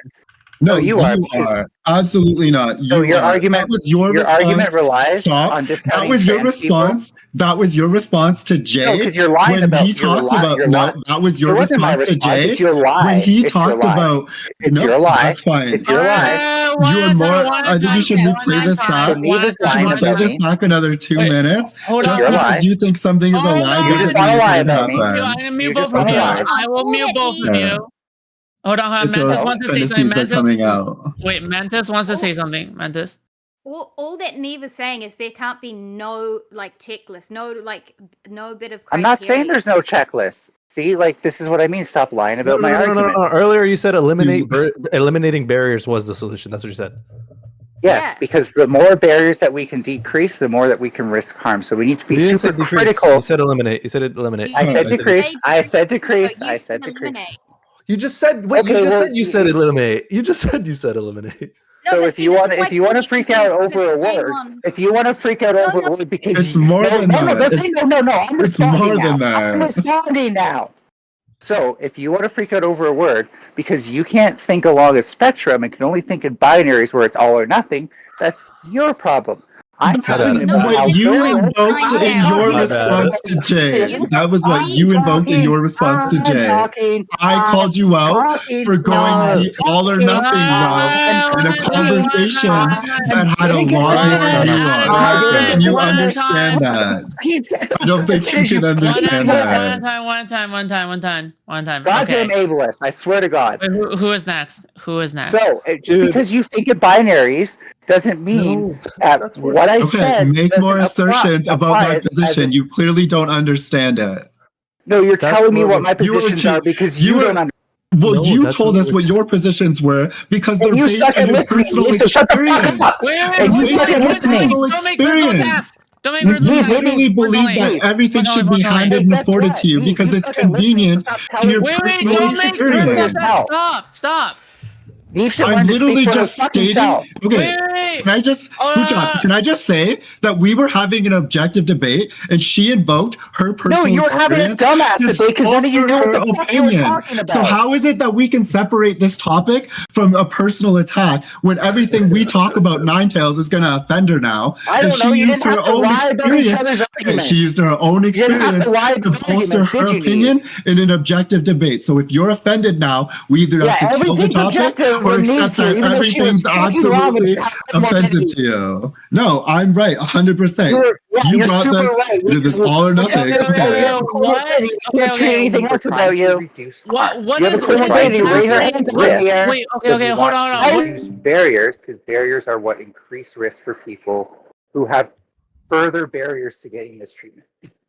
So I have schizophrenia. What that means is that I have something called avolition. Avolition makes me act like I'm lazy and unmotivated all the time when I'm not. I'm very motivated and wish I could do all this fun stuff. That makes going out to get appointments very, very difficult. I've been dropped to. All I'm saying is that the more barriers we Yeah, you're never Yes, going to it create is. a system. No. You're never going to create a system where you can account for absolutely everybody. There's some people who fucking fall down on the way outside the door and then they never make it to their fucking But the inverse wedding is and true, they hit their right, head and Kay? die. You know what I'm saying? The inverse is true. Like You're never going to make a system that filters any out. barriers at all, even having to fucking leave your house, then yes, there's going to be some people who are incapable of leaving their house and then they're never going to be able to get the help they need. But it's like, how minute does the fucking circumstance have to be like for us to consider it? Well, I think how where we're big at do right the now. barriers have to be before we consider somebody Okay, worthy of reducing harm for them. I also Wait, want to say that Neve fucking was demonstrate. gonna. I think If Neve we- was.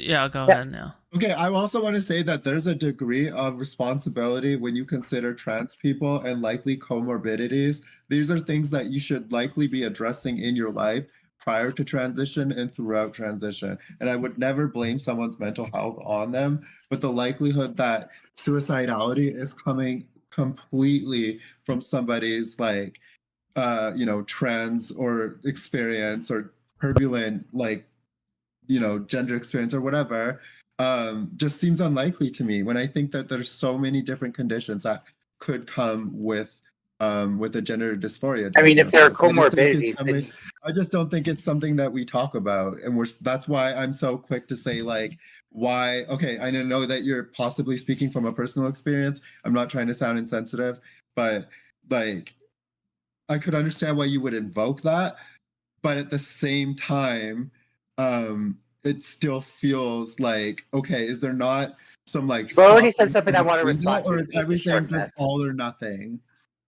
Right. So comorbidities are something that you can't usually cure. Otherwise, they probably would have been cured sooner, especially during treatment.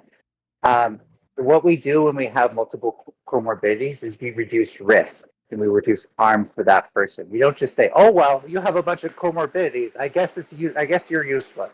Hey, wait. Comorbidities just means you have more than one illness. What are you saying?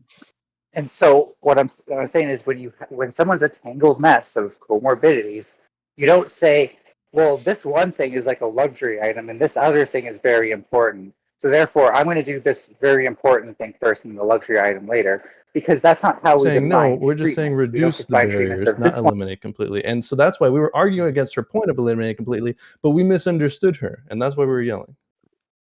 Okay. So she's saying to reduce, which I don't think any of us probably disagree with. I mean, I just went back and listened to it. We're on different planes here. I think we're. Was that right? Did I characterize it correctly? Kind of. I think it was a little bit of a misunderstanding. It seemed like All right, nine. Would you say that was a good characterization? It was just kind of the reason that I'm wishy-washy saying on both that ends. we want to reduce barriers is to reduce harm and reduce risk. That is the logic I'm using. Is that this is how we reduce harm and reduce risk, unless we know of the singular way to treat something.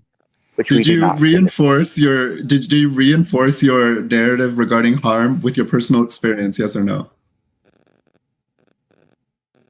Not really. I was actually pointing out. Yeah. Okay. So that's a yes. You could have said yeah. Okay. So I'm sorry that bothered you, Neve. You'll be okay. You'll be okay. Oh, she just said she was leaving. I was like, oh. I was like, she looked like she put her hand up, and then yeah, whatever. Yeah, she's doing this. Saying bye. But yeah, like apparently the moment people make themselves vulnerable, Neve starts attacking them. Just pointing that out. Well, you were weaponizing your personal experience. No, I wasn't weaponizing it. I wasn't weaponizing it. Doing it right now. Hold on. Doing it right now. Hold on. Doing it right now. Hold on. I went back and I think you're clearly just a bully. Both of y'all. Hold on. I went back and listened to it. Inferior. You both got aggressive at the same time because you interrupted. Shut the fuck up. Listen to it. Kango more listen to it. I went back and listened I know to it. Kango wants to hear Neve give off quips, but he gets mad when I do. No. Oh, wait, Not what I was gonna say. I was gonna say you both kind of got aggressive because you both were interrupting each other. It was mutual. It was very mutual. It's very clear that Neve heard me mention that I'm schizo and like thought like, oh my god, here's some easy prey for me. Not even a little bit. Yeah, that's schizo. Not at all. But anyway. Well, the next time do better. Okay, well, I actually don't owe you shit. You're just a random person on the internet, Let's go right? back to the substance. Oh my god, please. Let's just not forget that, okay? The substance. Likewise. Okay. There's no victim here. I wouldn't say that just like arbitrarily or based on my personal determination, we should lower any barriers for.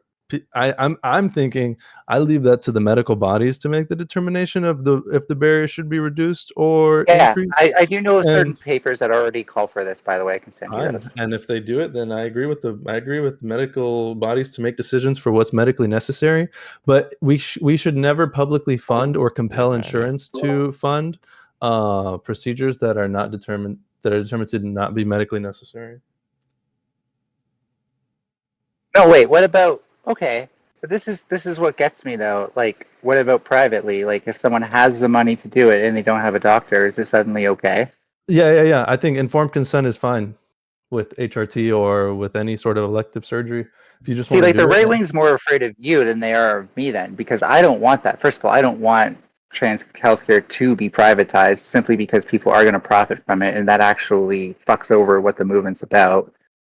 Oh shit! I've texted the wrong thing. Secondly, I do want at least some barriers because when you transition, as people pointed out, it's a process. You need to get blood work done. You need to have your bone health checked, stuff like that. Having medical support is 100 times better than doing that shit alone. And there are people who do DIY HRT. I only agree with that because there are so many barriers in place. But like, I think self-ID is sufficient because a lot of the metrics we use are just self-reported parameters anyways. We have no defining test that says only a boy will answer these questions, only a girl will answer these questions. So, you know, we at some point we do give in to self-ID. We just, you know, make people have to like prove it first. Yeah, well, we leave it to the experts to decide on that stuff. It's not like, because you'd have to say that this stuff is unknowable.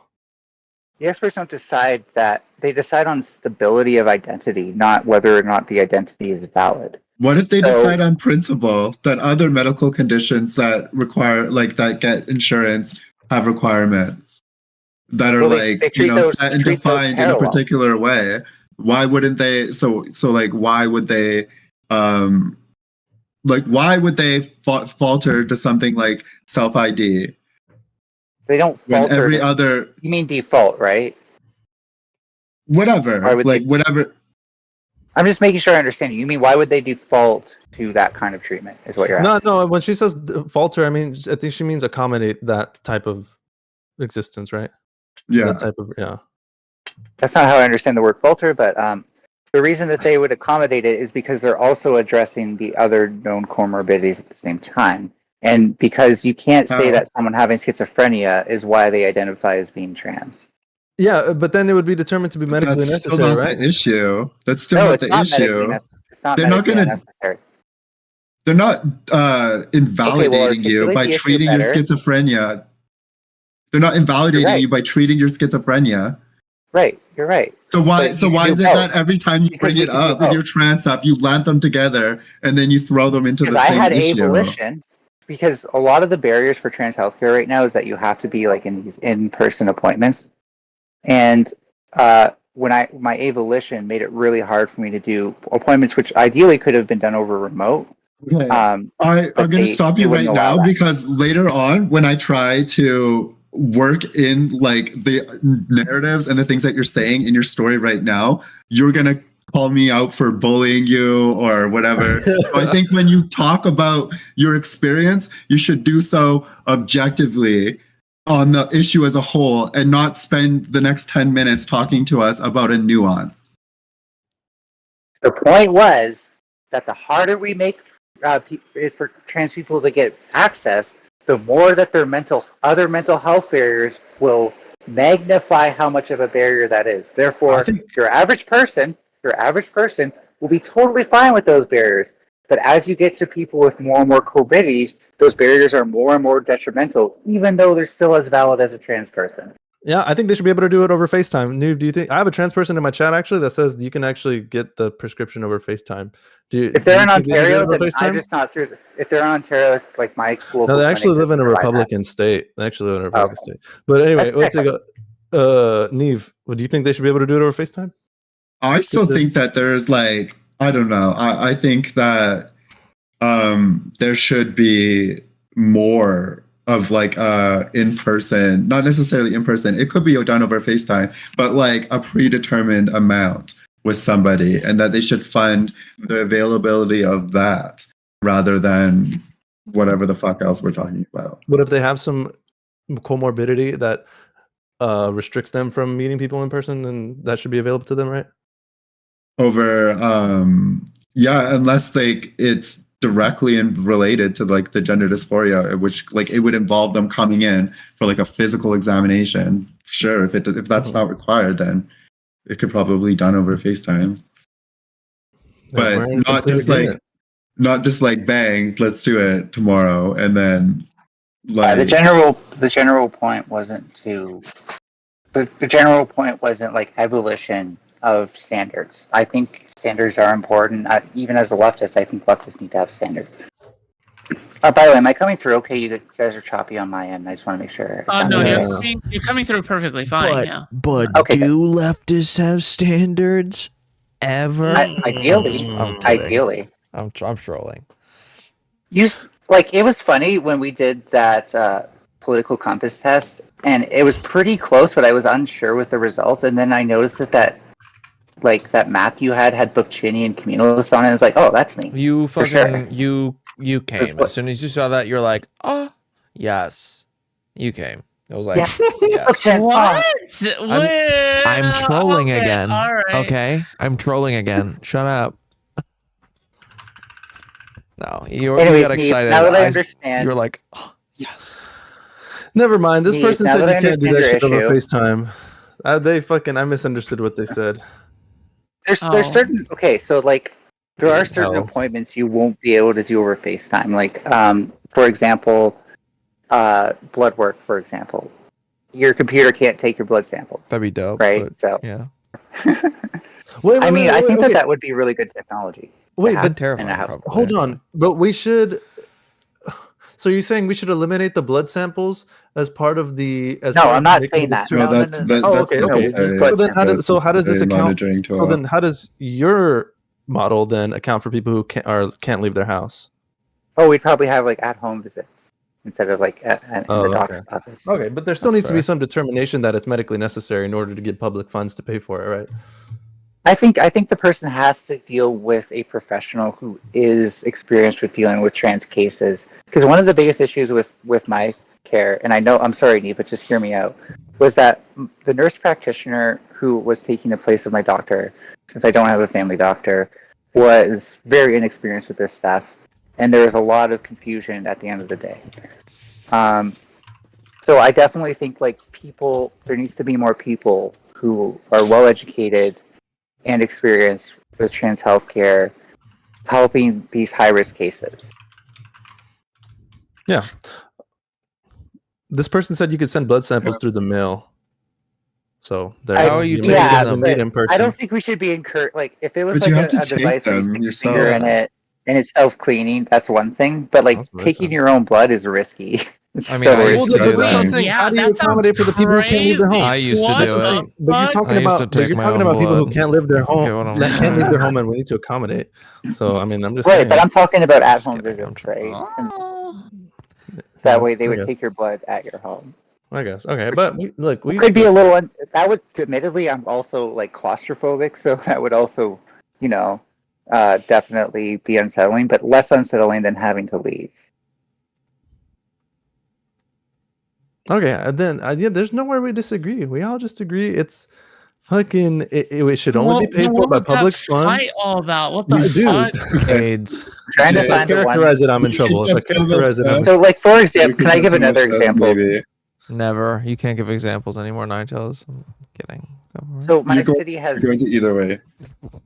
My city recommended that I get something called a second assessment because of my avolition and not making appointments, which like I wasn't diagnosed, so I guess my avolition wasn't valid.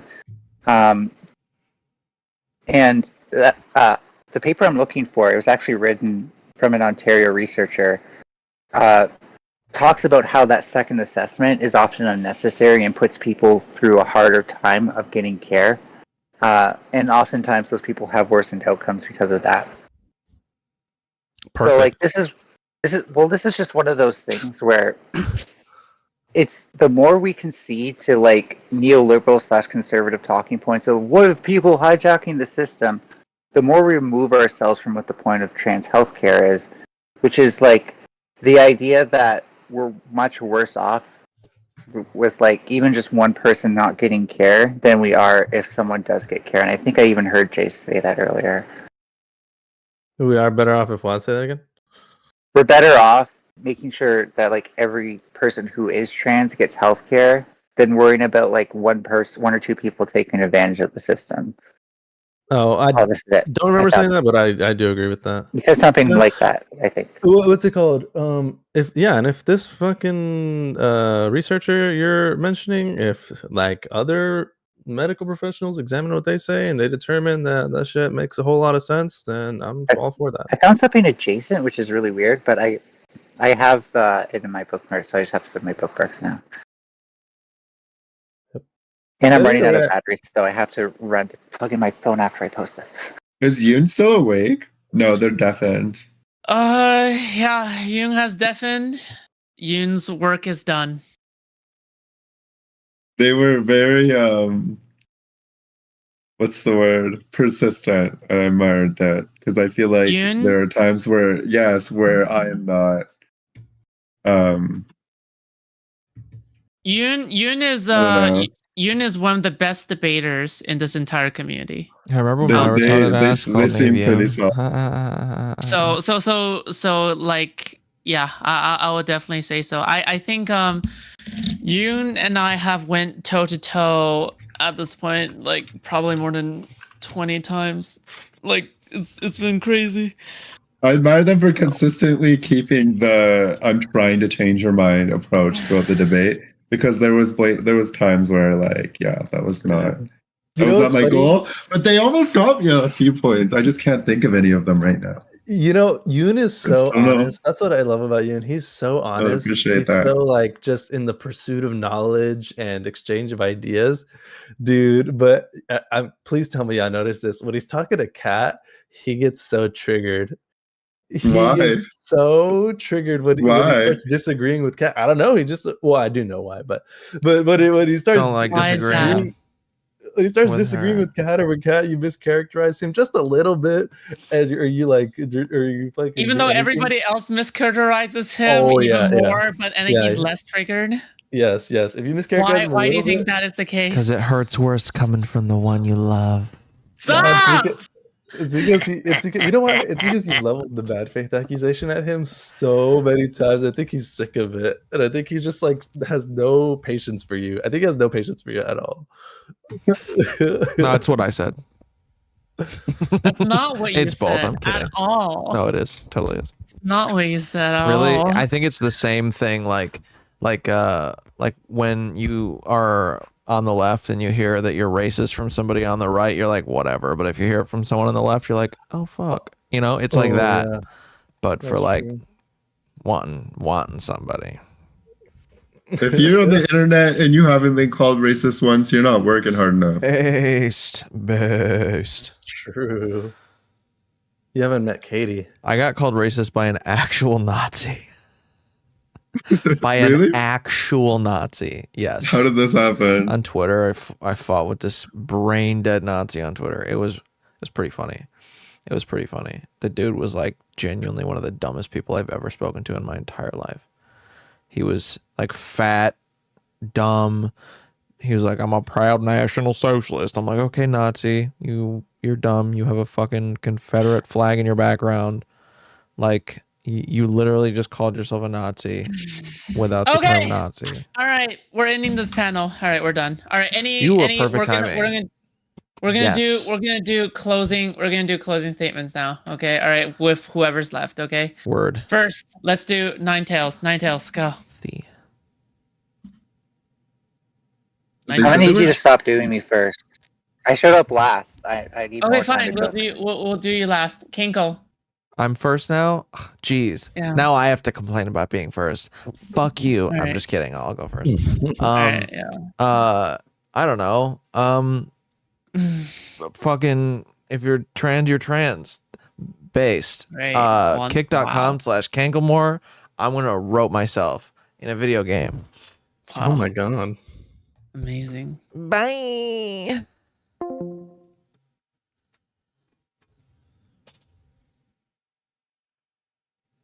I'm first now? Jeez. Now I have to complain about being first. Fuck All you. I'm just kidding. I'll go first. Alright, I don't know. Fucking if you're trans based. Kick.com/Kanklemore. I'm gonna rope myself in a video game. Wow. Oh my god. Amazing. Bye. Okay, cool. All right, Jay, go. Today was fun. What did we talk about? Gender, my favorite topic. What did we talk about? Dude, shut the fuck up. I love trans people. I love them more than anything. That's it. Wow. Okay, I'm just gonna say this. Our favorite Just transmedicalist. Yes, go. Okay, just because you're trans doesn't mean you have to spend your entire life being an advocate. You at some point you have to look for your internal peace. Good night. Protect your peace at all costs. Work on your internal validation, and we'll see you at Talladega next year. Bye bye. All right. Okay. Oh yeah, I nice. forgot about my Let's go. cam on. Fuck. All right. Well.